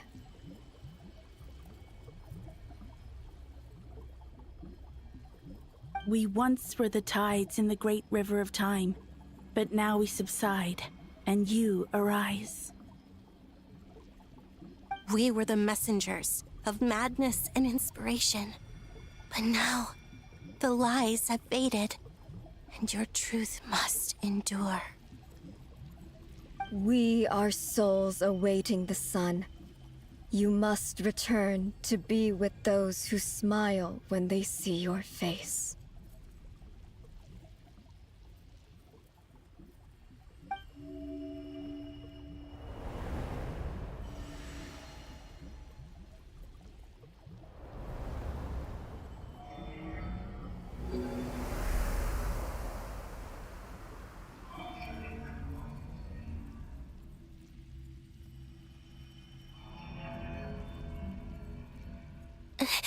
Is it done? Yes. We have transferred the authority over all 3 moons to Columbina Hyposelenia.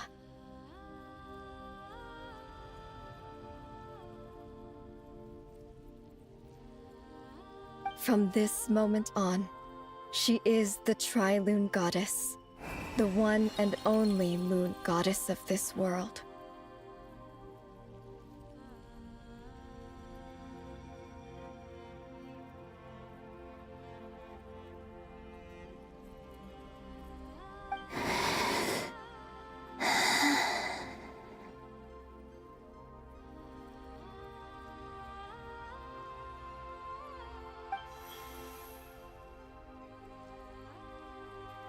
Thank you.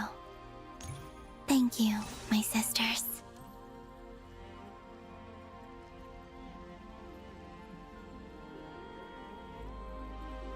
Now go, and do what you believe is right, Columbina Hyposelenia.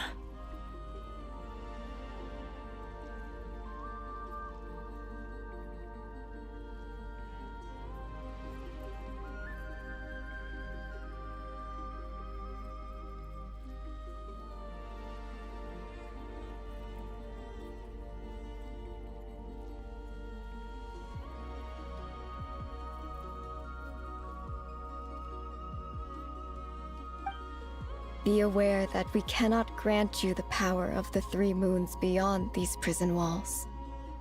The conflict that arose over their remains following our disappearance will still take place. I understand. Sisters! Oh, my body. It feels... Now that we have given up our power and authority, our bodies are merely mortal shells. This prison is dissolving them as we speak.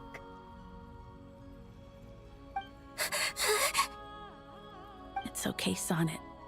The end must come for every god, just as it does for every human. That's all this is. The final destination of our lives. Canon and I will be by your side the whole way.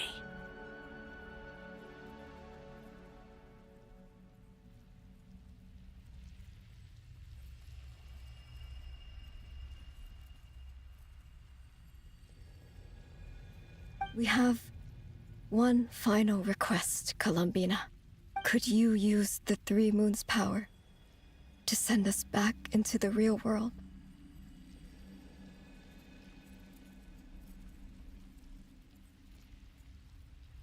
Now that we have lost our powers, I doubt this space will seek to hold us further. It's just... we would like to spend our final moments together in the only place we ever called home.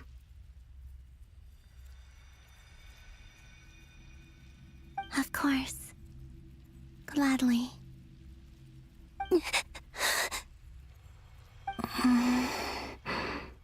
Sonnet. Yes? Don't...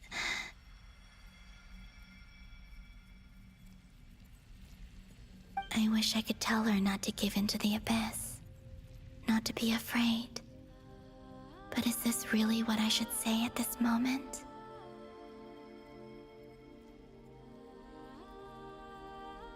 Don't forget.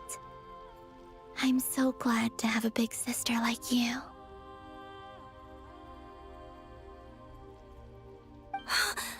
No, Hypo... Thank you.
I'm okay. I'm not afraid. As long as my sisters are with me, I won't be afraid.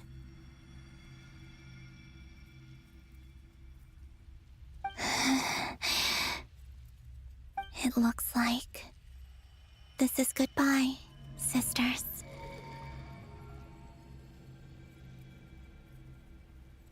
Goodbye, Columbina.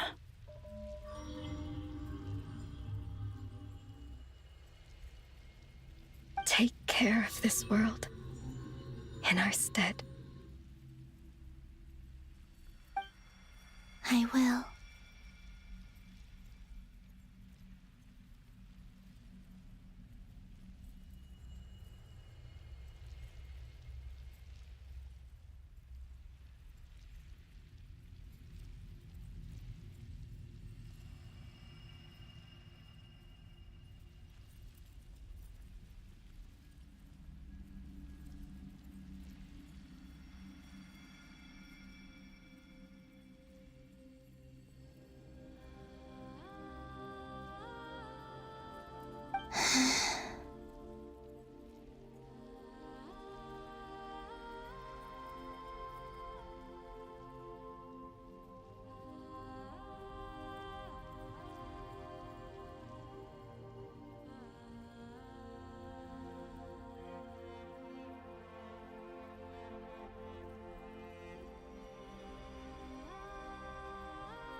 And now, it's time for me to bid farewell to my body, too.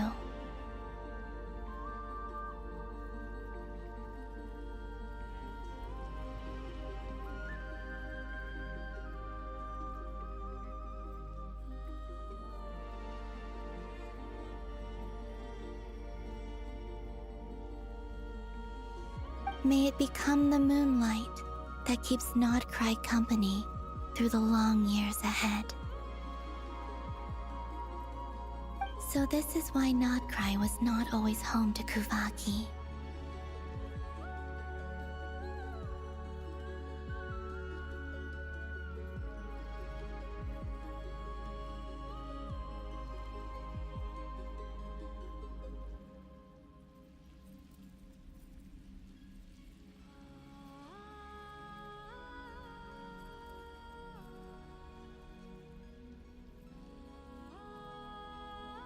It only appeared after I poured my body out upon this land, and only this land.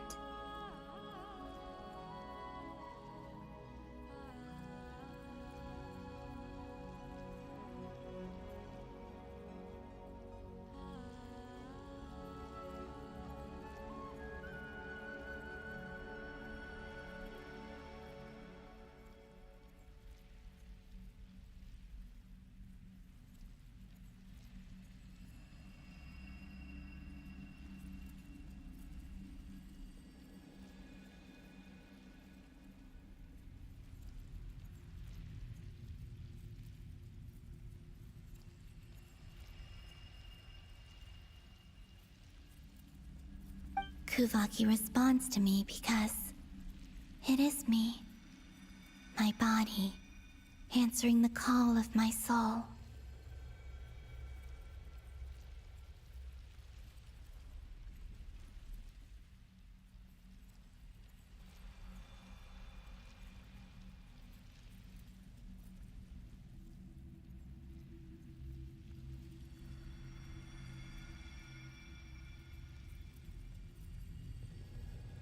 And the golden energy I've encountered on my way here was, in fact, that very soul, which I am about to leave here to guide me.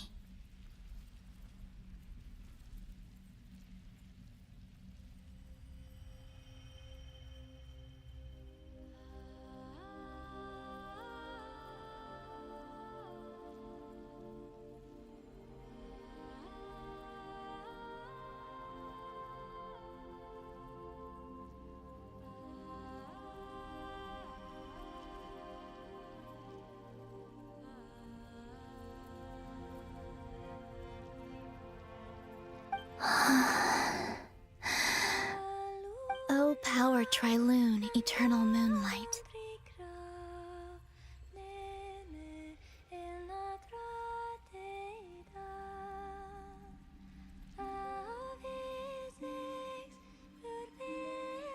I, Columbina Hyposelenia, lay aside my body. Let it be cast into the dark night to illuminate the future. May it be a companion to all who dwell beneath the moon.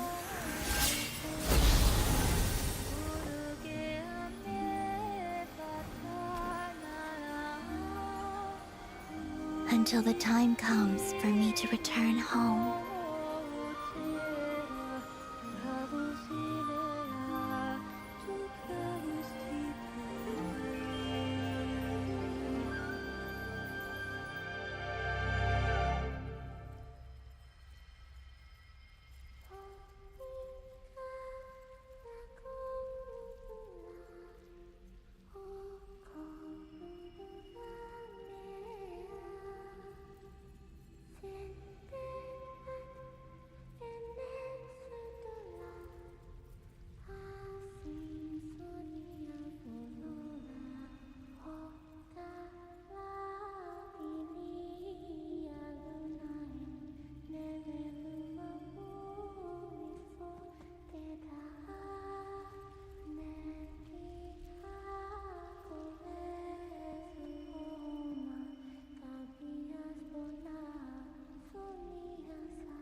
Boss!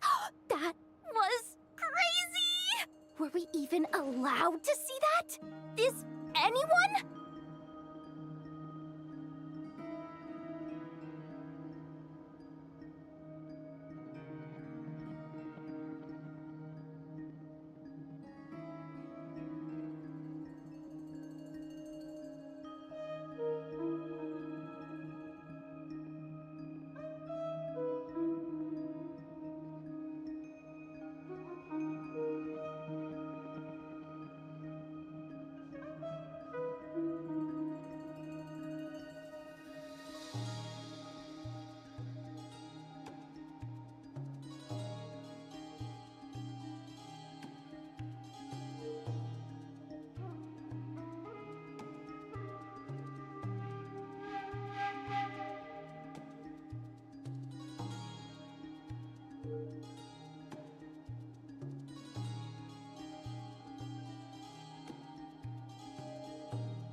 Can you still see?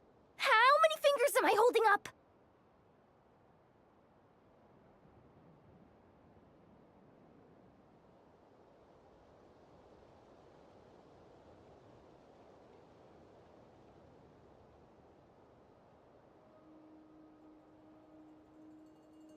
I see 2 fingers, and a look of sheer terror on your face.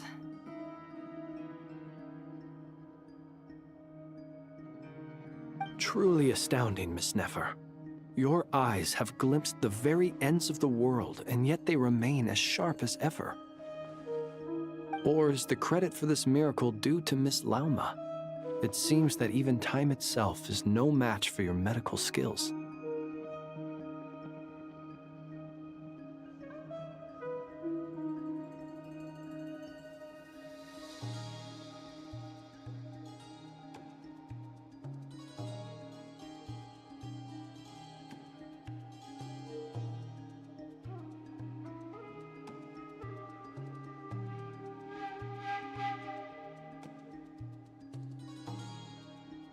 Surely you jest, Mr. Flint.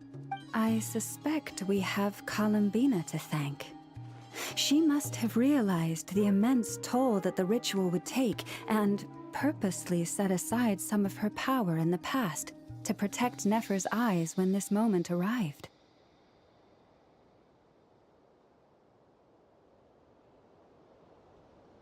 There is always a great price to pay for witnessing the truth, but it seems that this time, Columbina has shouldered that burden on our behalf.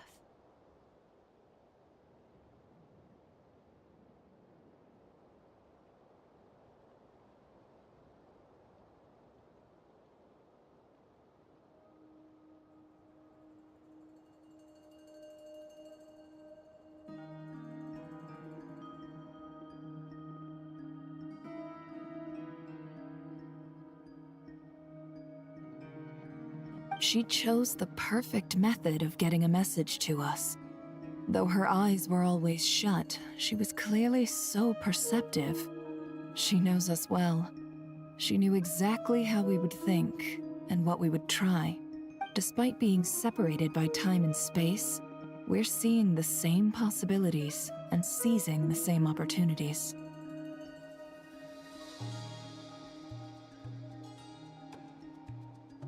We still don't even know if she's okay right now. But as long as there's a chance we can do something, we'll fight to make it happen.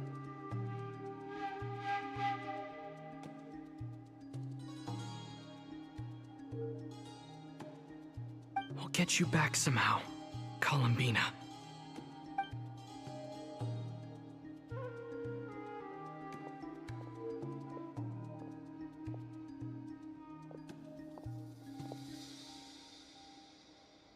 Well, based on the information we now have, let's figure out our next moves.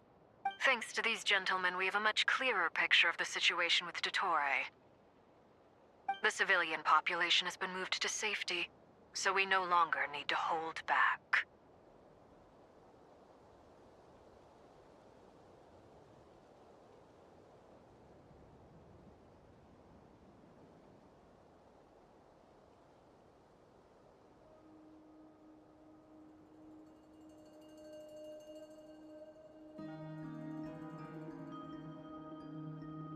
Miss Androne, how are the calculations going? So far, so good. I'll keep seeing how far I can push the system, though. Can't have Hatman being powered down for nothing.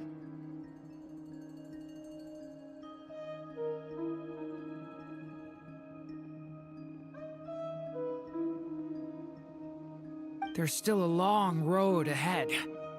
Where should we begin?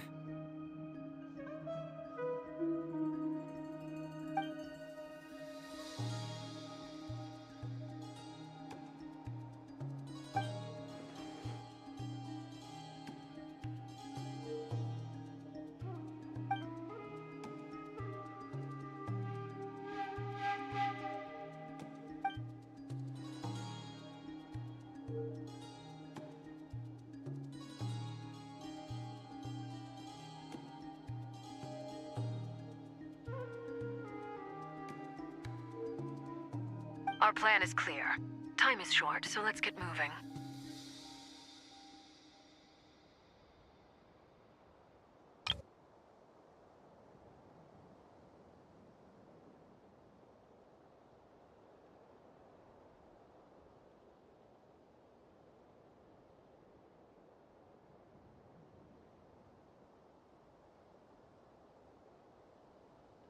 There's just never enough time, is there? Time is the bane of my existence. Ugh. Anyway, I'm gonna get back to work. All right, we'll do our part too. Yeah.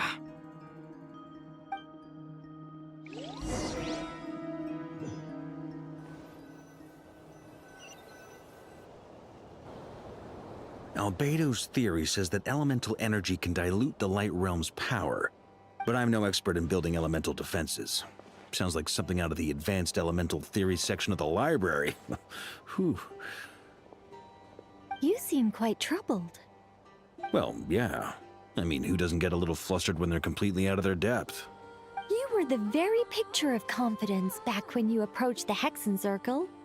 Eh, I could have been faking it through that whole meeting for all you know. Who's to say I'm not just a ball of nerves in a charming and gregarious package?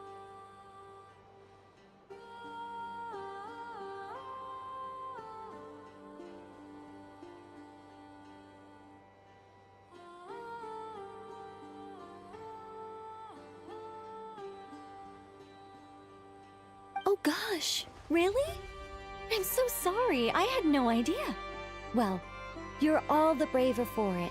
Still, I was much more in my comfort zone than I am here. At least in Mondstadt, you can cry for help from a cliff top and actually stand a chance of summoning Barbados himself. Things have never looked bleaker than they do now.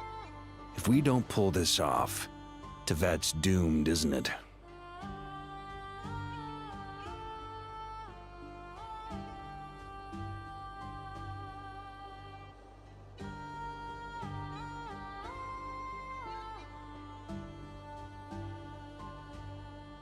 Oh, you think so? Actually, yes. Yes, it probably is.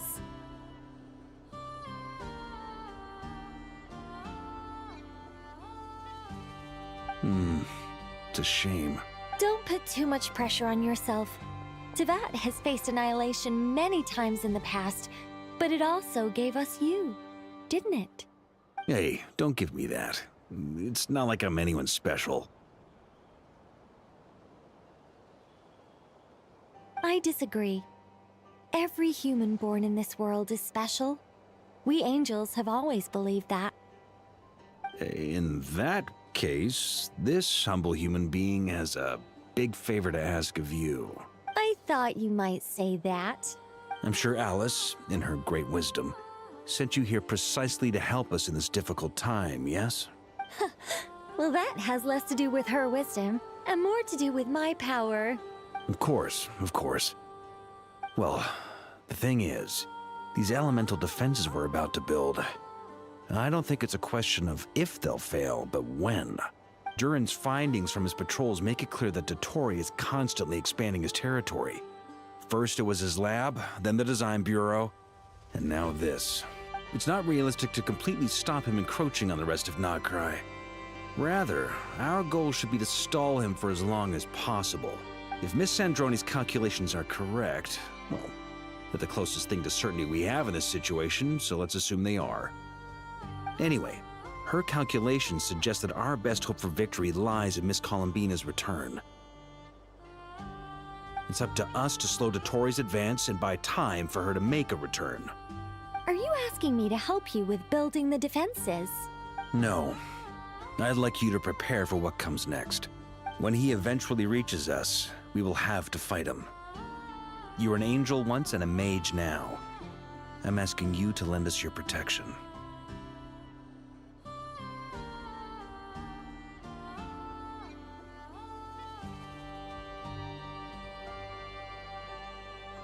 Oh. Can I take it that you're triggering the terms you fought for during our three-way talks? Well, technically those terms were about protecting Mondstadt. But if you're happy to agree to the change in location, then yes, let's do that. You're cashing in on this much sooner than I'd imagined. Well, yeah. The way things are going, I might not get another chance. Very well. The mages have heard the knight's plea, and we will respond.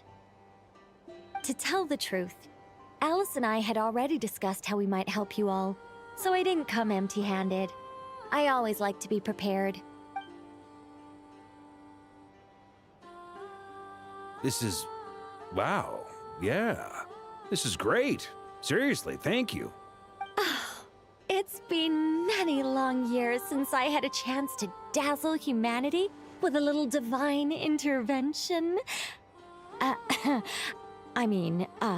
To humbly serve as a reliable and responsible guide.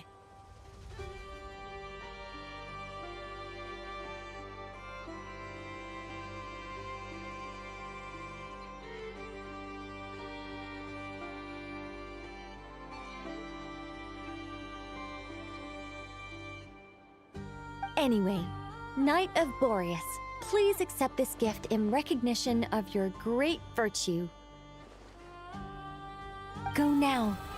May the angel's blessing deliver you safely to your destination.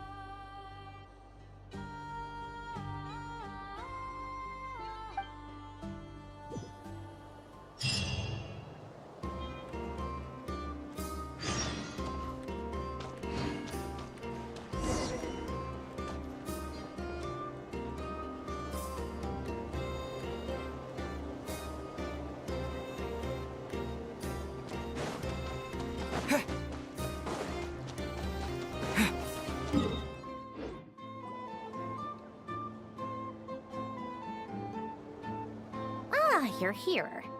Sandrone! How are things going? Glad you asked. You two are about to become the first people to lay eyes upon my masterpiece. Or should that be the first person and the first, specter?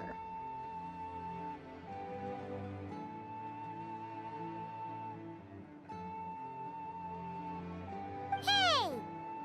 Whatever. Come, feast your eyes on this. Wow! We've never seen something like this before! This meter displays the progress of my formula. Currently, it's still making the most important connections. Once it's finished running, I'll deliver it right to your side. And then, we can finally bring Columbina back. What do you mean, deliver it? Can't you just tell us over the Dodo communication device? It'll just be some numbers, right? You're such a greenhorn. This isn't the kind of formula you solve in math class. It's a highly complex algorithm capable of constructing a framework of rules. Whatever. We'll be here all day if I start trying to explain it. All you need to know is the formula must be completed before we can bring Columbina back.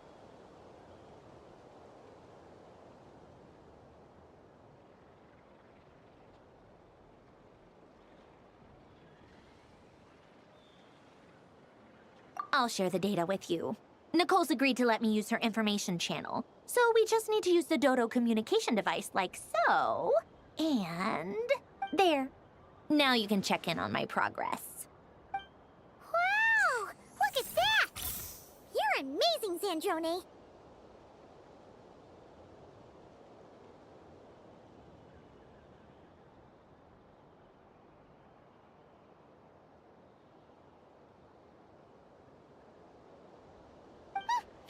About time you recognized my genius.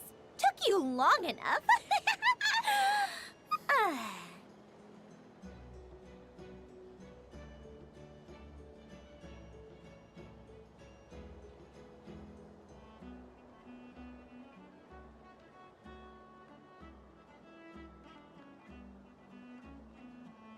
Anyway, that's all for me. You should check on the others if you have time. Make sure we don't have any weak links in the chain. That might sound harsh to you, but close supervision is a common practice in the Fatui. Not looking to catch anyone out. I just care about everything going smoothly. That's all.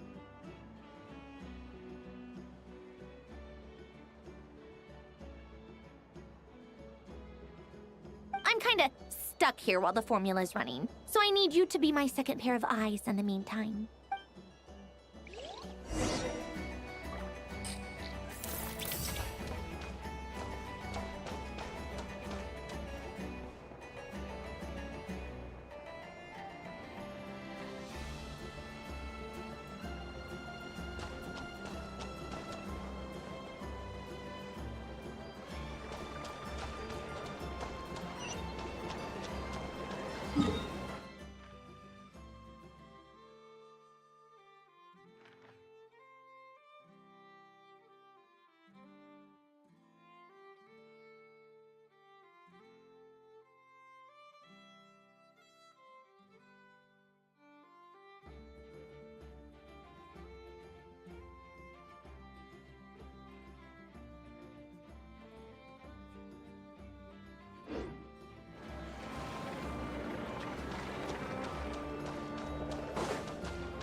The wind rises.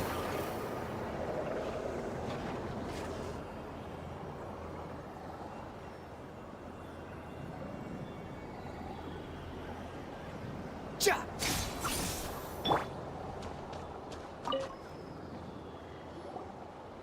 Traveler, Paimon, a pleasure to see you both. Twins! How's everything coming along? Fairly well, if I do say so myself. Personally, I am ready to confront Dottore head-on. Ooh, you sound much more serious than usual. To be honest, I am not usually fond of exercising my full strength. For one thing, it's hardly conducive to maintaining a low profile. Besides, I believe one should have the right to choose when to show their hand. I am conserving my strength until the moment of battle is upon us. Anything to boost our chances of victory.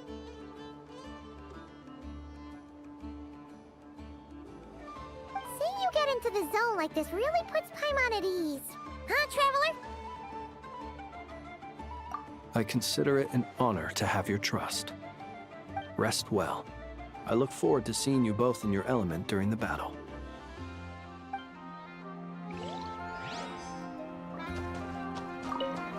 Rest well.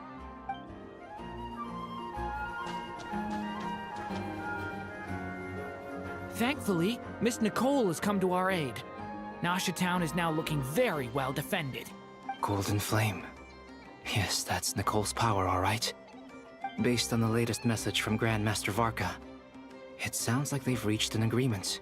The situation should be more stable with her assistance. Everyone will have at least some degree of protection.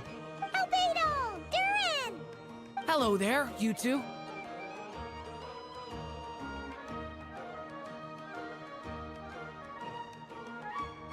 Are you well rested? That's good to hear. As per the plan, Albedo and I will be in charge of Nasha Town.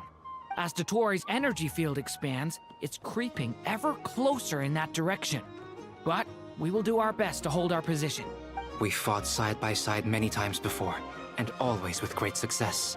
I believe this time will be no different. So don't worry about us. Focus on fighting Dottore.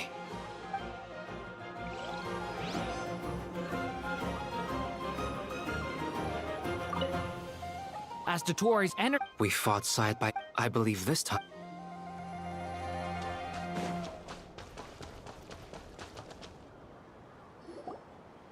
Yes, Miss Moonchanter?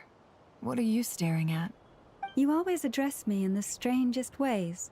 Lady Moonchanter 1 minute, Miss Moonchanter the next. Yes, and? Are either of those incorrect? Not as such. It's just that I simply call you Nefer nowadays. Uh-huh. That's my name. What's your point?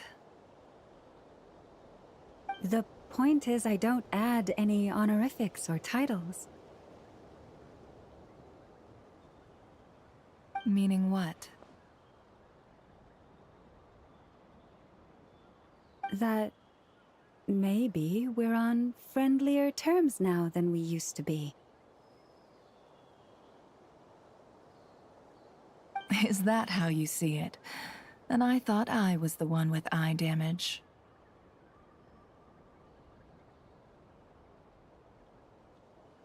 Never! Wilma! Paimon, traveler. Just swinging by to check in on you. How are things going? Did you manage to get some rest? Don't worry about me. I won't slow us down. And I give my all to ensure our victory. Ah, yes. Allow me to give you two a quick checkup.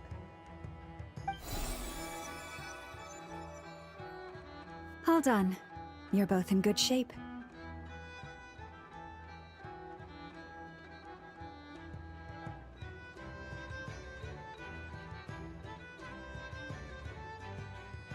You're welcome.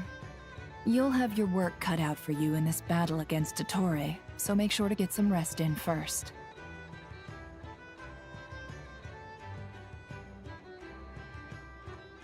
Paimon will keep an eye on him, don't you worry. I'm glad to hear it. Take good care of yourself too, Paimon. Sure thing!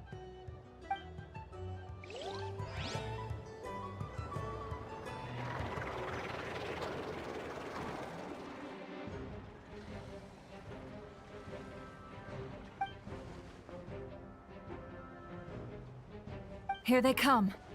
That's quite a horde. As we expected. Get ready, everyone!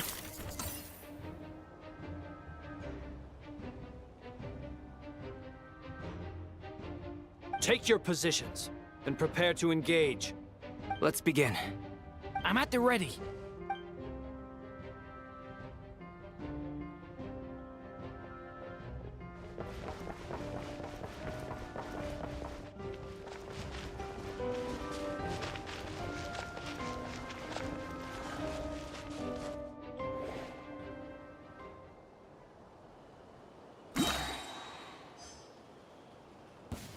What a waste of time! Your skull!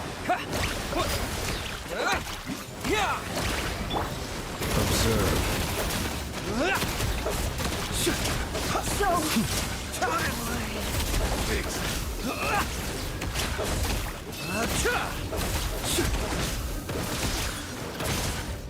Did it take too long? Another one?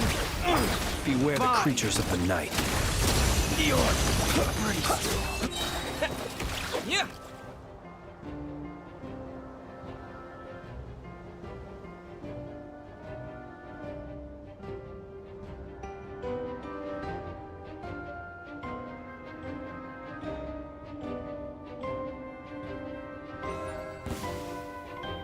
It's your turn. Your skull!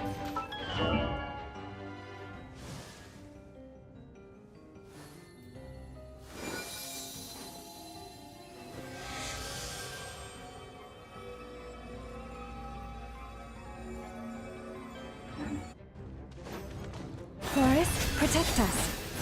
For the everlasting forest. These creatures cannot stand against us. Oh, fighting talk. Just don't let your guard down. That goes without saying. I'm hardly the risk taker in this group. Excuse me? The deception ends here. No more lies.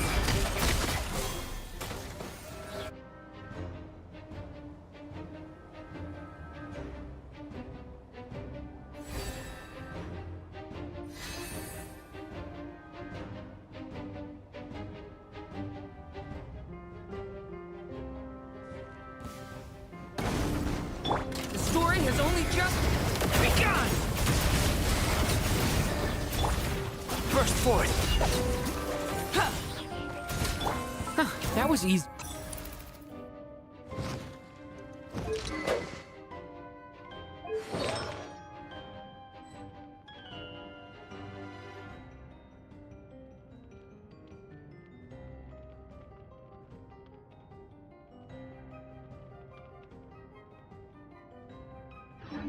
Easier than I thought? Naturally. What do you mean? Is it because as created beings go, we're of a higher level than them? Very good.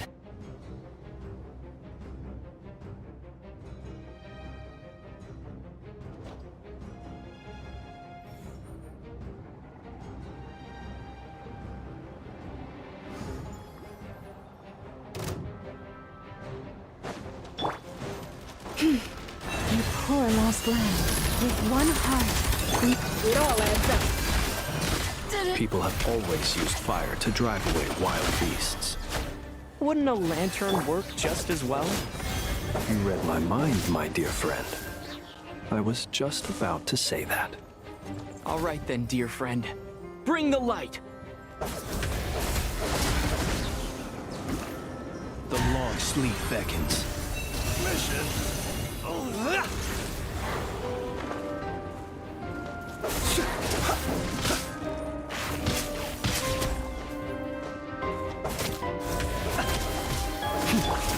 Wipe out! Forest, protect. You'll sorely regret that. No more lies.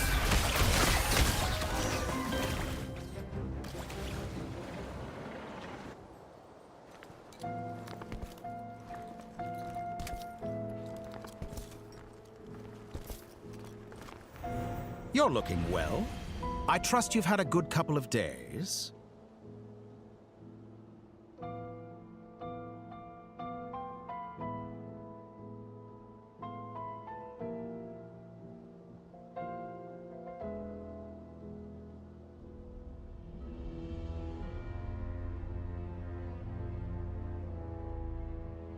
Dottore.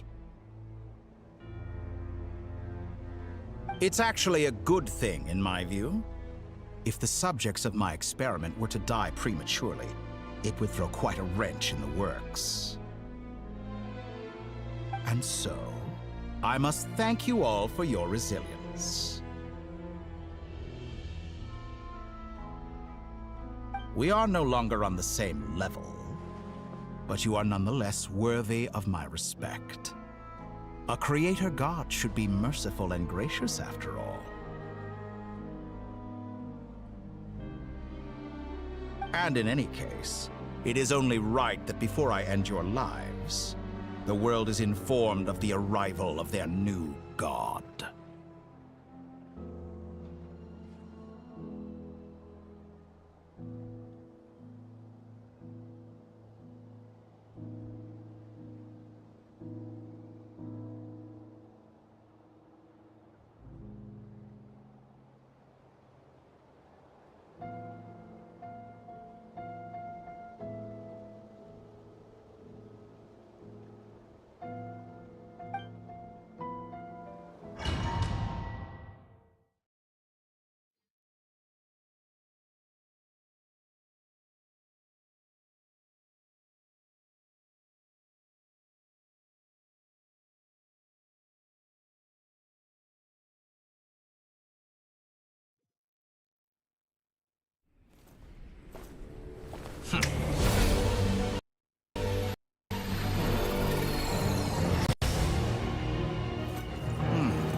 The experiment begins.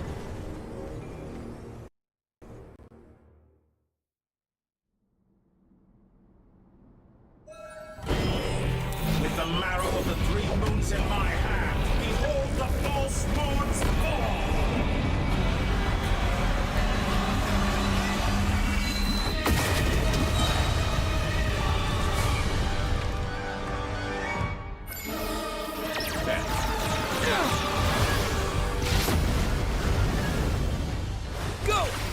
be Miles shackled. away! By the frostmoon of old.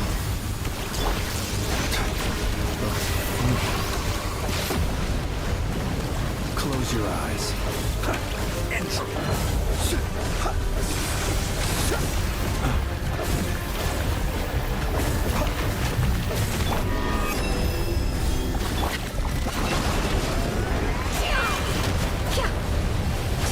Did you honestly think that would hit me? Water jet!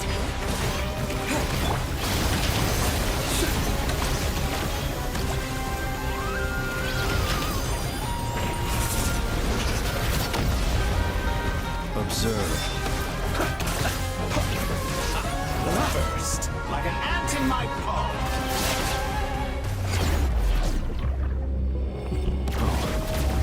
I've been moved inside another space, and it's sealed off. Looking at the structure of it, it seems like the Tory intends to trap us here. There's no exit. Our endurance is about to be put to the test. Entry bends to me.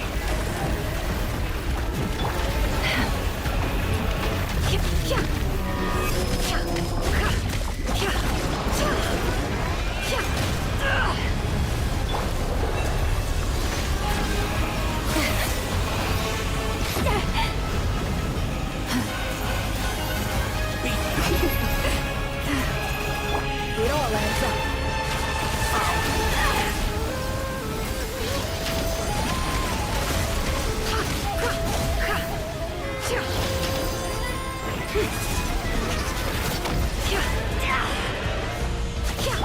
Pathetic. Poor lost land.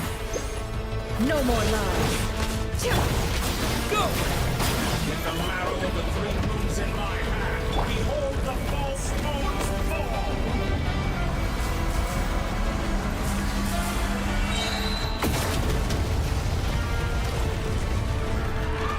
Tell me, where will you try scurrying off to next?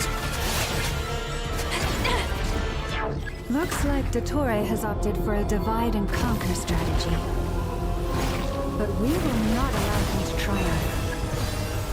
Now, I shall pray for our victory. Transgression.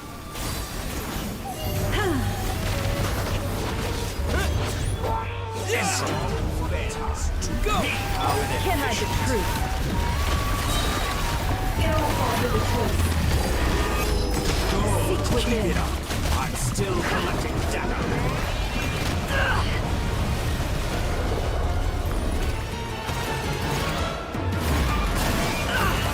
You cannot face me. Found.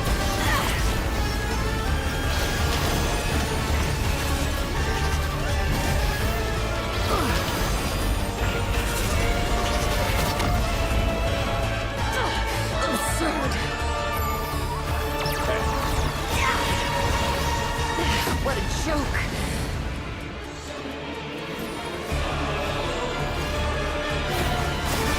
Moon's remnants.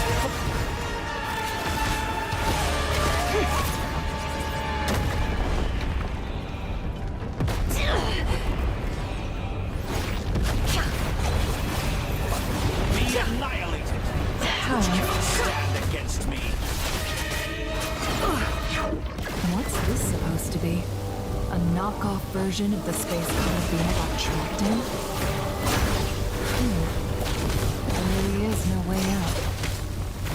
We'll see about that, Dottore.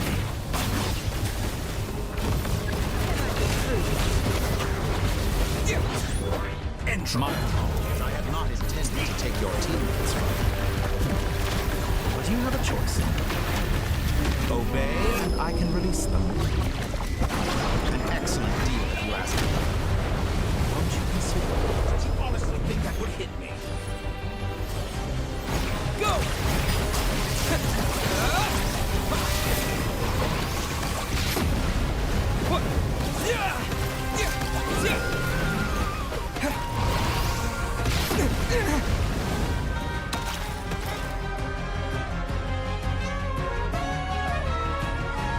I'm aware you've been working on some little tricks to surprise me with, but it appears that none of them have come to fruition.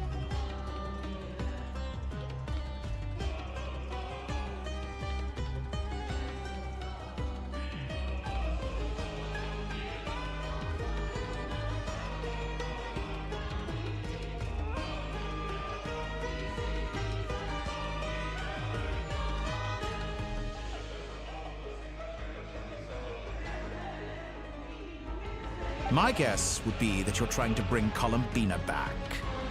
But then, where is Sandrome? Or are you trying to buy time for her? I always found their friendship to be a curious phenomenon. Two highly incongruent personalities, and yet they share a deep connection.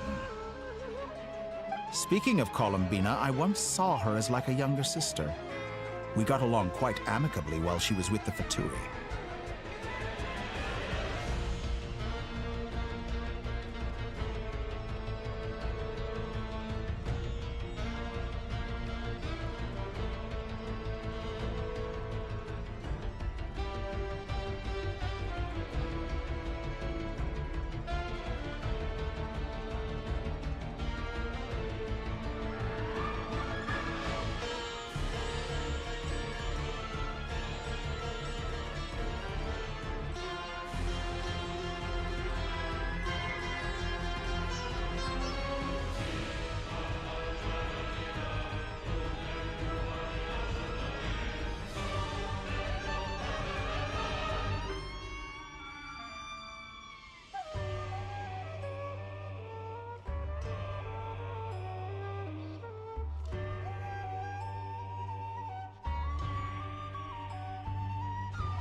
Then one day, she suddenly decided she would refuse to take part in any further experiments.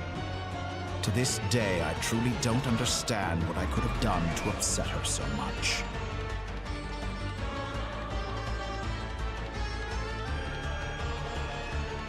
It's such a pity. I could have had a sister, a family. But alas, she grew to dislike me.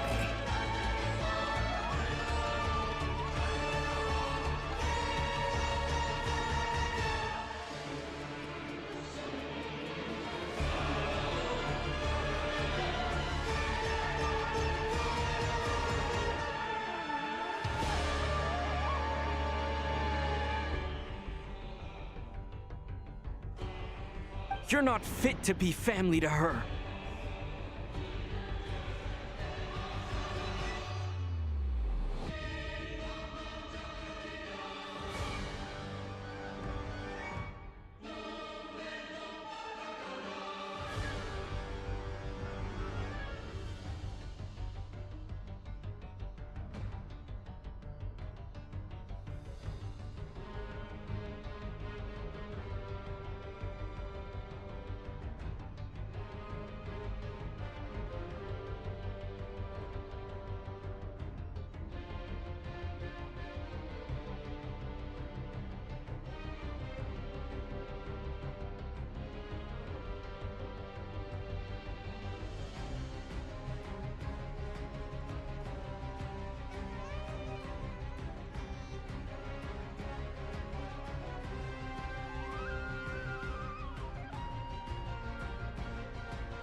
That I can't deny.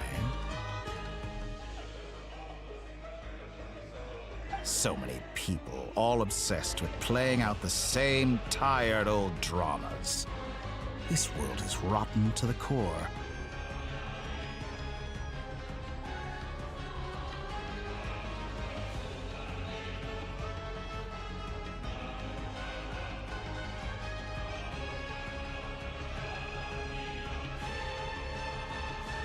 And then there's you.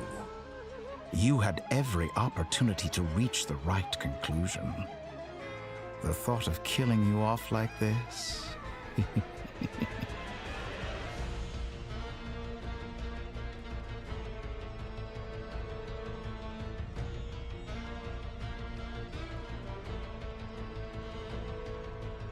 But I maintain that I approached you in good faith, so I will offer you another chance.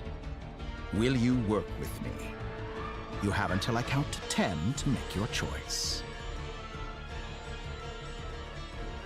1, 2, 3.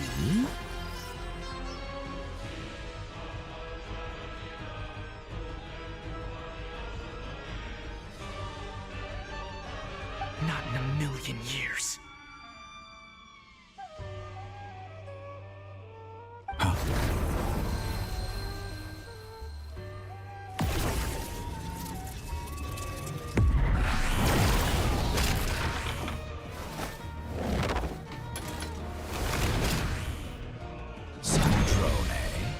What a pleasant surprise. I didn't think you'd join us all the way up here.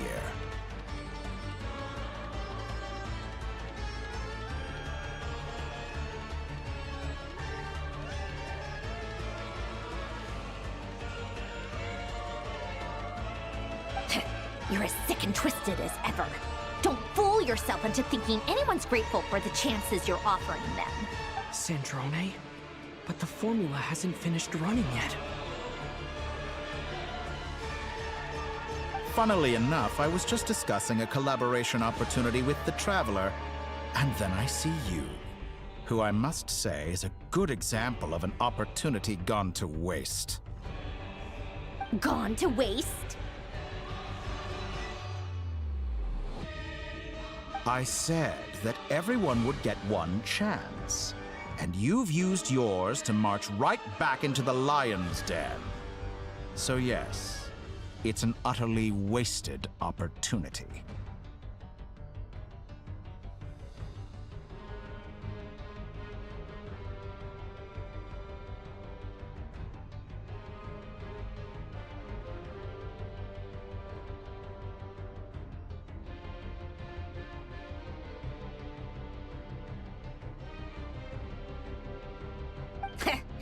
And what makes you think I believe a word that comes out of your mouth? I was planning on disposing of your little formula after wrapping up more urgent business here. But since you've taken the trouble of serving it to me on a silver platter, I can simply bring it forward in the schedule.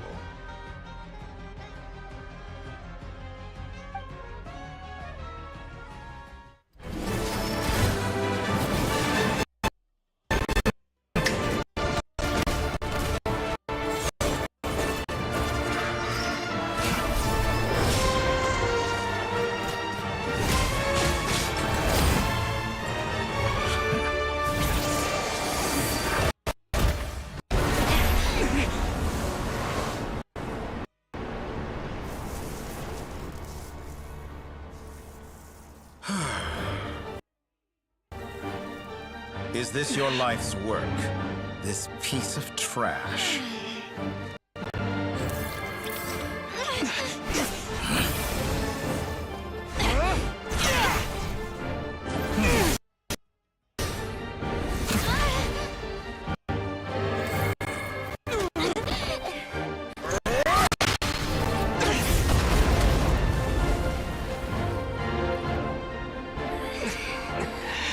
Your formula runs too slowly, Sandrone. You put your hope for success on others instead of fighting dirty. That is why you have failed. Now, whom should I slay first? Any volunteers? No one? How nice of you to leave the decision to me.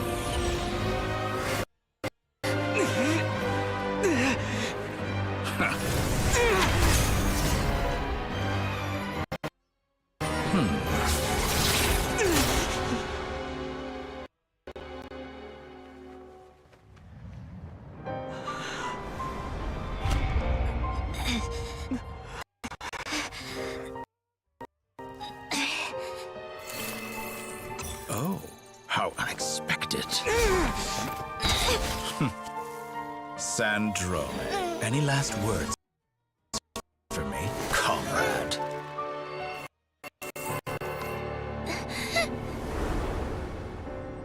Is there anything you wish for? Not really.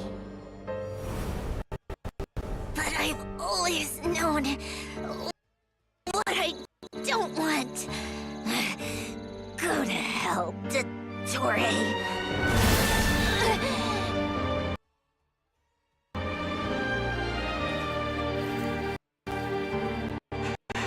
No!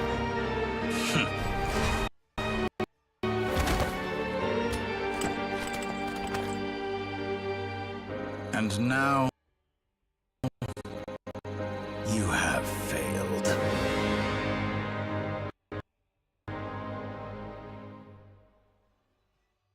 Sandrone!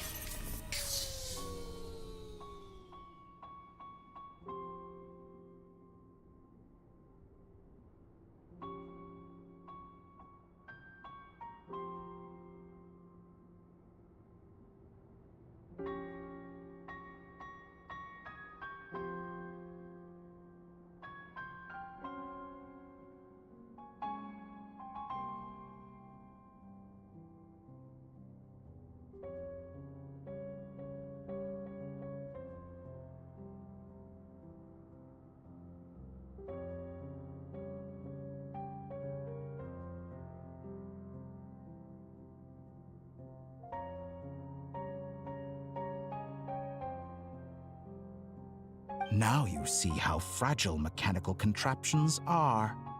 Just a gentle tap, and they fall to pieces.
However keen of an inventor Sandrone may have been, her death spells the end of the formula that was running inside her body.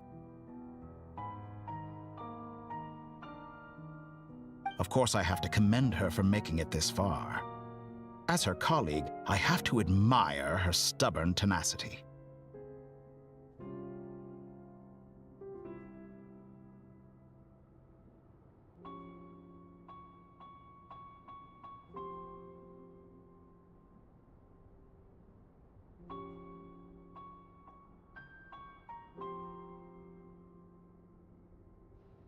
Now, it is time for you to take your place by my side.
My count was interrupted, but the second chance I extended to you still stands. Once again, you are welcome to join me.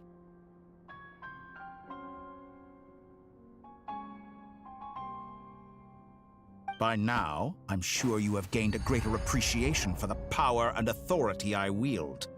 What is stopping you from embracing a new world of endless possibilities?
Not in the mood to talk?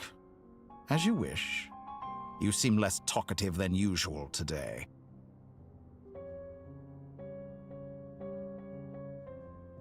I'll change the topic to something more apropos. Sandrone was always like this, never trusting anyone, always so reluctant to share her research with them.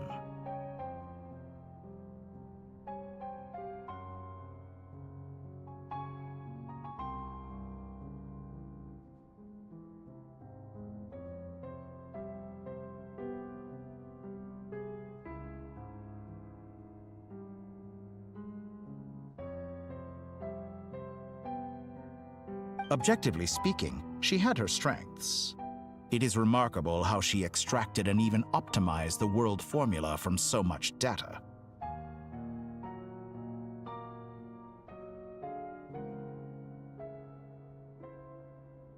But her inability to trust was her undoing.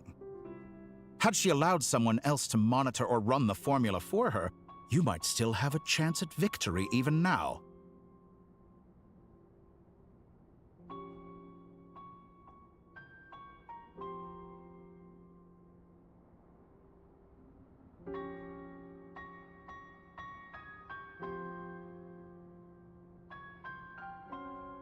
But regrettably, she was a stubborn fool. As much as it pains me, she had to go.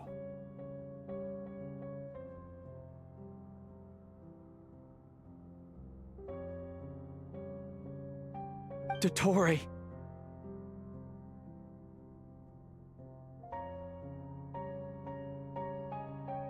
Maybe this is news to you, but people can change. Columbina surprised you when she escaped. And I think Sandrone would surprise you too.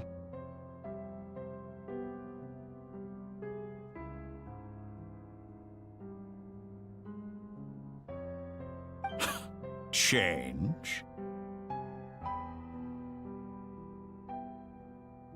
You can twist the truth however you want, but I see it clear as day. You're the one who can't trust other people. Is that how you see me?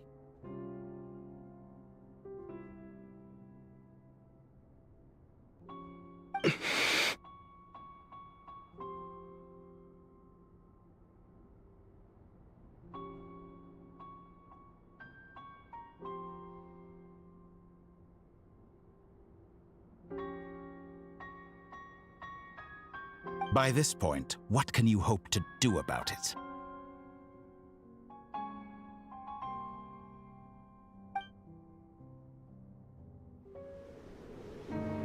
It is pointless to fight on. You've already lost. Wrong. You can't win this, Dottore.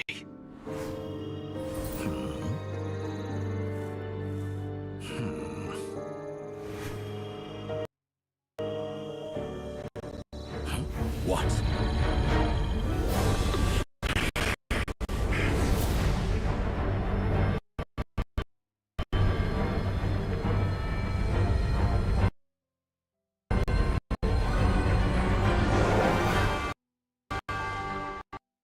My formula can get us 90% of the way.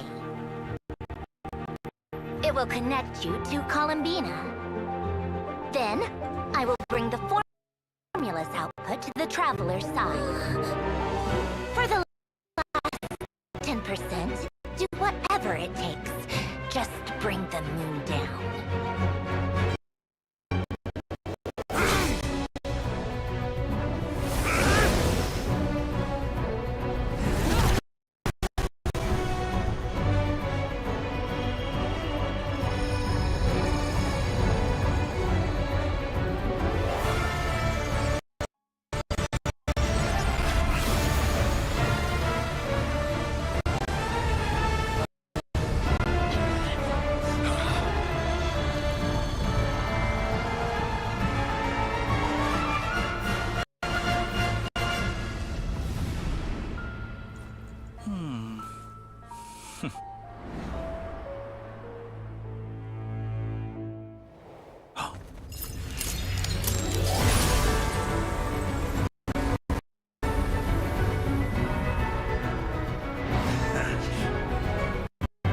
The moon will never be yours!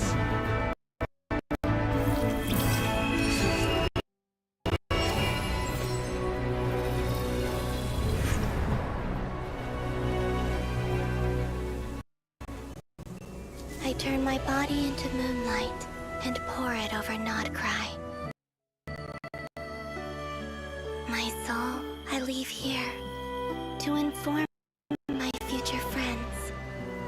Lastly, I will hide the Trilune Authority within the Frost Moon. And when my body, soul, and authority are reunited, finally... Columbina!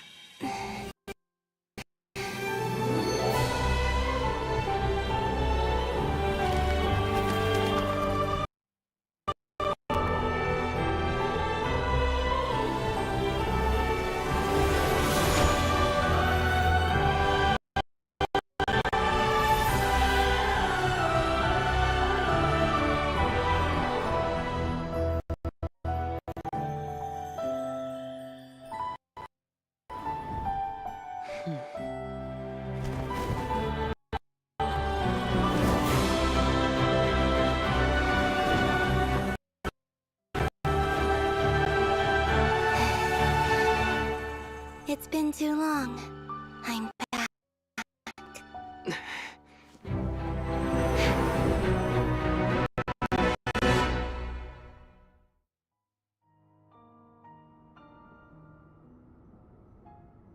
Stay focused on the battle track. What a touching reunion. Though I personally find myself repulsed by the sight of weaklings huddled together for war. Now, you're quite finished patting yourselves on the back. Show me how long you can struggle before you drown. Watch out, Columbina! He can manipulate space itself! I know. Wait for the right moment. We'll strike together.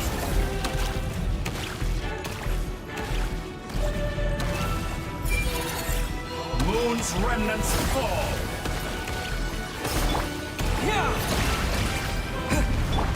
Surge.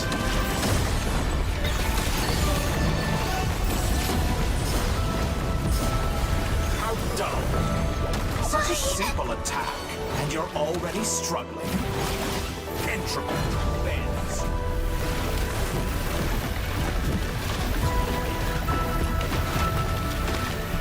Leaving openings on purpose. Confident, aren't we? Enough! First, like an ant in my palm.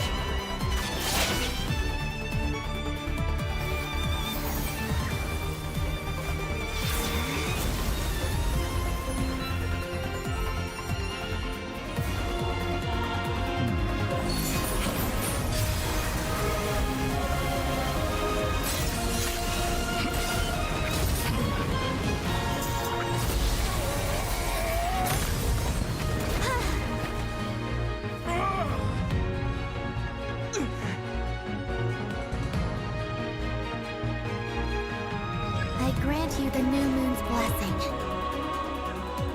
The new moon shines upon you. I am growing weary of your stubborn resistance.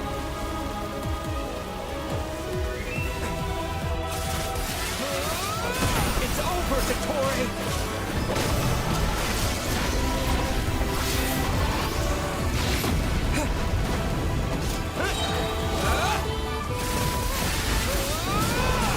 Time to pay for your heinous crimes!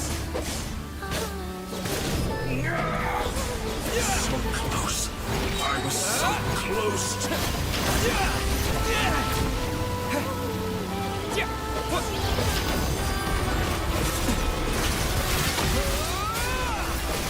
Our future is not yours to command!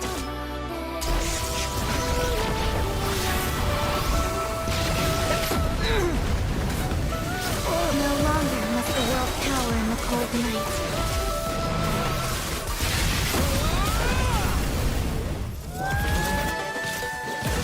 Only I could have shaped the new world. Only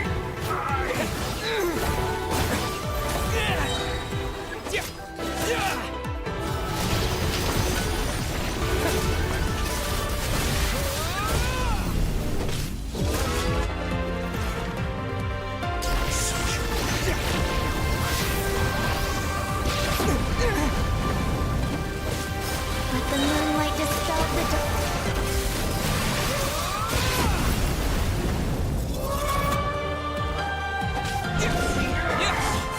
so close. I was so close to the new world.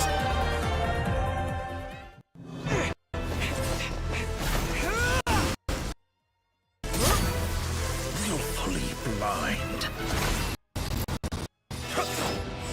How can you be so satisfied with your fate?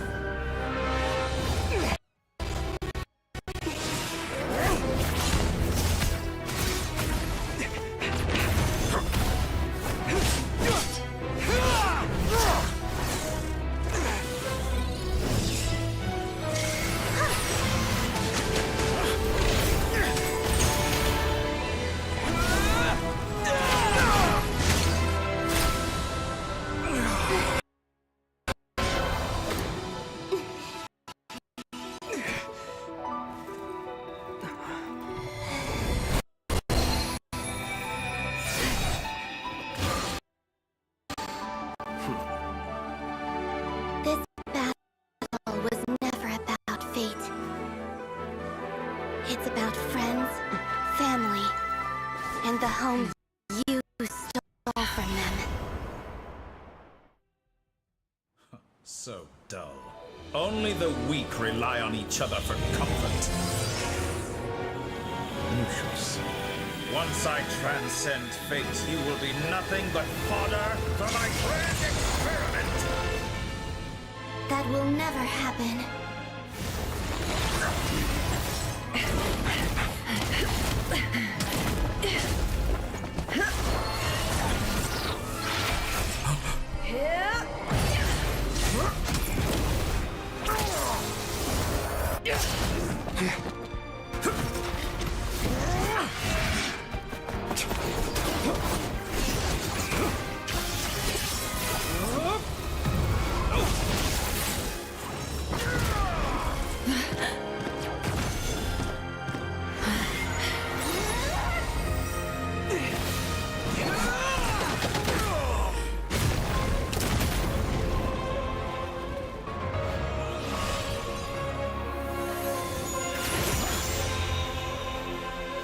Today, the moon lights up this world once more!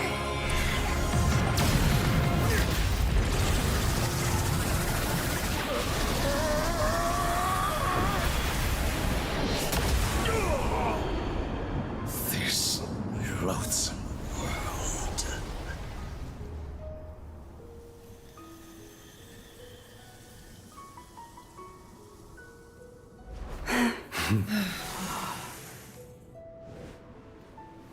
No, this world is our home.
No, you're doing it wrong.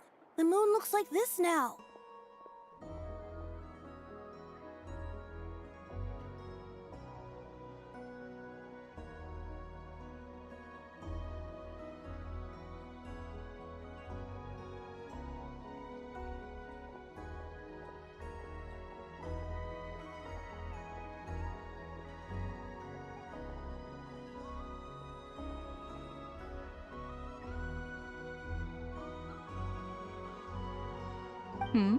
What are you trying, children? The new moon, Mom! It looks different than before, doesn't it?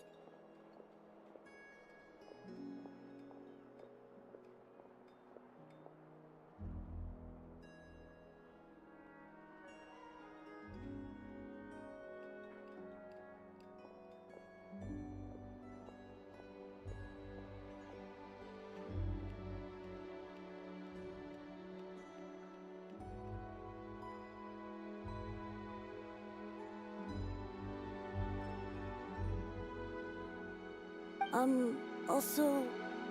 Can I go buy a sugar sculpture today? Please? Just one?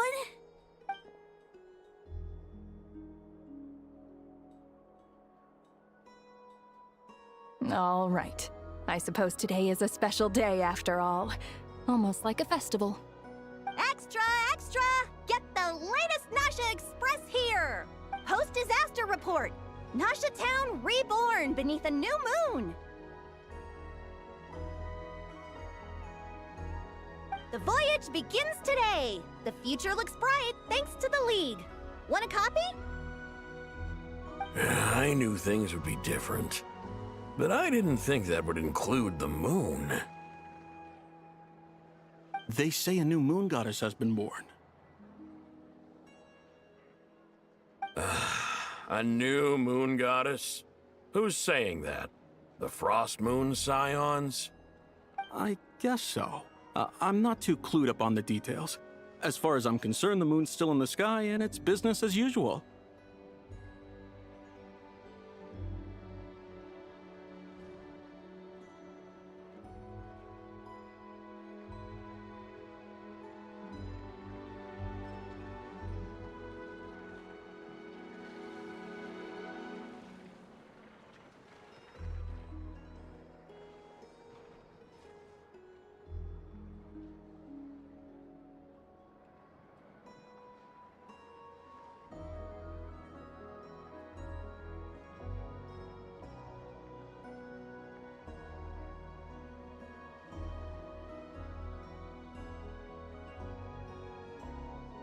Hey, since we've come all this way, shall we grab ourselves a free meal while we're here?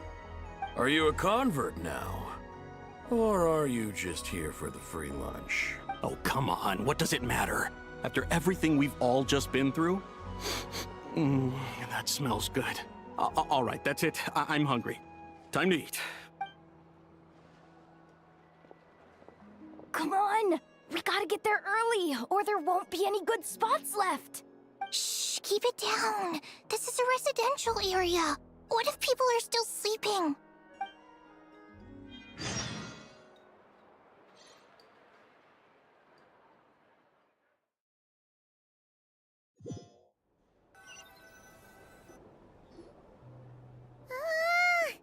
Why is it so noisy outside?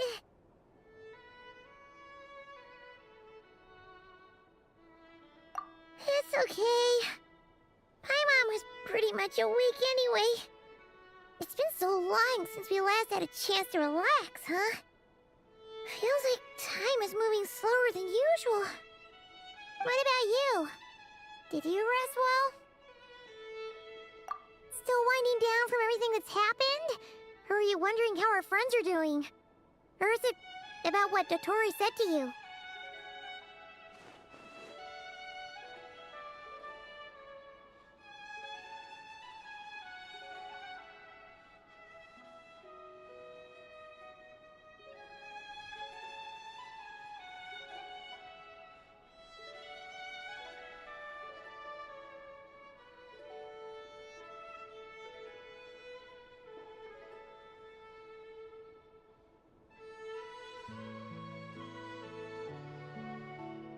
Okay, if you say so. But don't push yourself, alright? Let Paimon know if you need to talk.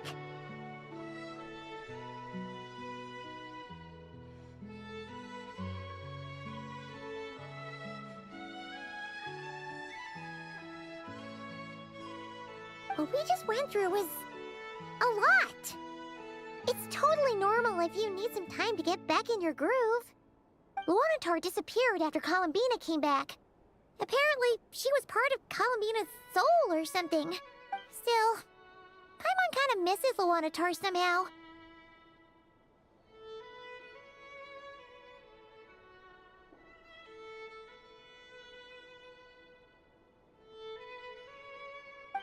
Anyway, you did great. So did Paimon. We all worked our butts off to contain this disaster, and in the end, we made it. So, chin up, Traveler. You should be proud of yourself.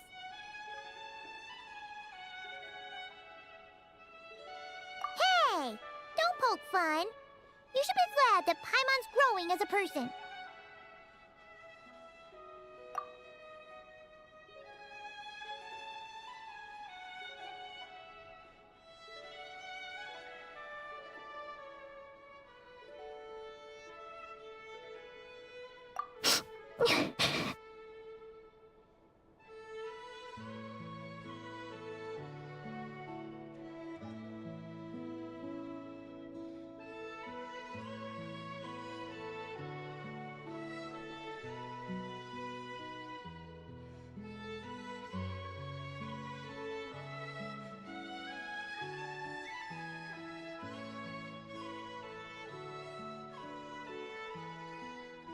Paimon didn't think you'd mention it.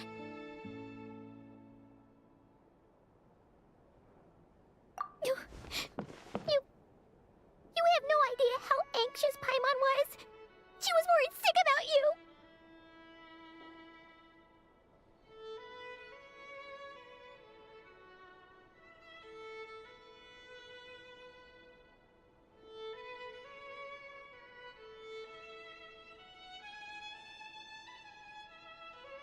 Well, if you really want to show Paimon you're sorry, you're gonna need to make it up to her. You better be ready to splash out on a lavish meal.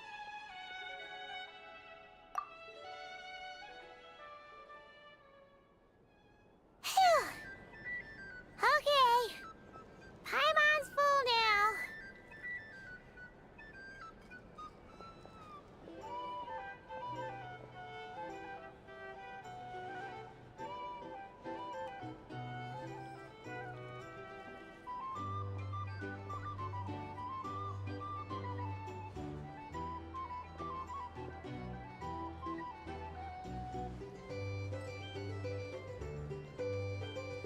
Huh? Oh, well...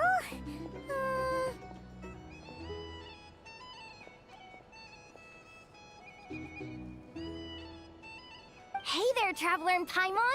Good morning!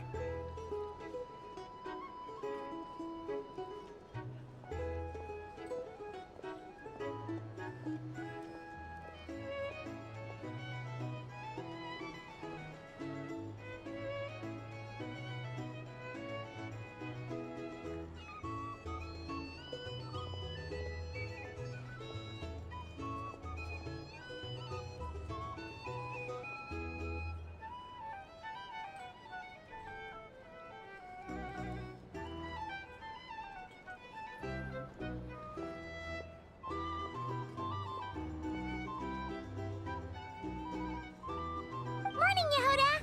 Here for some breakfast? Oh, I've already eaten. Just need some water.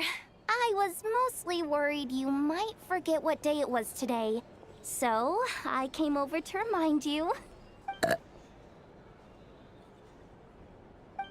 Careful there, Paimon. Too much food will make you drowsy. Don't let anyone catch you hiding at the back and nodding off during the League meeting.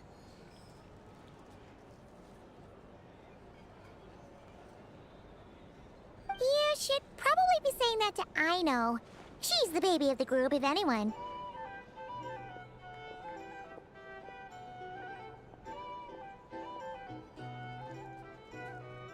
True. You know, I'm surprised that all these competing groups are actually coming together to try to solve things together. Definitely a first for Nodcry. Well, nothing like a region-wide calamity to bring people together. After that, surely even the most self-interested people have to realize that going it alone isn't worth the risk, right? Try telling Boss Neff that. she's not exactly convinced that people are gonna get with the program. Really? But if she's so pessimistic about it, why'd she agree to be the Curatorium's representative in the League? Probably 'cause even though Unity sounds like a pretty far-fetched idea, the benefits it would bring make it worth a shot.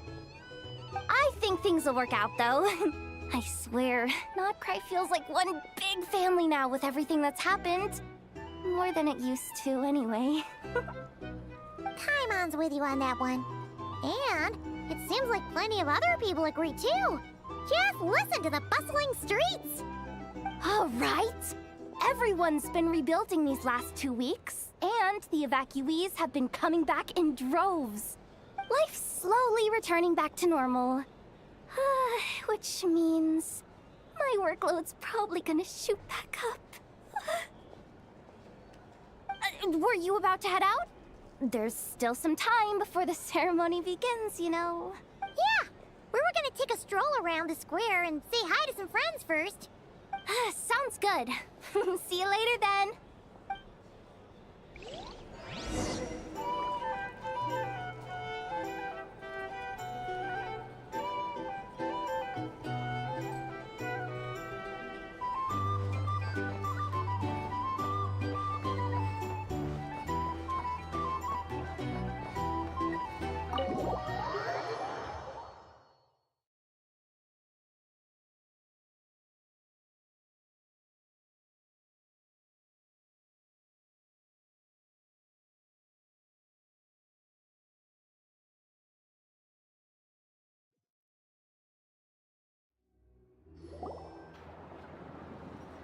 Please accept today's boon.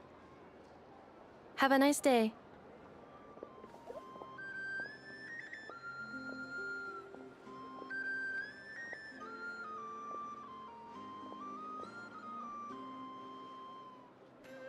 Are Paimon's eyes deceiving her? Or is that Inefa handing out food for the Frost Moon Scions? Hello there. Would you like a feast of the moon, along with some snacks of the day? So, what's new, Inefa? It was only a few days ago when we last saw you, but it looks like you've joined the Frost Moon Scions in that time. And I know too? What are you talking about, Paimon? We're just here to help. Duh. In the wake of the disaster, it's all hands on deck. We responded to Lama's request for support. At times like these, the smallest good deed can inspire others and help them through the hard days ahead. And we're using eggs and heating tubes to make that a reality. In true Bromfdgkk craft shop style!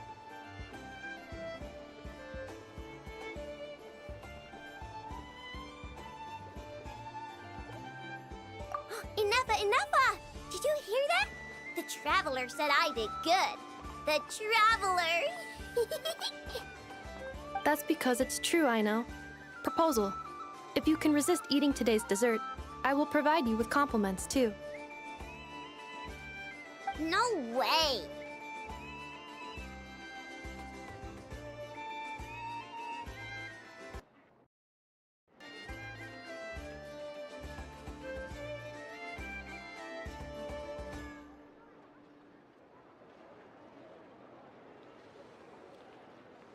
Well, that proposal got shot down quickly. I need something to get me through the hard times too, you know. Mom! Yes, dear. Go right ahead. Excuse me. Could I take a photo with the robot lady? She helped us get safely out of Notcry, and she helped us get back home too. She's the best. Of course she is!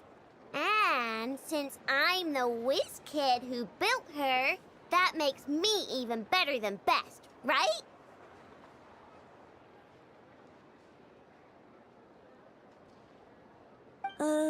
But you stole my snacks, though.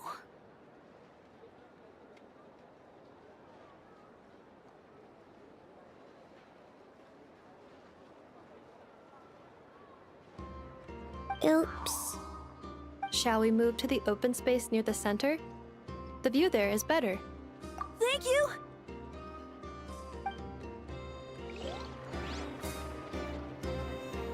Aren't you the better pick for this job, Flint? You underestimate yourself yet again, Master Ilua. Not at all. I rarely come by Nasha Town. I don't know any of the big shots here. All in good time. Socializing is a step-by-step journey. But you're much further ahead on that road, aren't you? You're not seeing the full picture. You know the truth now. My friends do not understand my habits. There is no question about it. The Lightkeepers need a representative in the League. Someone who is upright, cares about other people, and can realize their self-worth through group action.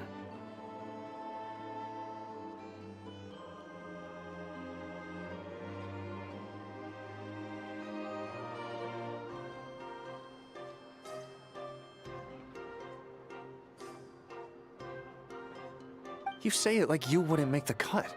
I am most flattered that you think I would. Sigh a little less, Master Ilua, and have more faith in yourself. All the Lightkeepers agree that you're a very promising young man. That is precisely why Starshina Nikita felt safe delegating such important work to you. I'm sure we all also agree that we would sooner die of dehydration than manage to wrangle anything out of you in a discussion. My apologies. I am not in the habit of bringing water with me when I go out. Whatever. I'll take the job. By the way, who else is part of this? Oh, it's quite the who's who of Nodcry. There's the Moon Chanter of the Frostmoon Scions, the boss of the Curatorium of Secrets, a representative of the Voynich Guild, and even someone from the adorable Bromfdgkk craft shop. I'm sure you will find speaking with them to be a genuine pleasure. If you say so. I've never done this work before, so I'm honestly a little scared of making mistakes. But I'll do it. Not only is it our duty as Lightkeepers, but because I want to make Nodcry a more welcoming place. An admirable attitude to take. The beacons are lit, Ilua. We're but one step away from breaking through the blizzard. We have the chance to band together and build our shared homeland into an Elysium. This is unprecedented for Nodcry. An opportunity not to be missed. Yeah. You're right. I'll do my best. Quite a few familiar faces have arrived. Let's go, shall we?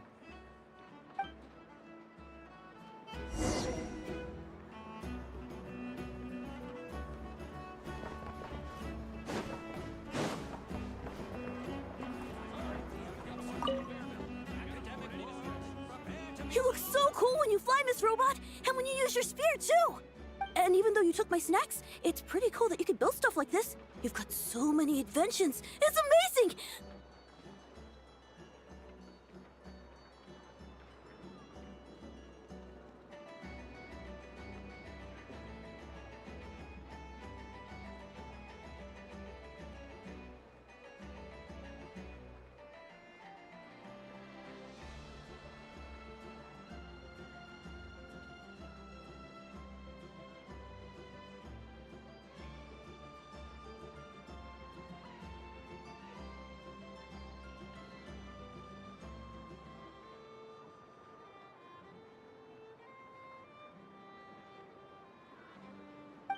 Also... Micah, we need to go now. 1 second! Please take this Feast of the Moon, as well as some snacks. Share them with your mother and your lovely family.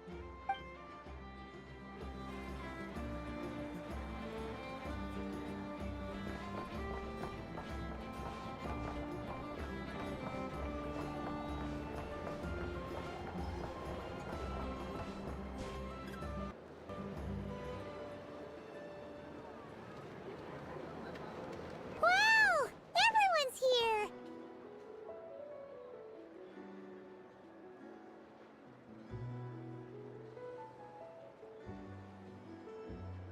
You seem well rested.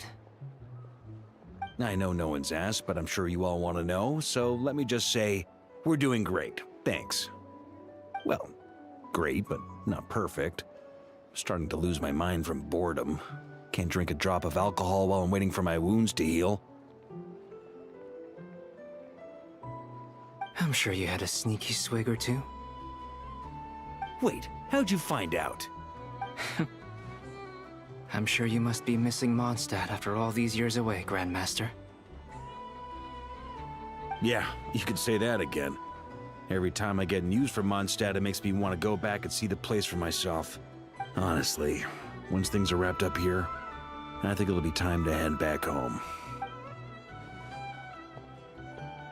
Hey, looks like someone's taking the stage. Can everyone see okay? Anyone need a boost? I'll just listen from the back. It's fine. You're taking this pretty seriously, huh, Durin? Well, it's not every day that I get the chance to see how people speak in official settings. Soak it up like a sponge. I'll make sure you get a chance to practice for yourself later down the line. Actually, I know just the thing. You can debrief the Knights of Favonius for me. Mr. Varka, are you forgetting that I'm not a Knight of Favonius? I can knight you. Any particular title you'd like? Is he joking? I really can't tell. You'll have to figure this one out for yourself. It'll be a good learning experience. It is my honor to host the opening ceremony for the League, and to have this opportunity to speak to you all in my capacity as Voynich Guild representative. Could this person also have been pushed onto the big stage by the real big shots? Guess I'm not the only one then. We come here today, having weathered the trials and hardships of yesterday, and having learned from them the importance of unity and cooperation. All right, here we go. Uh-oh, looks like Aino's off in dreamland already. Wait, Boss is looking kinda drowsy too. What's up with her?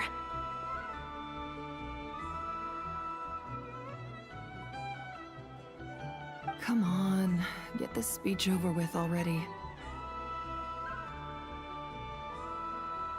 Nodcry is our home, the land we rely on for survival. And as we chart a course for the future, may we persevere through the storms ahead as we sail towards a new era of prosperity, freedom, and hope.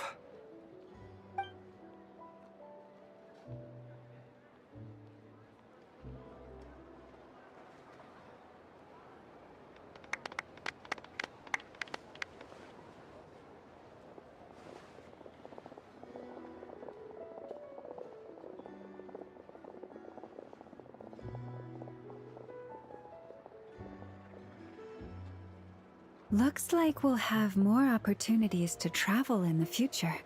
I'm sure you'll cope, Lady Moonchanter, given how fleet of foot you are. Unfortunately, I suspect I'll be too busy at the Curatorium to act as your host. We have a busy schedule, not to mention an international network of contacts to manage. It'll be all right. I'll just check your schedule with Yehoda well in advance. And if she's not available, I can simply ask Ashru. So giving my employees extra workload isn't enough for you? You're really going to drag my cat into this too?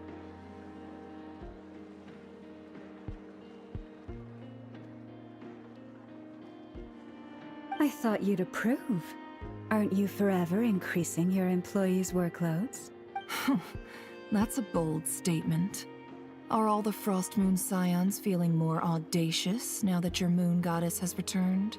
Columbina's return has brought joy to all who care about her. That includes both you and me. As for the Frost Moon Scions, we are learning how to thrive independently, without relying on the moon goddess. It is up to us to make our home a more livable place. Joining the League is one of the steps we are trying towards that end. I like the word try. It's nice and non-committal. You can opt out at any time and still say you tried. You don't see a bright future for the Frost Moon Scions? Or did you mean the League? I'm just not as optimistic as you. The Frost Moon Scions should count themselves lucky that they have a leader as stubborn and enterprising as you. But Nodcry's a big place. with all kinds of people. Most of them don't enjoy answering to a leader, or even listening to reason. Well, that's where you and your methods come in. Unless the Curatorium of Secrets is only here for appearances. For now, yes. And that won't change until this venture becomes worth my while. What would make it worth your while? Getting out more than I put in. Right now, I'd barely break even, but I'll grant that it's a good start for Nodcry. Then maybe it's worth a try. All right, you can stop now. Or do I have to join the Frost Moon Scions before you'll get off my back? You'd be very welcome to join us. Hey, you two! Congrats on all your hard work! What are you chatting about? Nefer was trying to dissuade me from adding to her employees' workload. Also, she's considering joining the Frost Moon Scions. Sorry, what? Your conversations are always the most interesting. Would you two care to join me for some tea before heading to your next destination?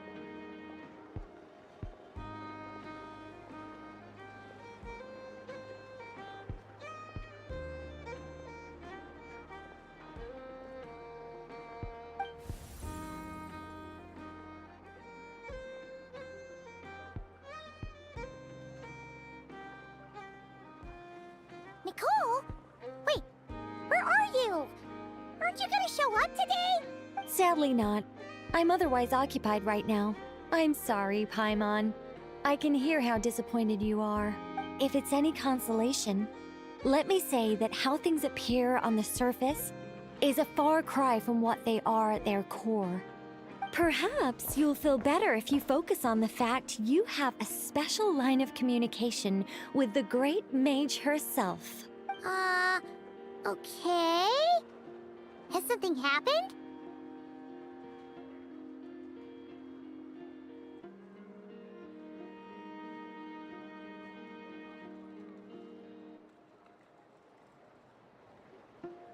No, or not yet, anyway. Well, that's not ominous at all. Not for the time being. Just think of this as a general check-in to make sure this communication system is still running smoothly. Besides, it's good to chat once in a while if we want to maintain our friendship. You could've just said so. Paimon got all worked up for nothing. Still, the best friendships are built through face-to-face interaction, you know? It's never gonna stop being weird having tea with you when you're not there and just talking to thin air. All right, fair point. I'll bear that in mind for next time. Yeah. Any update on that crisis at the world's borders? Alice just informed me that they had their work cut out for them. And now everyone's thoroughly exhausted. But they did finally get things back under control. Still, we can't let our guard down yet. The disruption caused by this disaster has made Teyvat easier to detect from the outside universe.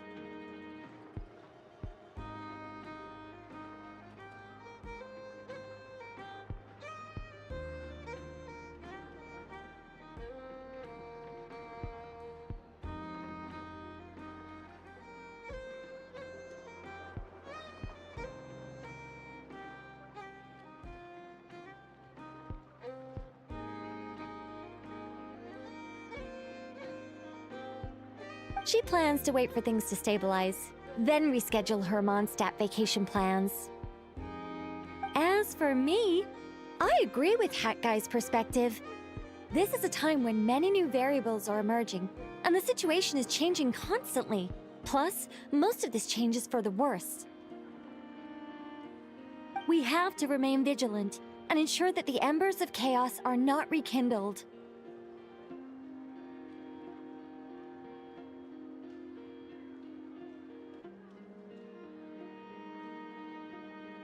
I did notice that the energy in Nodcry changed somewhat after the War of Funerary Flame, but since it was still aligned with the Light Realm, I never gave it a second thought.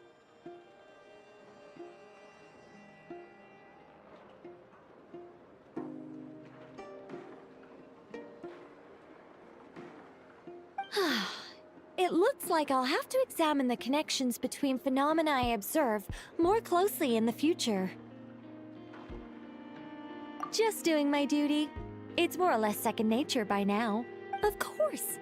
To give you the full picture, I'd have to start with the substance from which angels were formed.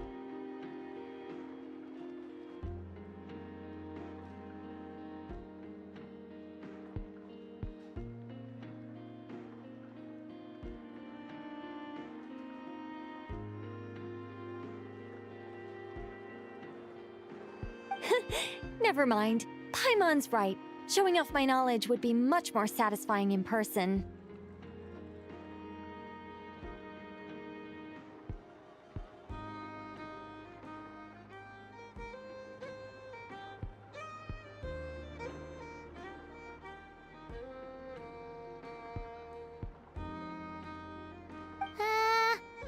By the way, you did receive the gifts from the Hexen Circle, yes? I'm not trying to claim credit or anything, but my pride demands that I at least mention it. They're quite similar to the protective talisman that Alice gave Dory, but with some very special enhancements. Oh! So that's what kept our friends safe when Dotori trapped them.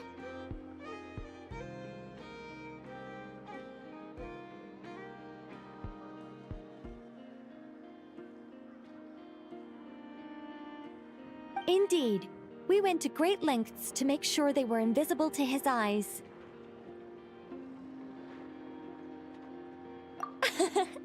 I'm so happy they came in handy. Still, not fishing for gratitude, by the way. I just want you to be aware that sometimes your friends may be protecting you in ways you cannot perceive.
Anyway, I'll contact you if anything else crops up.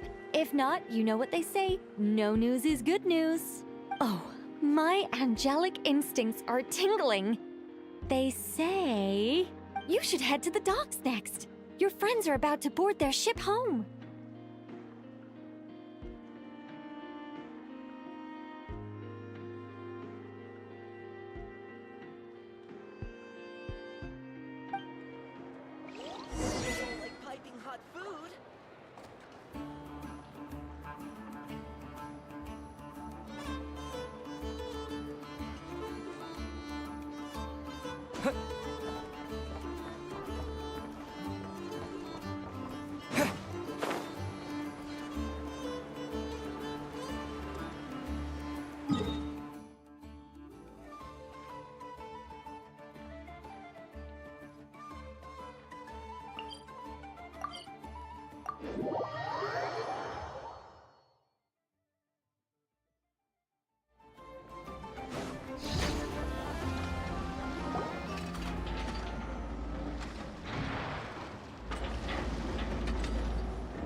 You're here.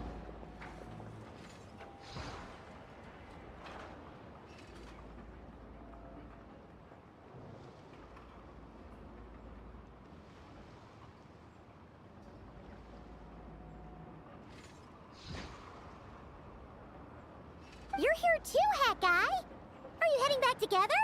No. I'm bound for Sumeru, and she for Fontaine. We just happened to cross paths at the harbor.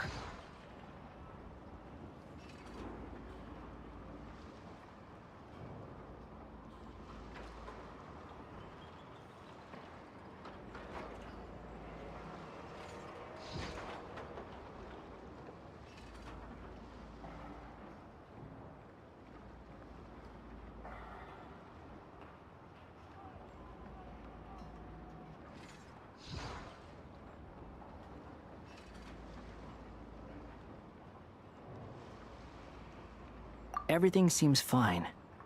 Sandrone may have an abominable temper, but she's always been very responsible with important calculations and things entrusted to her by valued friends. You always speak as if you know us inside out, Mr. Hat Guy. Maybe I'm just a good judge of character.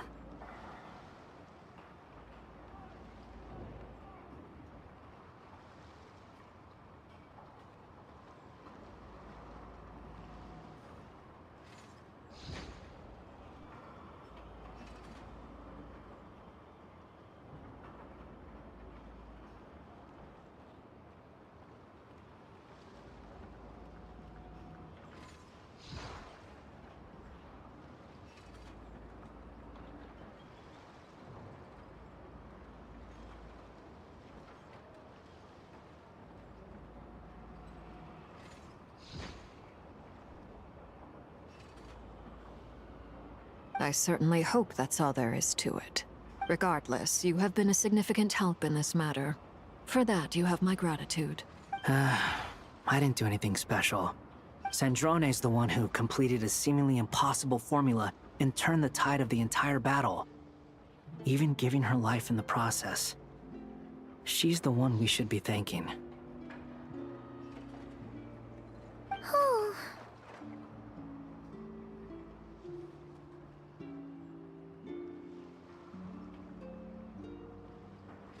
Even we were unaware that Sandrone had hidden the real formula inside Polonia's body.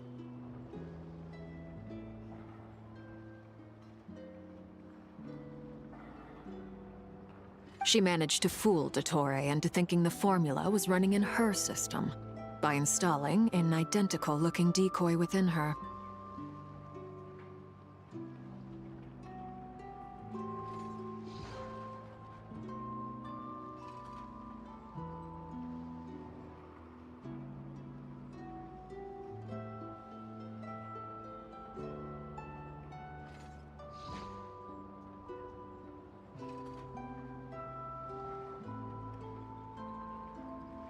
She probably realized that she didn't have the strength to stop Dottore.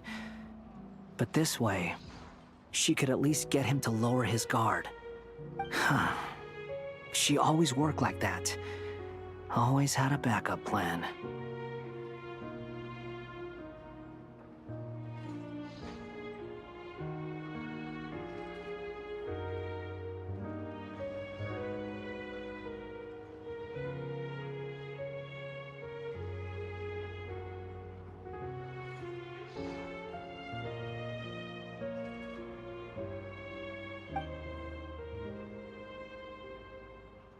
Well, that's why I'm traveling to Fontaine. She made a request of me long ago, and the time has come to fulfill it. Think of it as her will. She said that should she ever fail in a mission, she'd like me to deliver her core and Polonia's to the Fontaine Research Institute.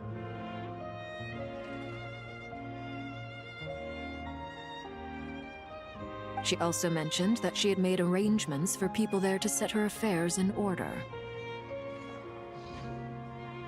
Some of her personal effects, such as her notes, were left to me. I've decided to take them back to the House of the Hearth, for safekeeping primarily, but also as mementos, I suppose.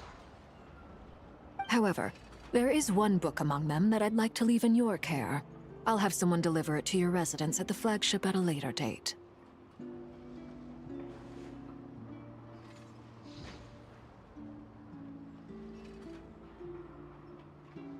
No, I was specifically warned not to tell her.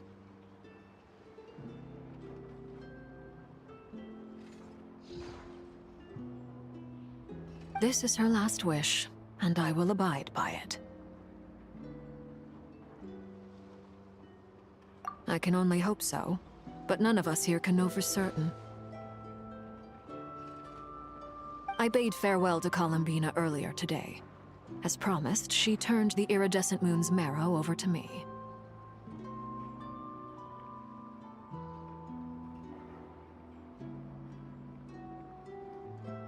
She spent a long time with Sandrone's body, saying her goodbyes. Oh, is she all right?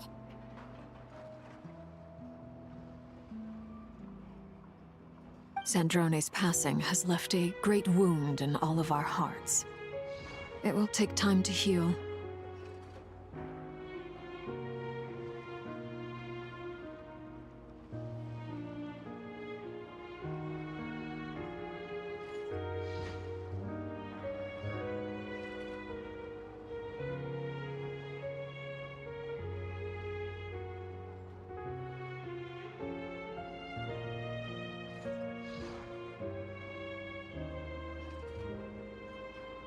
But Columbina surprised me. She offered me some words of comfort before I departed. Despite being grief-stricken herself, she showed an awareness of the feelings of others around her.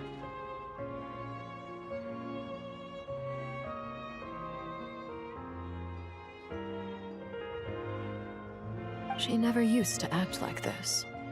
Clearly, she has grown.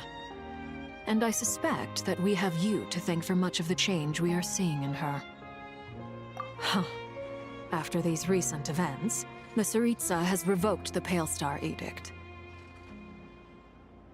Snezhnaya now realizes that the arrest warrant for Columbina was just a ploy by Dottore, who coveted her powers. I shall return to Nodcry to see her as soon as I find the time. I hope that from now on, she too will explore more of the world.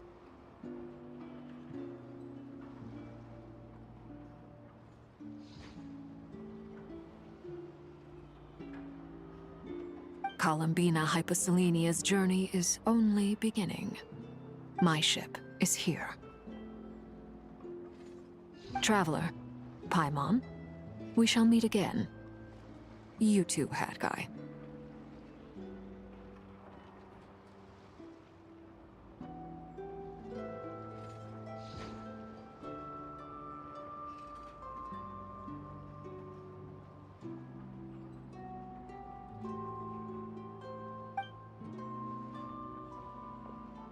What are you still bumming around for? Isn't Columbina waiting for you? I thought today was the day you'd agreed with her to go find out the truth about your sibling.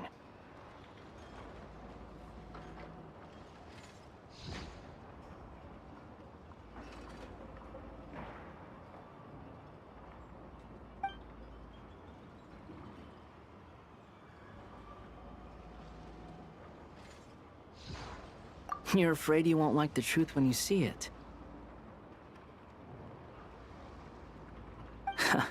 Well, this is new. I was starting to think that nothing could scare you. Don't say that! Wouldn't you be a viewer in this situation?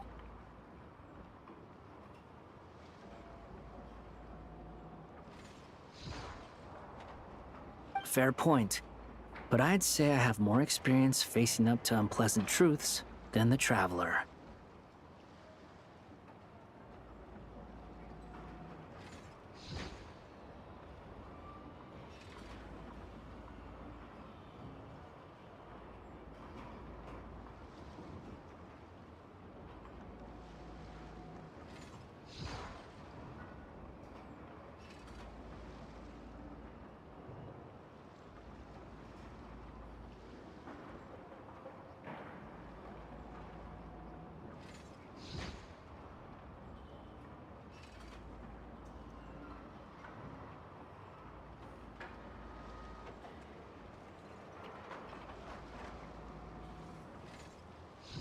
They say blood's thicker than water.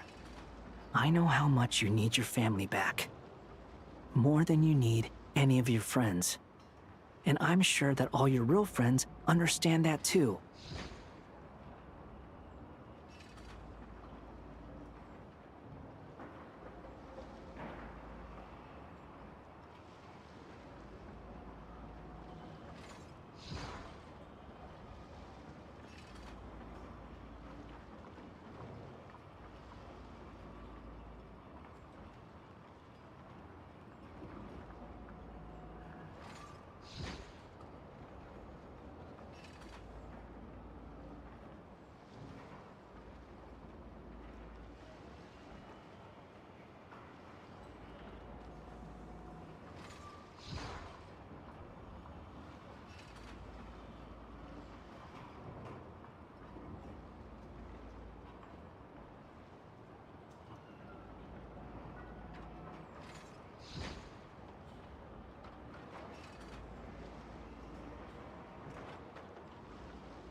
No matter what the truth turns out to be, they will stick by you and support you, whatever decision you make.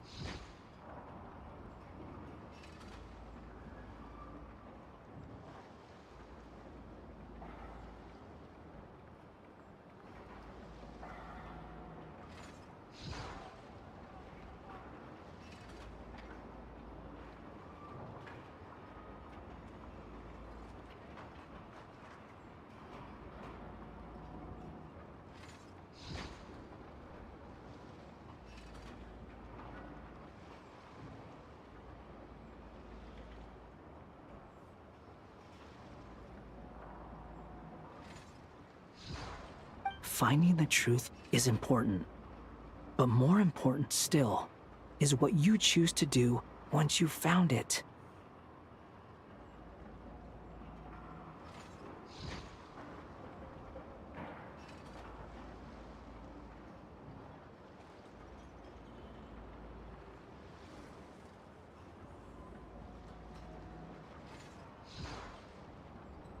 At least, that's the life lesson I've learned from my experience, grappling with the truth.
What? Now that Dottoro's dead and gone? A little, I guess. But it hasn't solved everything.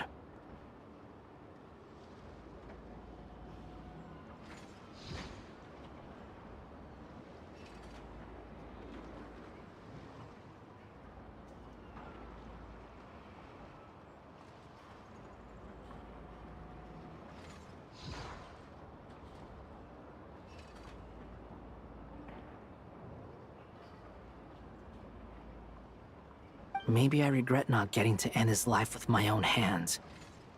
Or maybe it's something else. But for whatever reason, I still feel like I have a chip on my shoulder. Either way, I'm going back to Sumeru. Lesser Lord Kusanali is gonna need help dealing with all the chaos Dottori left in his wake. Not just from this incident, but everything he did in the past, too.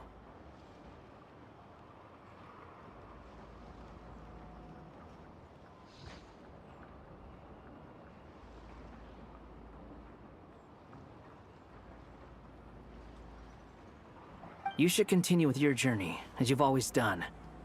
Who knows? Maybe we'll meet again someplace else.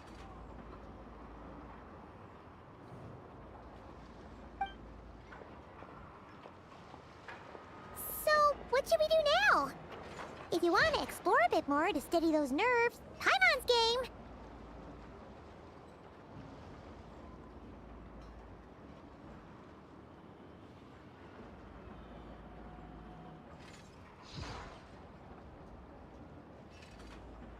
After all, when Columbina said she knew where your ship was hidden, Paimon promised to give you two some alone time with the truth.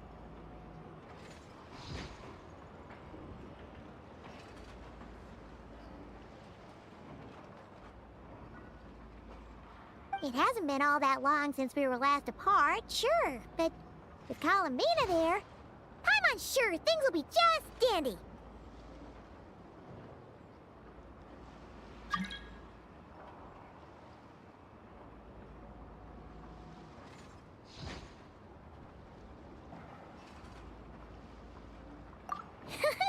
Ain't no biggie. Paimon might be all about that food and fun, but she knows how to do right by people. Paimon's sure you'd prefer to digest the news about your sister in peace. But, no matter what you see, just know you can share it with Paimon. Of course, as long as it's not super private. If you can't make sense of something, let's give it some thought together. And even if we both can't figure it out, Paimon can at least treat you to a nice meal. Glad to hear it. Feel better now?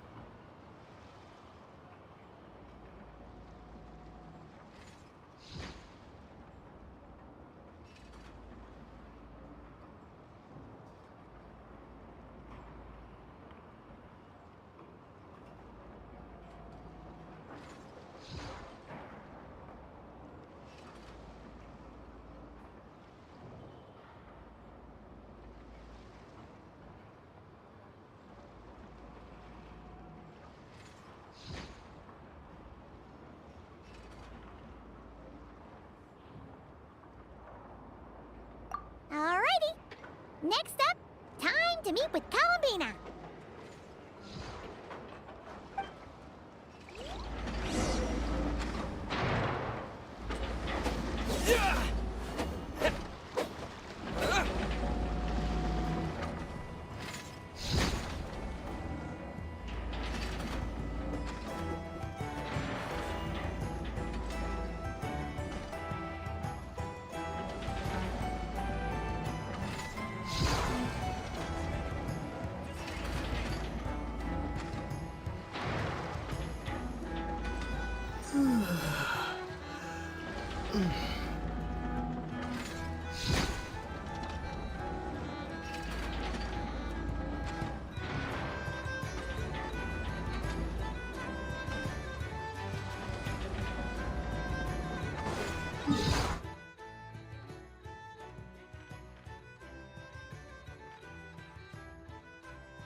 can't quite believe we're meeting out here. We're gotten used to walking over to Silver Moon Hall whenever we go see you. Well, you're still welcome to go there whenever you want to see me.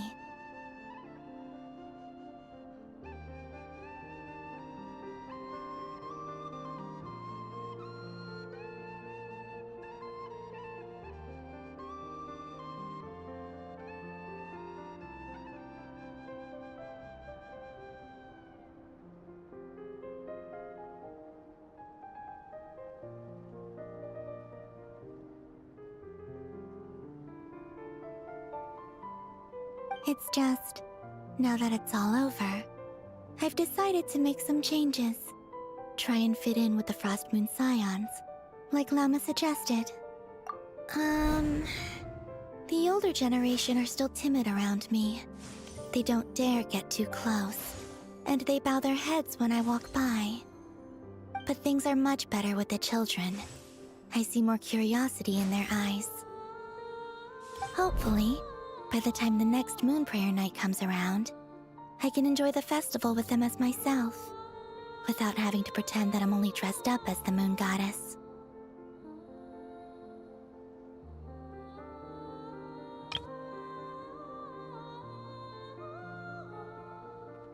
You'll do fine, Columbina.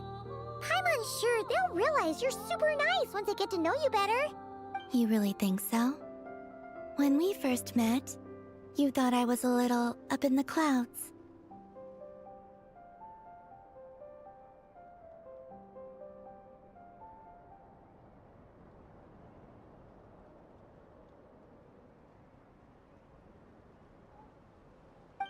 We were just starting out then, come on! So Llama told you, huh?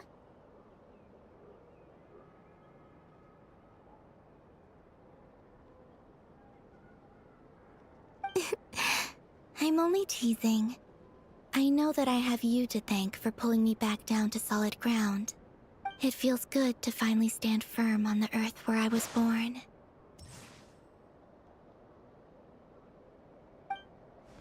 Oh, that's great!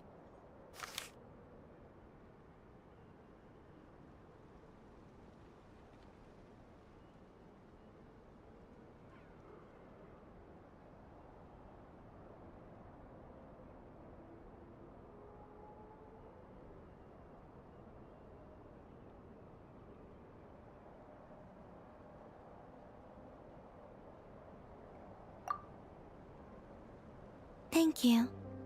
I'll make sure not to lose it this time. Well then, are you ready? Lumine, what happened to our spaceship back then? Why did you leave? It's time to learn the truth at last.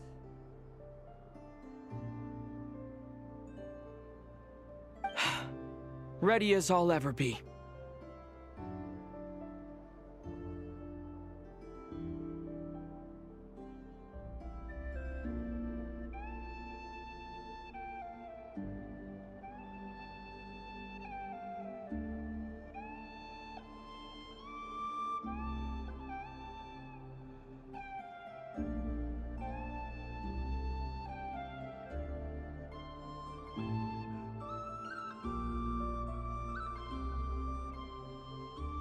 Good. Then let me open the way for you.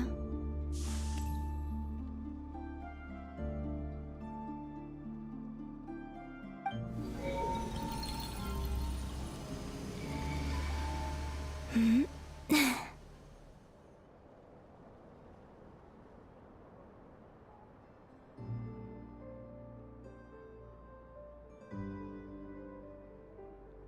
Where does this lead?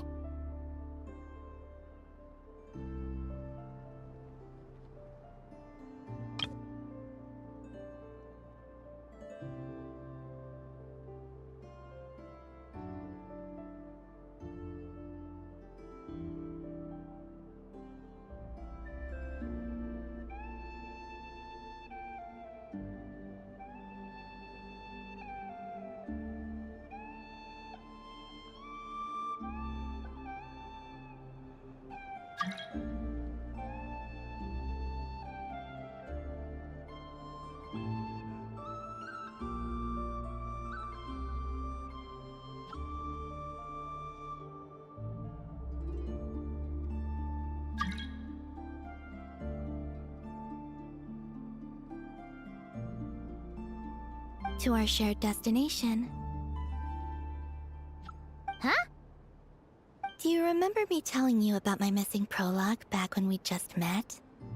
I said that my story began on the moon.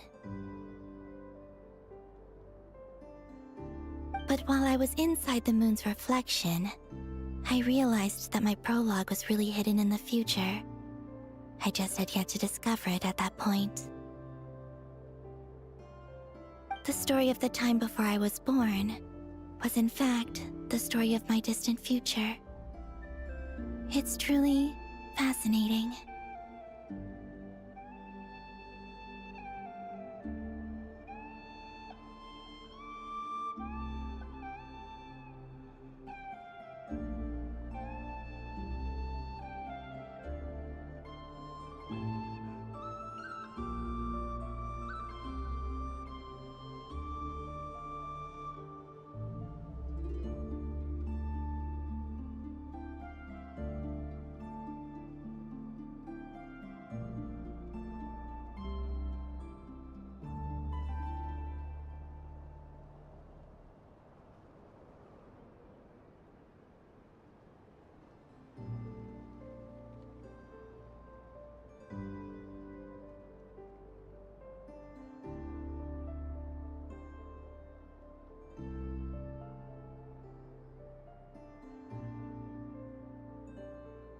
But when I obtained the Trilunar Authority and returned to our present reality, I sensed something I hadn't expected.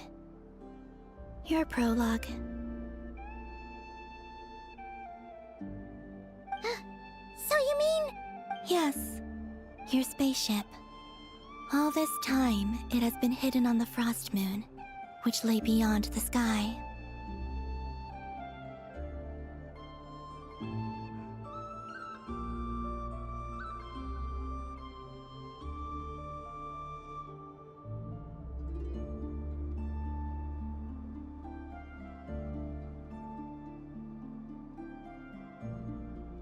The great ruler of the firmament.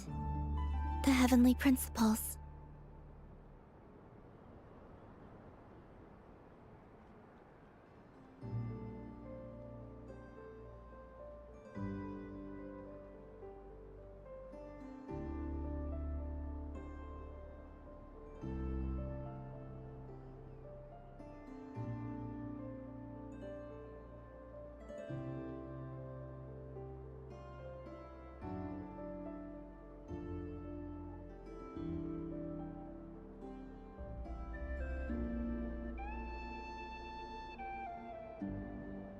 Wait, them? Why would they do that? I don't know. Perhaps your ship contains something that is incompatible with Tevat. Or something that cannot be known.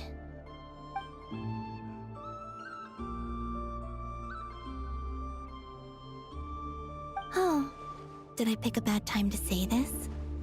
I know it must have been hard to work up the courage to do this. Maybe I should have waited until you were on the moon, with no chance to back out.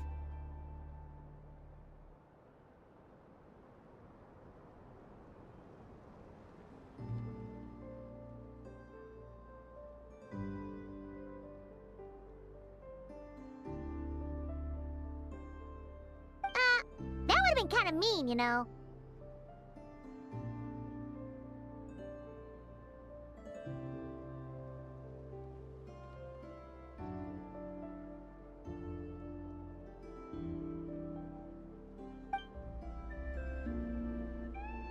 Take me there.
Oh?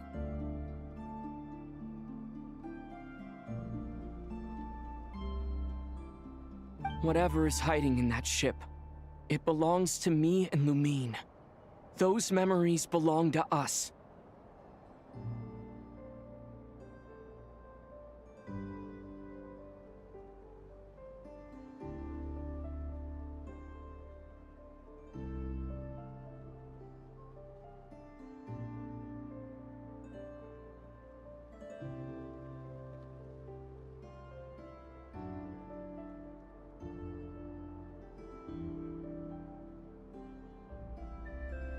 No one else has the right to decide whether I should or shouldn't know about it.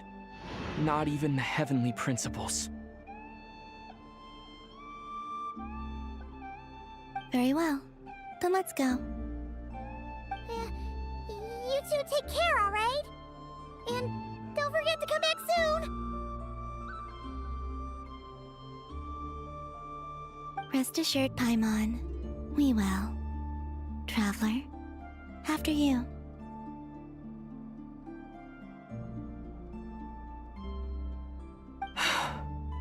Thinking about the story that we'll find hidden on the moon? Yes. And hoping that it has a happy ending.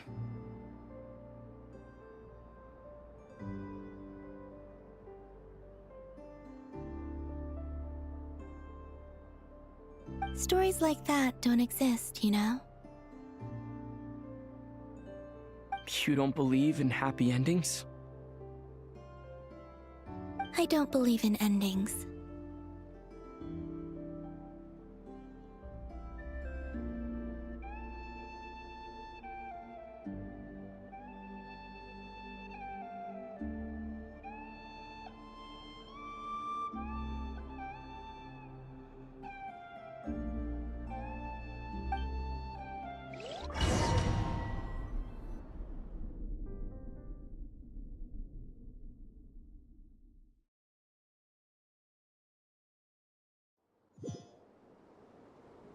Where am I?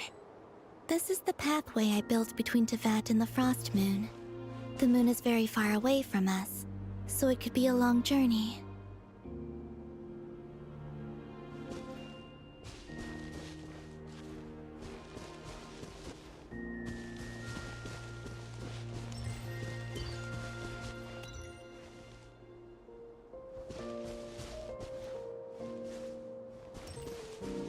After I obtained the Trilunar Authority, I unwittingly saw past events from many of my friends' lives. One was Lauma. She was so young when they chose her to be the Moon Chanter. From then on, the Frost Moon Scions looked to her to bring messages from their goddess. But, for better or worse, I had left Hisi Island before she was ever born. It was not until much, much later that she met me. I think it's for the best. Because of the way things turned out, you had the opportunity to become friends. You're right. In that sense, I think we were both very lucky.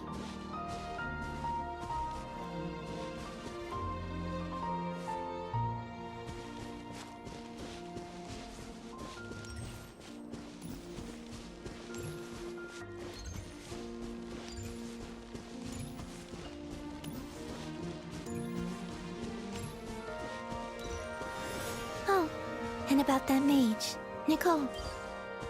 I only recently learned that she has lived in Teyvat since the time of the Three Moon Sisters. The Moon Goddesses always had a good relationship with the angels. I suppose our friendship continues that tradition.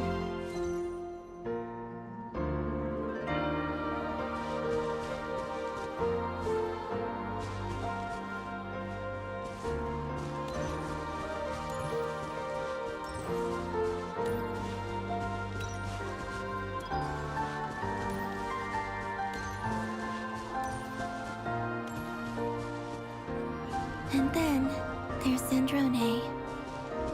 I never knew that much about her, beyond the fact that she was created by someone called the Lord Artificer. She, too, suffered for a long time before joining the Fatui.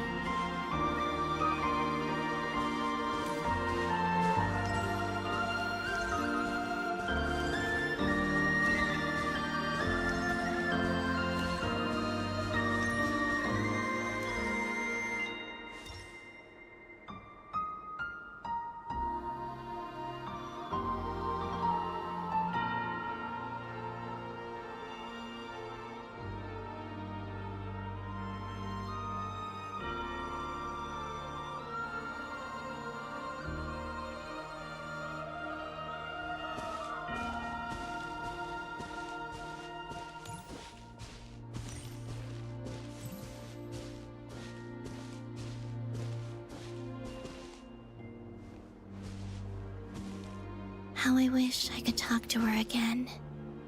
Even if only to hear her say nasty things to me.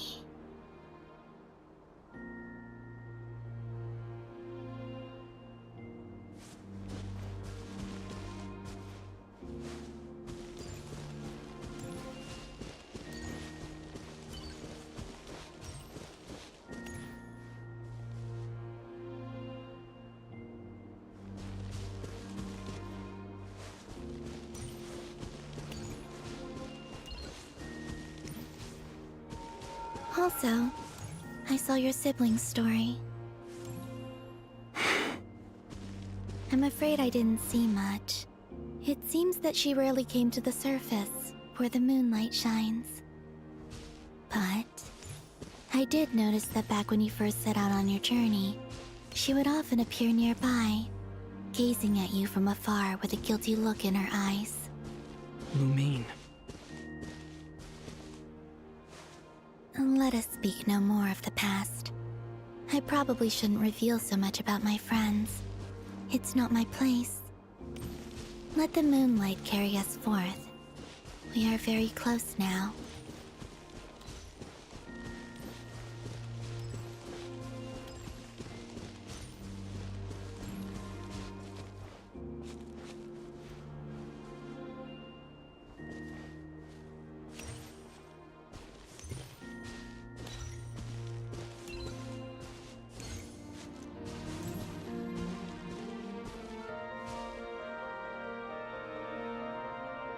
After this, I'd like to bring some kuhenki to the moon as well.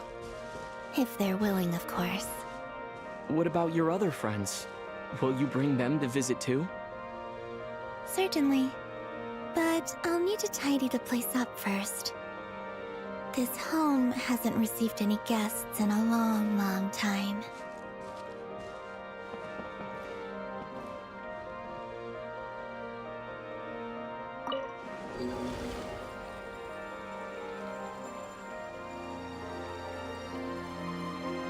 I remember writing something similar with you on Moon Prayer Night. I believe it was called... Dodoko's Whirligig. Yes, that was it. You asked me if I was afraid to return to the moon, and I said that I was. The idea that I had gained something precious, only to lose it so quickly. That frightened me. But I'm not afraid anymore. Besides, this time, we're traveling together.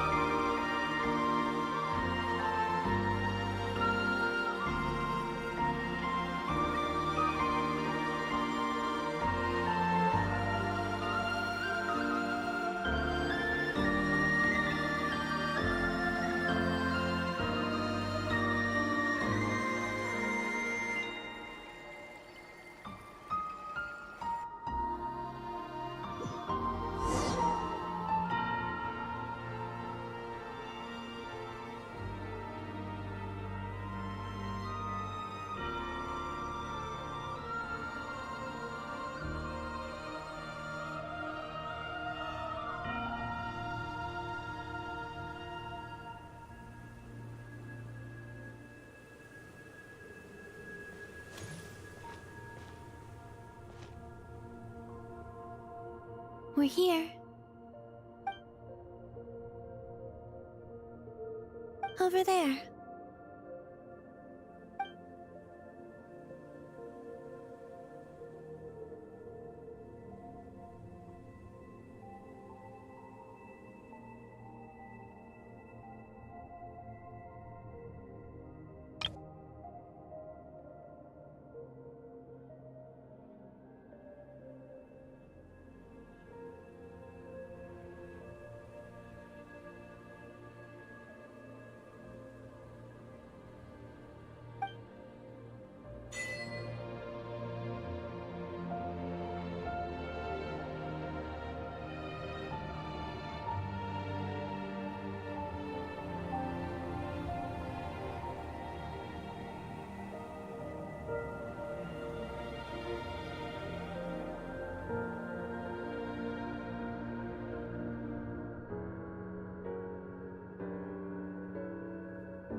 Our spaceship.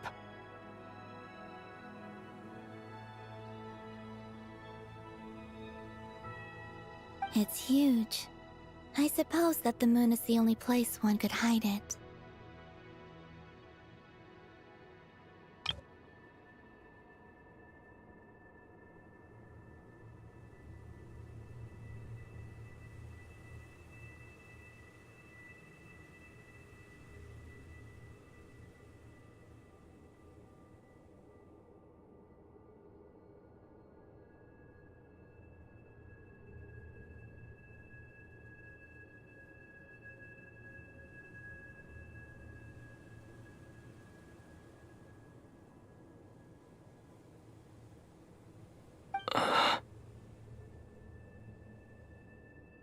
It'll be all right.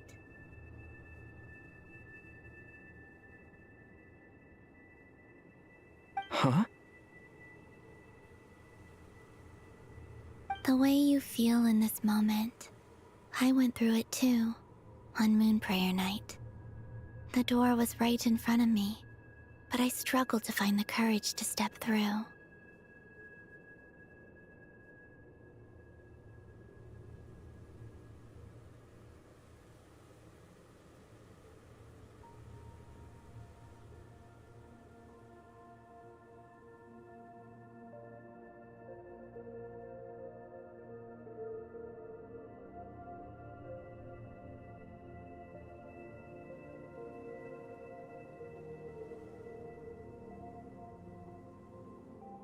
Solitude for me once meant living a life in which even I was absent. Before I met you, that was the only life I knew. But that night, solitude meant throwing away the life I had gained after meeting all of you.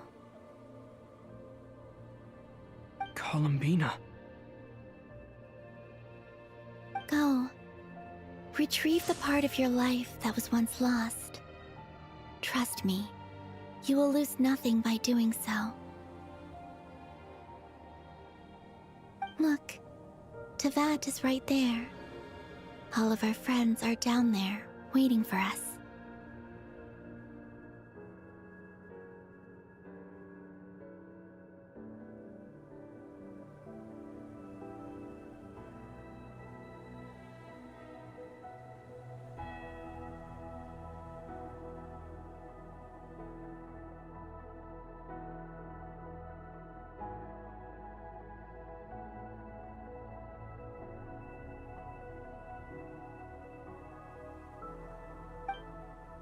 You're right. Thanks, Columbina.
Finished? Yeah.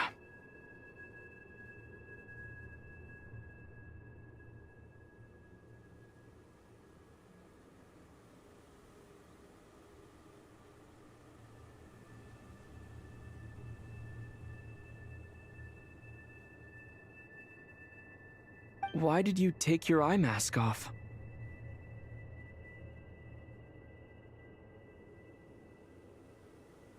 Well, since my return, I've decided to take more opportunities to see the world with my own eyes. Besides, I've always wondered how Tevat looks from the moon. And what do you think?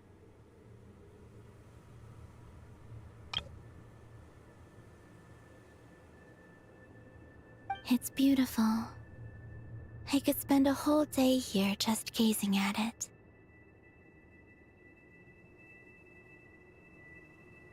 What about you?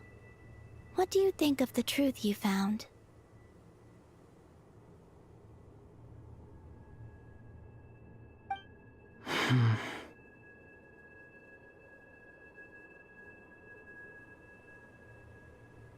I haven't looked at another person's expression in a long time, but I think yours is saying it was neither good nor bad. Keep this up, and it won't be long before you give Nephra a run for her money.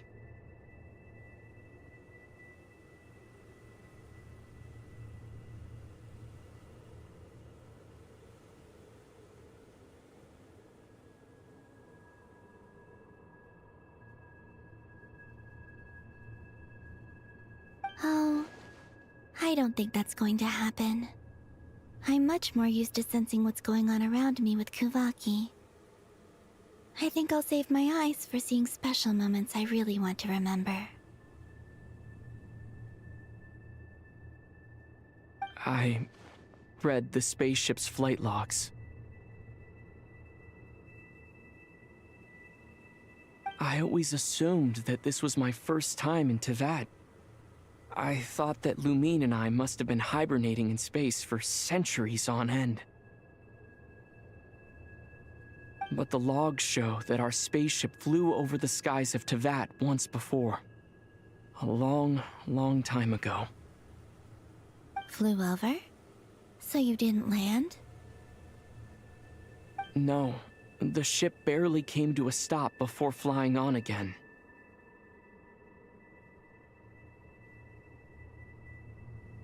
After that, it continued traveling through space for a long time. Some of the data is corrupted, but I suspect that it kept flying for thousands of years.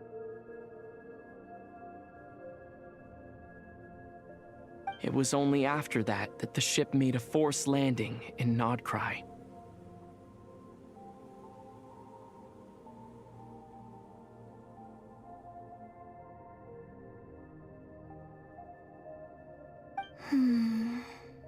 When Lumine found me, she came from outside the ship. Could this mean that she left the ship long before I did? Maybe even during our first pass over Tevat.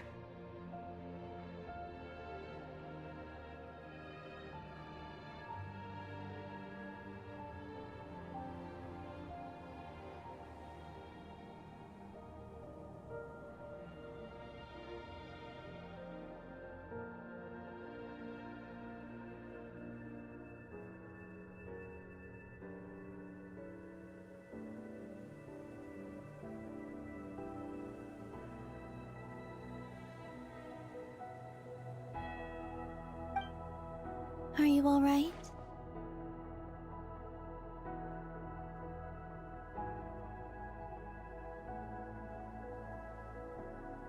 Yes, I can feel that the truth is coming together, one small piece at a time.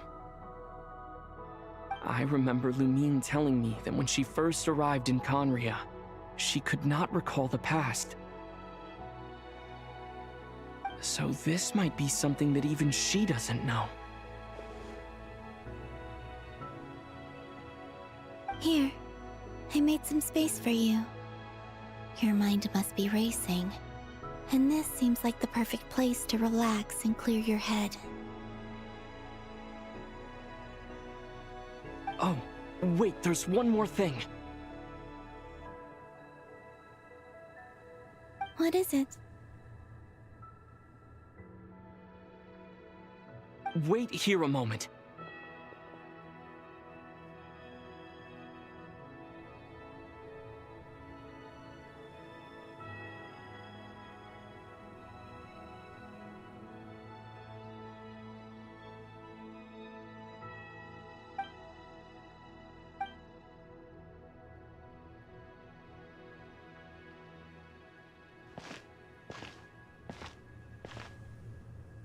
Hey, Columbina.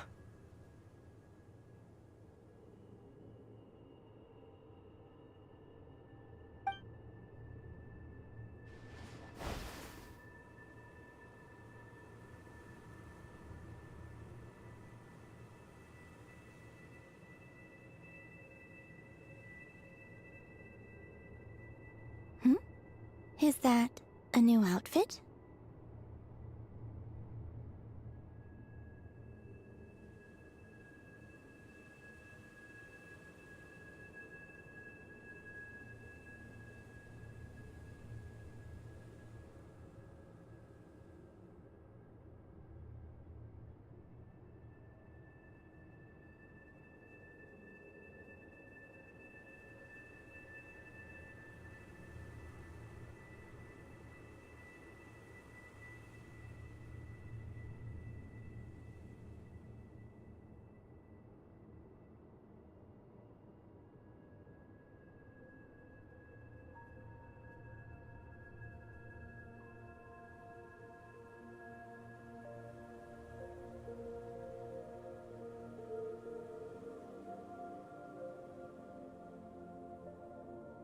An old one, technically. It's been in a cabinet inside the ship this whole time.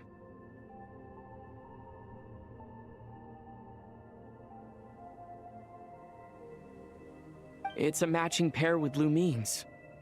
She always liked this set more.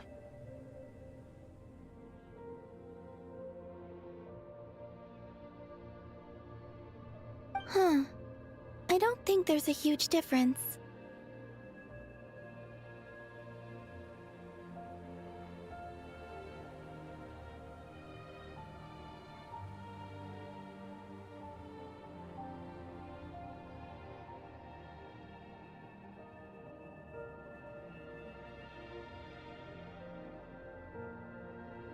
Really? Yes, it's still the same you. You're the same person, no matter what clothes you wear.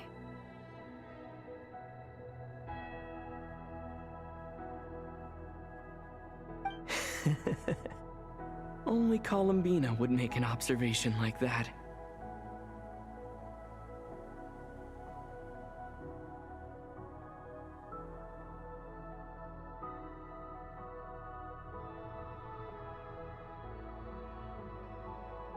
Traveler, do you consider Teyvat your home?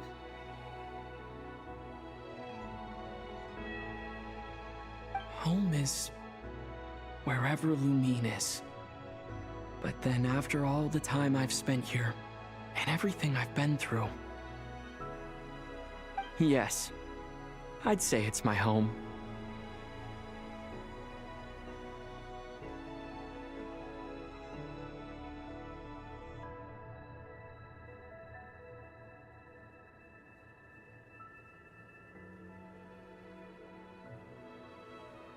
Would you change your answer if Teyvat changed appearance?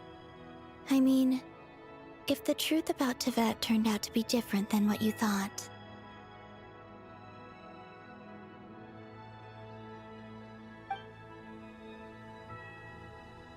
I don't know, but I don't think so. The truth is not what matters most to me about Teyvat.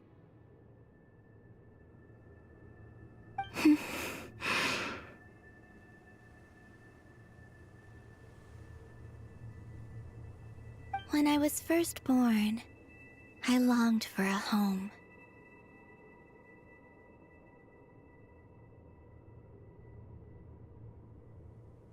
And when you get something before you're mature enough to understand the world, you just take it at face value.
I thought that a home was a transaction. You give me what I want, and I'll do the same for you. But you and your friends taught me what a true home should look like. You never asked for anything, yet you gave so generously to me. That's because your friendship matters to us. It was worth it.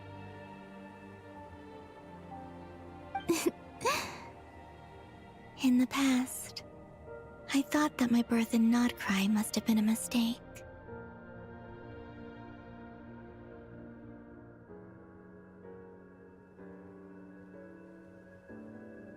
But after journeying to the distant past where the story began, I realized that it was I who chose Nodcry to be my future home.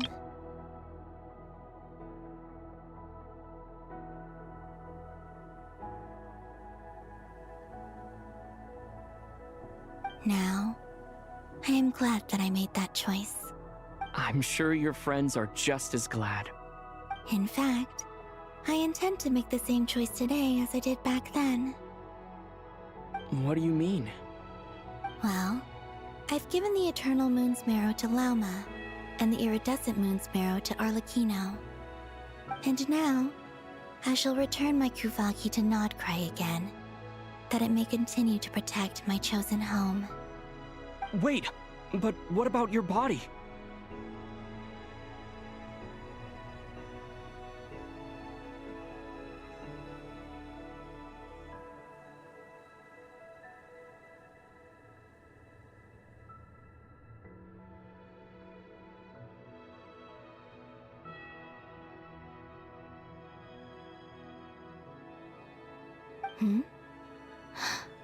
Oh, are you worried that I'll disappear again? I won't. Not this time. The Frost Moon has now entered the fall sky, and I am the Trilune Goddess. I am only returning to Nodcry the part of me that it needs. I am giving what I can, because my home is worth it.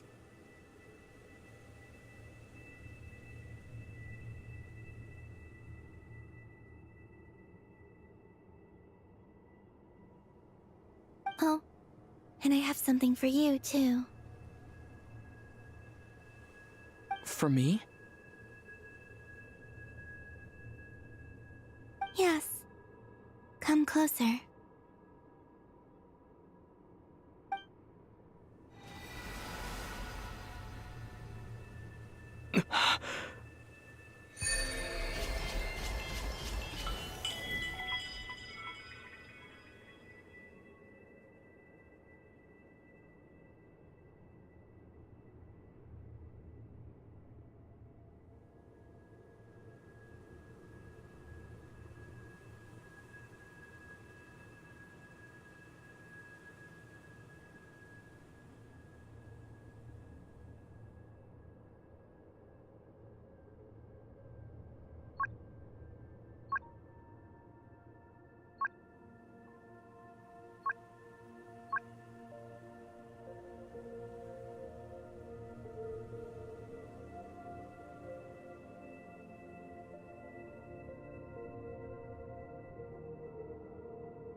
What was that?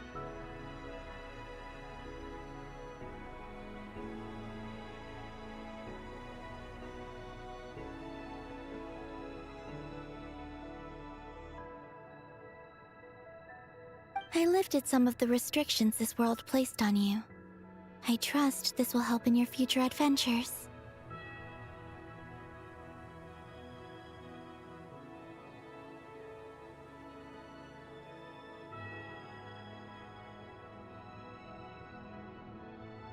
My power. It feels like it's grown. I can use the elements more freely now. Thank you. This will be a great help.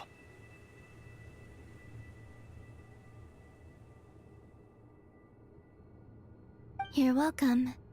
I see you as family, and after everything you've done for me, In fact, no. It's not because I owe you. It's because you're worth it.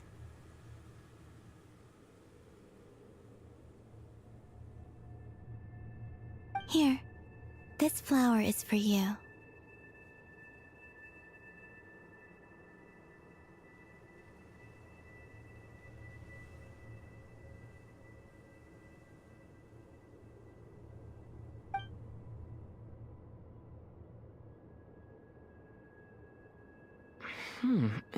Isn't this a moon prayer blossom? Yes. Don't worry. You will never see these flowers lose their color again.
I'm finally discovering the joy of giving. How I wish I'd learned this sooner.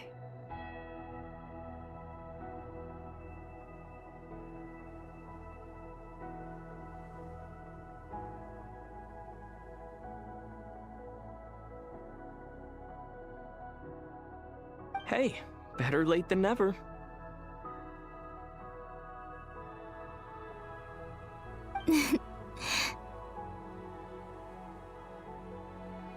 What are you thinking about now?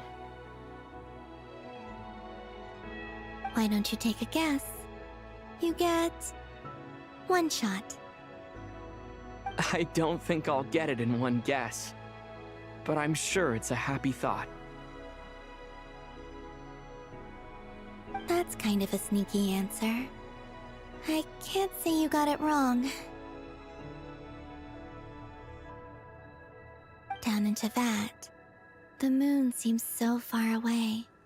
I felt it might always lie beyond my reach.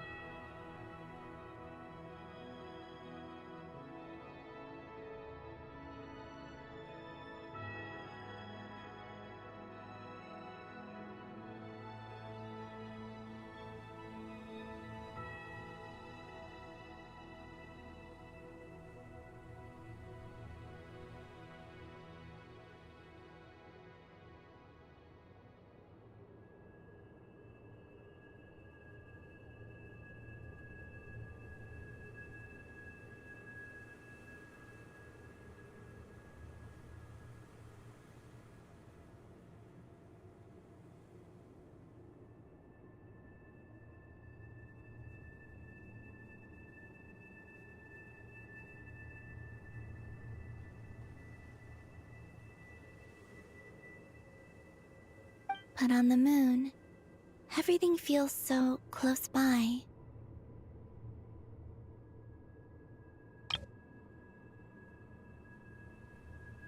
The haze that once enshrouded the skies has finally been dispersed. I feel like a traveler on a winter's night, starting a new chapter in my tale by the warmth of a bonfire.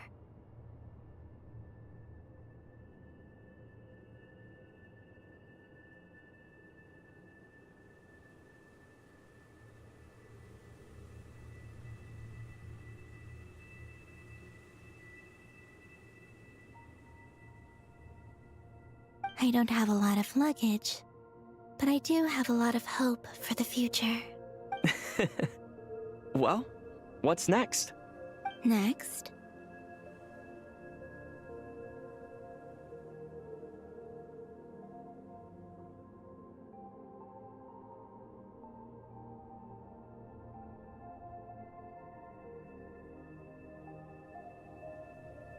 To start with, I want to stay here just a little longer. After that, let's return home and continue our journey.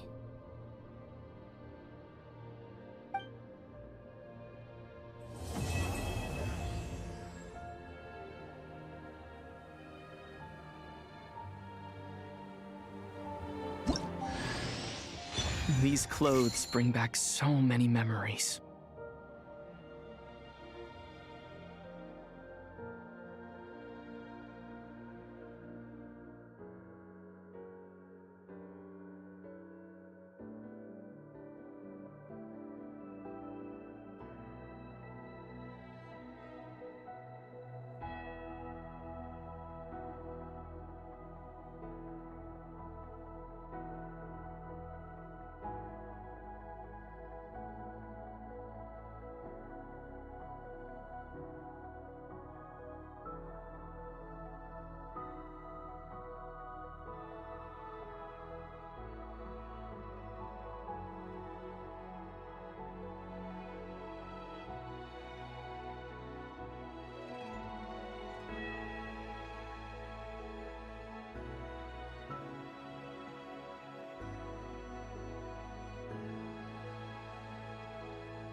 Hey there, I'm Aoife, a Sorrow vet from the Flower Feather Clan.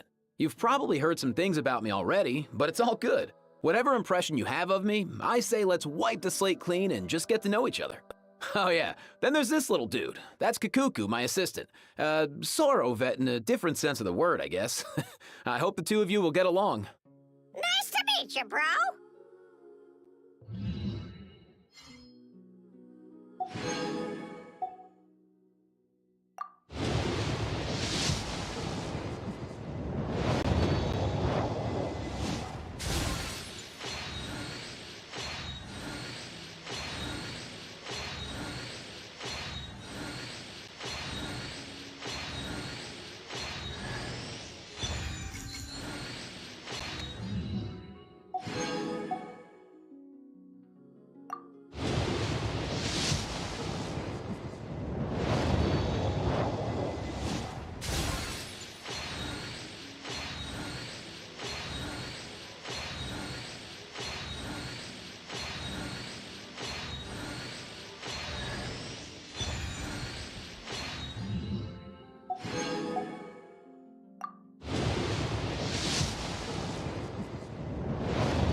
You can call me Columbina, or Kutar, or Moon Goddess.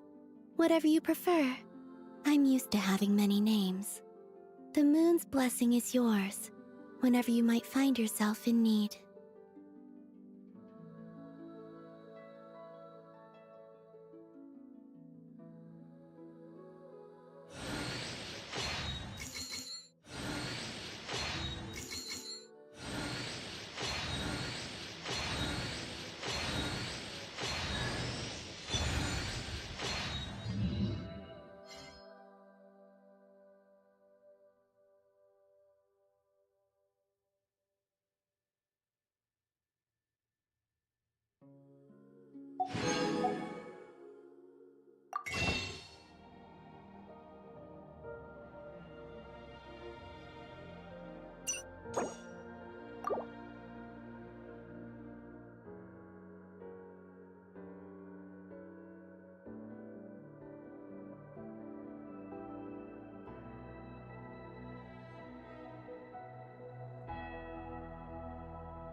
The journey goes on, for you and for me. Like I said, this is not the end. I don't believe there has to be an ending.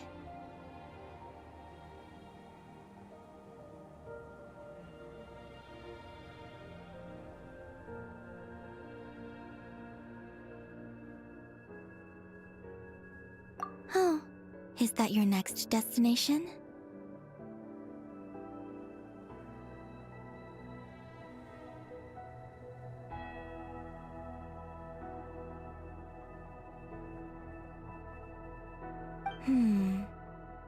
Most people would probably tell you to pack some warm clothes. But I experience things differently than most people, so I can't know how cold it is. In fact, it is home to quite a wondrous heat source. I think they call it Kreshnik's torch. Every city in Snezhnaya is built around one of those. I sensed the energy it gave off as I was passing by on a railway train. It felt grand and distant. I also recommend the Korolievsky troupe in Snezhnograd. They give performances quite regularly, and entry was free for harbingers. I liked them a lot.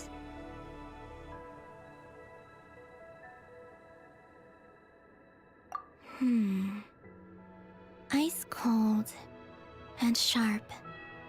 Crystal clear in some ways, yet profoundly unfathomable in others. Like the thick layer of ice on top of a frozen lake. That's just the impression that Tsaritsa gives me. I was never able to glimpse what truly lies beneath that icy exterior. In fact, I don't think the people of Snezhnaya even know what kind of power their god wields.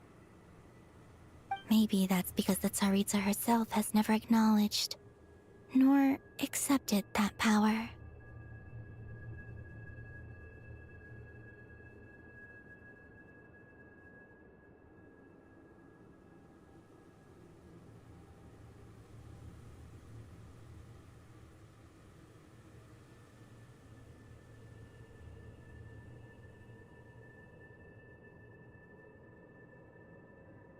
There's Regrator, the Rooster, and the Jester.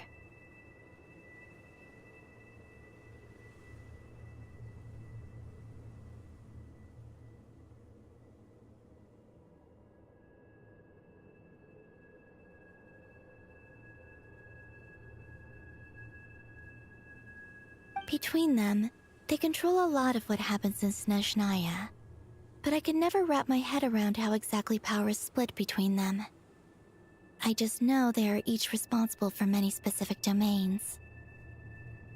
I noticed that the Rooster and Regrator often appear to get along on the surface, while working against each other in secret.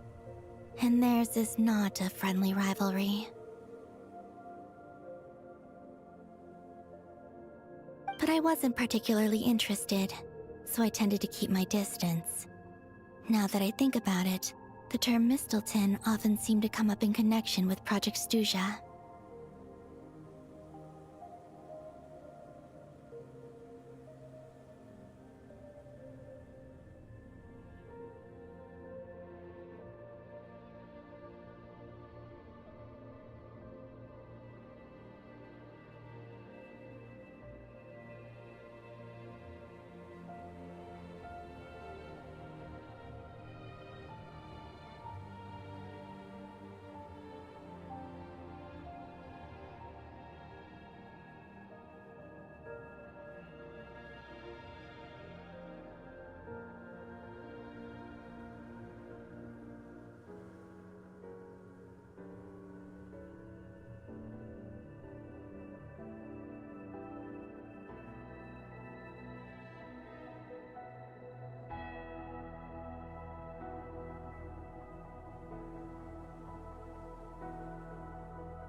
Once things settle down in Notcry, I'd like to explore the world beyond Snezhnaya. You've told me so many stories about the other places you've been to, and all the friends you've made there. I'm curious to visit those nations and see them for myself. It would also help me learn more about the journey that has made you into the person you are today.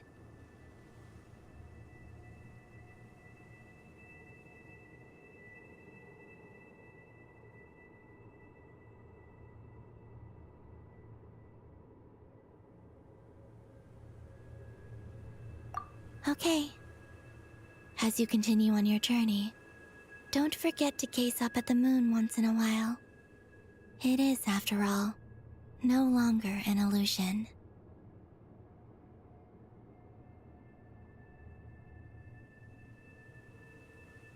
It shall cast down its true moonlight, connecting us in truth.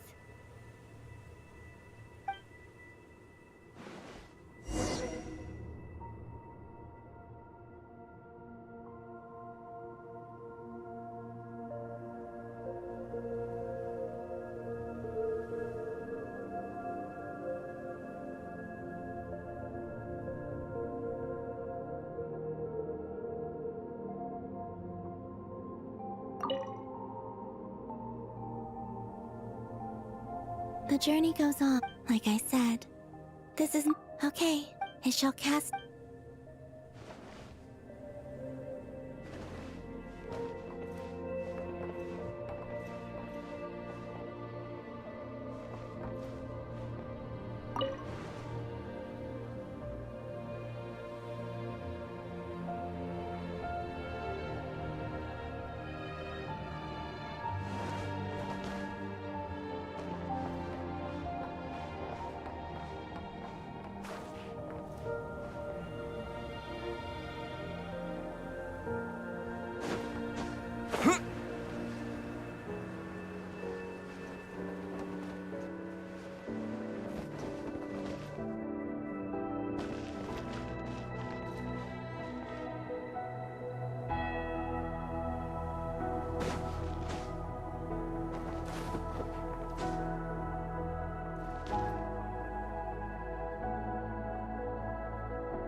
To Jean, Acting Grand Master of the Knights of Favonius.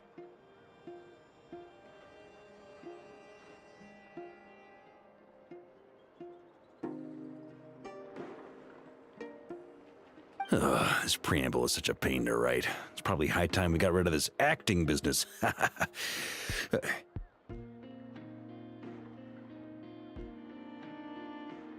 I trust that Dern has updated you all on recent events. Hope we didn't worry you too much. The good news is, we managed to come together and put a stop to the Doctor's evil schemes. With that, I think it's safe to say that Notcry is finally out of the woods. As for the Fatui, not counting the Damselette, aka the Moon Goddess, who has left their organization, we found ourselves allied in this instance with both the Knave and Marionette. May she rest in peace.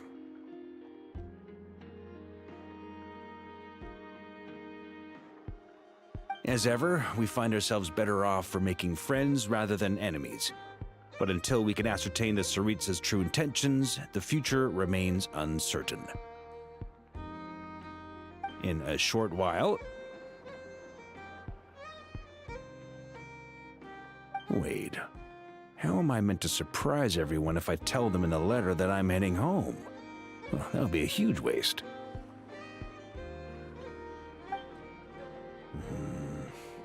Okay, got it.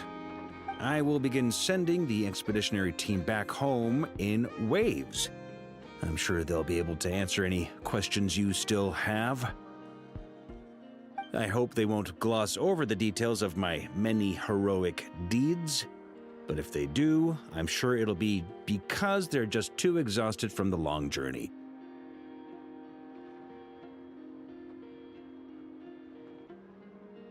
I think of Mondstadt daily. Please give everyone my best regards. P.S. The honorary knight went above and beyond this time. Are there any other honors we can give him? I'll leave it with you.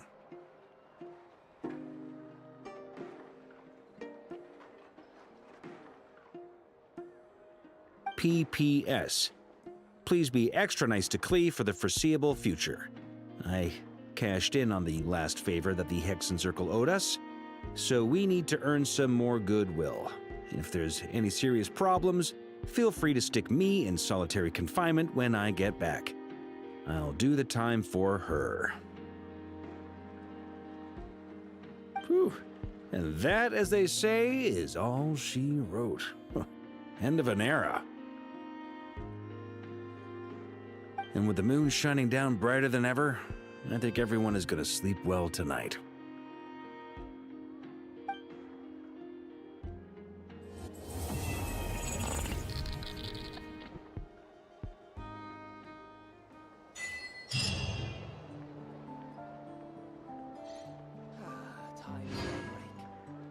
This place looks perfect.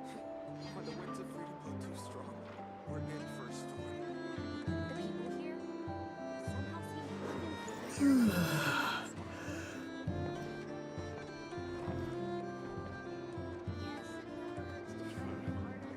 I wonder how the food in Pyramida tastes. I'm okay. Trust me, when it comes to local delicacies in Pyramida, nobody I feel knows much better more these than me. days. This place looks perfect. When the winds of freedom blow too strong, we're in for a storm. Somehow seem even freer than those in Mars. I wonder how the food in Pyramida tastes. Nothing warms the soul like piping hot food. Trust me, when it comes to local delicacies in Pyramida, nobody knows more than me.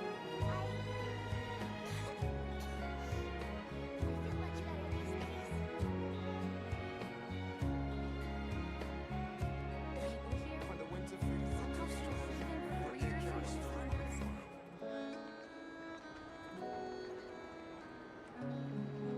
Nothing warms the soul I like wonder piping how hot the food. food in Pyramida tastes. Trust me, when it comes to local delicacies in Pyramida, nobody knows more than me.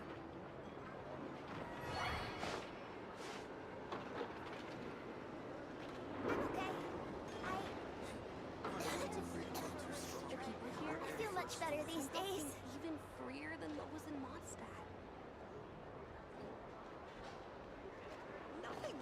soul like piping hot food. I wonder how the food in Pyramida tastes. Trust me, when it comes to local delicacies in Pyramida, nobody knows more than me.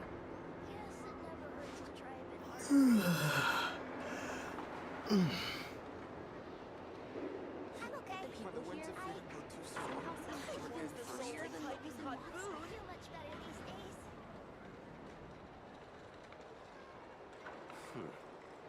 I wonder how the food in Pyramida tastes. Trust me, when it comes to local delicacies in Pyramida, nobody knows more than me.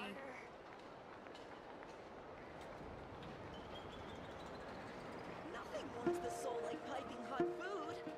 The people here When the winds of freedom somehow blow too seem strong, even we're freer than in for a those in storm. Mondstadt. I'm okay. I wonder how the food in Pyramida tastes. I feel much better these days. This place looks perfect. Trust me, when it comes to local delicacies in Pyramida, nobody knows more than me.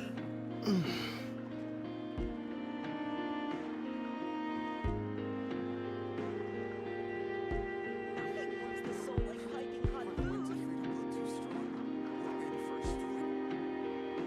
The people here I wonder how the food in Pyramida tastes. Time for a break. This place looks I perfect. feel much better these days.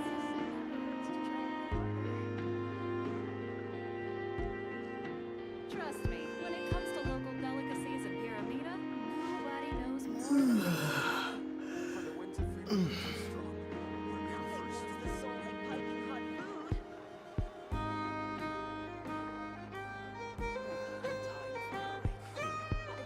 I wonder how the food in Pyramida tastes. I feel much better these days.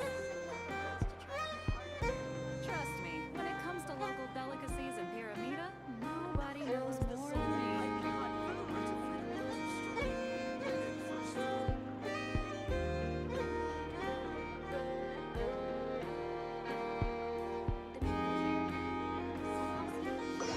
I wonder how the food in Pyramida tastes.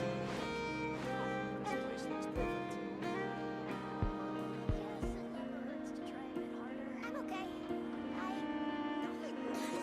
Trust me, when it comes to local delicacies in Pyramida, nobody knows more than me.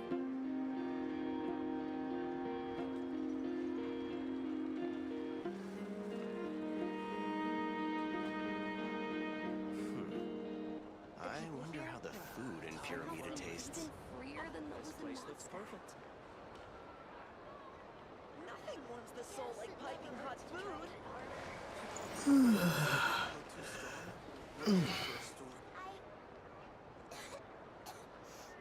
Trust me, when it comes to local delicacies in Pyramida, nobody knows more than me. I wonder how the food in Pyramida tastes. This place looks Even perfect. freer than those in Mondstadt.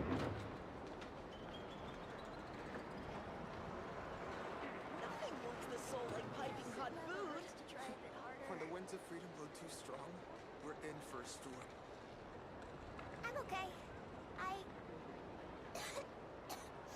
Trust me, feel when it much comes to better these local days. delicacies in Pyramida, nobody knows more than me. Somehow seem even freer than those in Mondstadt. I wonder how the food in Pyramida This place looks tastes. perfect. Nothing warms the soul like piping hot food. When the winds of freedom blow too strong, we're in for a storm.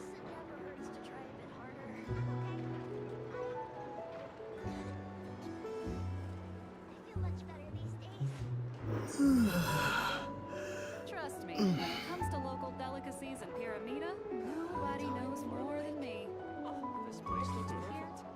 I wonder how the food in Pyramida tastes. Nothing warms the soul like piping hot food. When the winds of freedom blow too strong, we're in for a storm.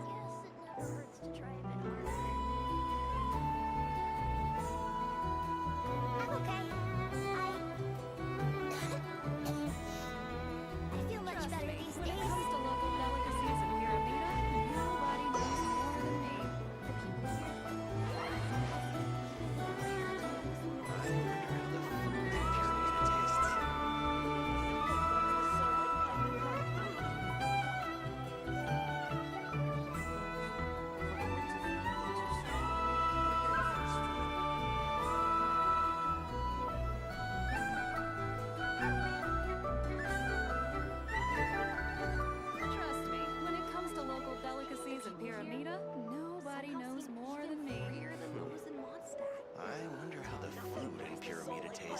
hot food.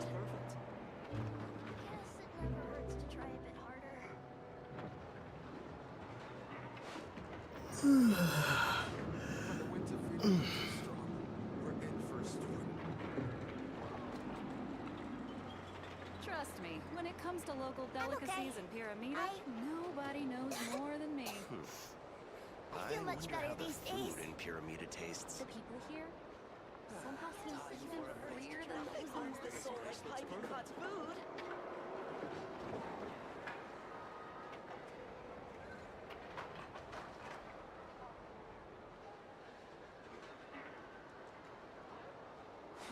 When the winds of freedom are too strong, we're in for a storm. Trust me, when it comes to local delicacies in Pyramida, nobody knows more than me. I wonder how the food in Pyramida tastes.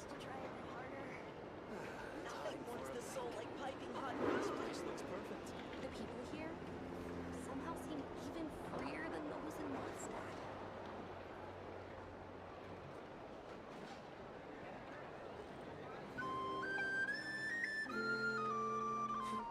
Trust me, when it comes to local delicacies in Pyramida, nobody knows more than me. Pyramida tastes. I feel much better these days. To try a bit harder. The people here somehow seem even freer than those in Mondstadt. This place looks perfect.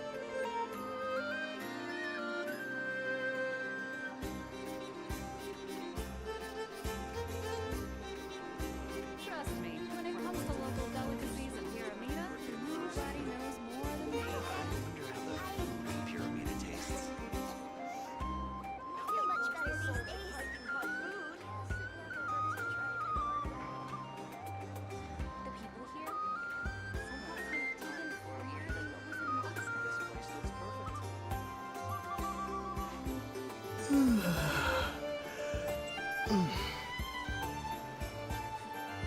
Trust me, when it comes to local delicacies in Pyramida, nobody knows more than me. Nothing warms the soul like piping hot food.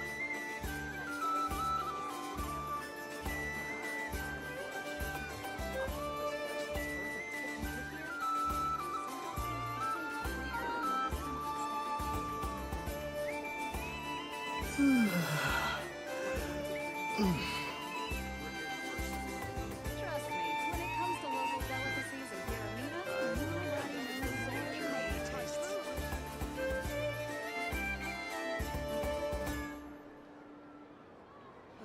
I'm okay. This place looks perfect. Guess it never hurts to try a bit harder. I feel much better these days. The people here somehow seem even freer than those in Mondstadt.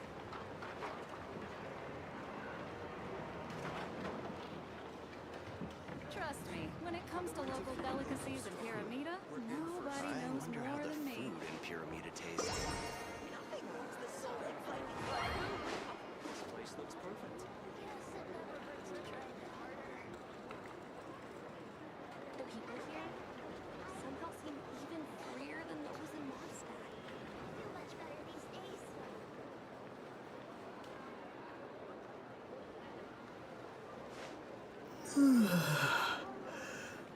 Nothing warms the soul like Trust me, when it comes to local delicacies in Pyramida, nobody knows more than me. This place looks perfect. The people here somehow seem even freer than those in I'm Mondstadt. okay. I feel much better these days.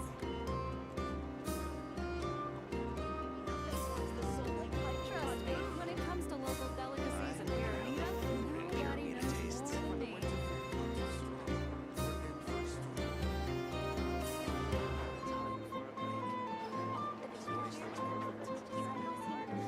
Freer than those in Mondstadt.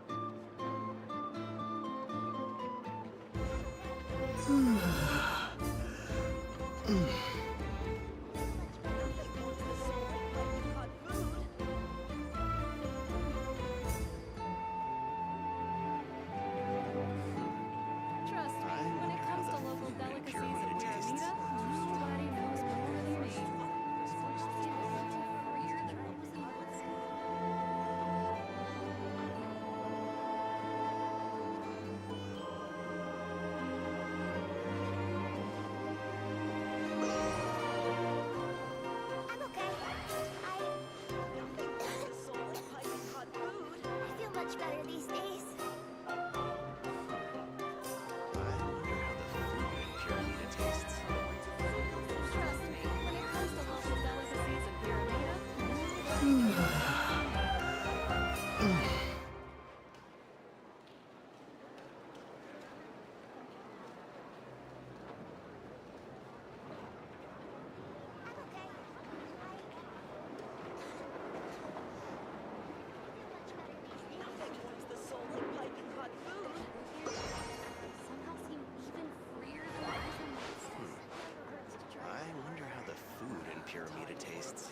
Trust me, when it comes to local delicacies in Pyramida, nobody knows more than me.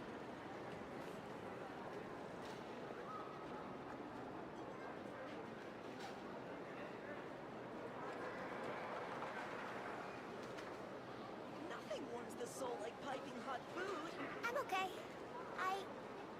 People here somehow I feel much better these days.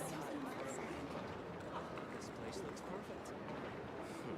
Trust me, when it comes to local delicacies in Pyramida, nobody knows more than me.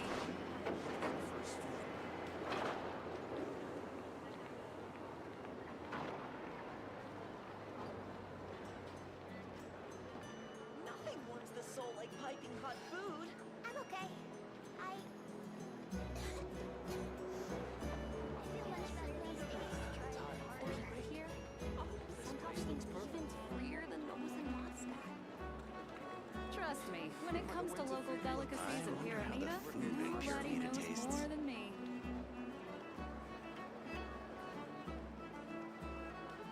Nothing warms the soul like piping hot food.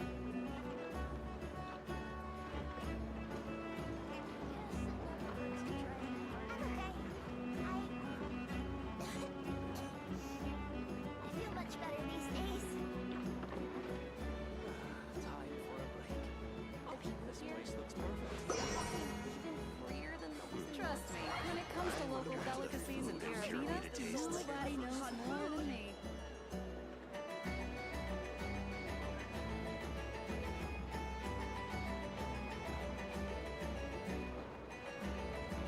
I'm okay. I feel much better these days. This place looks perfect. Somehow seem even freer than those in I wonder how the food in Pyramida tastes. Trust me, when it comes to local delicacies in Pyramida, nobody knows more than me.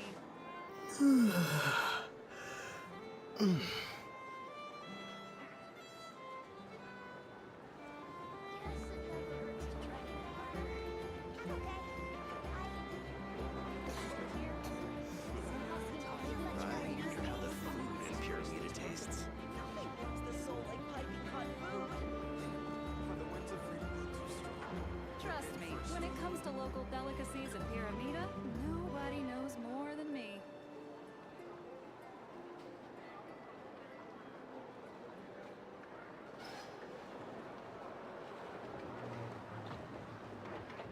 I'm okay. The people here Nothing warms the soul like piping hot food. I feel much better these days.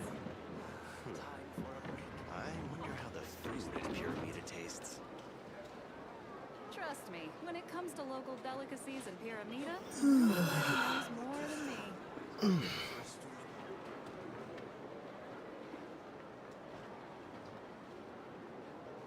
Nothing warms the soul like piping hot food. People here somehow seem even freer than those in Mondstadt.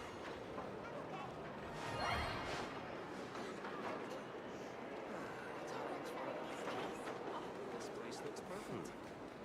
I wonder how the food in Pyramida tastes. Trust me, when it comes to local delicacies in Pyramida, nobody knows more than me. We're in for a storm.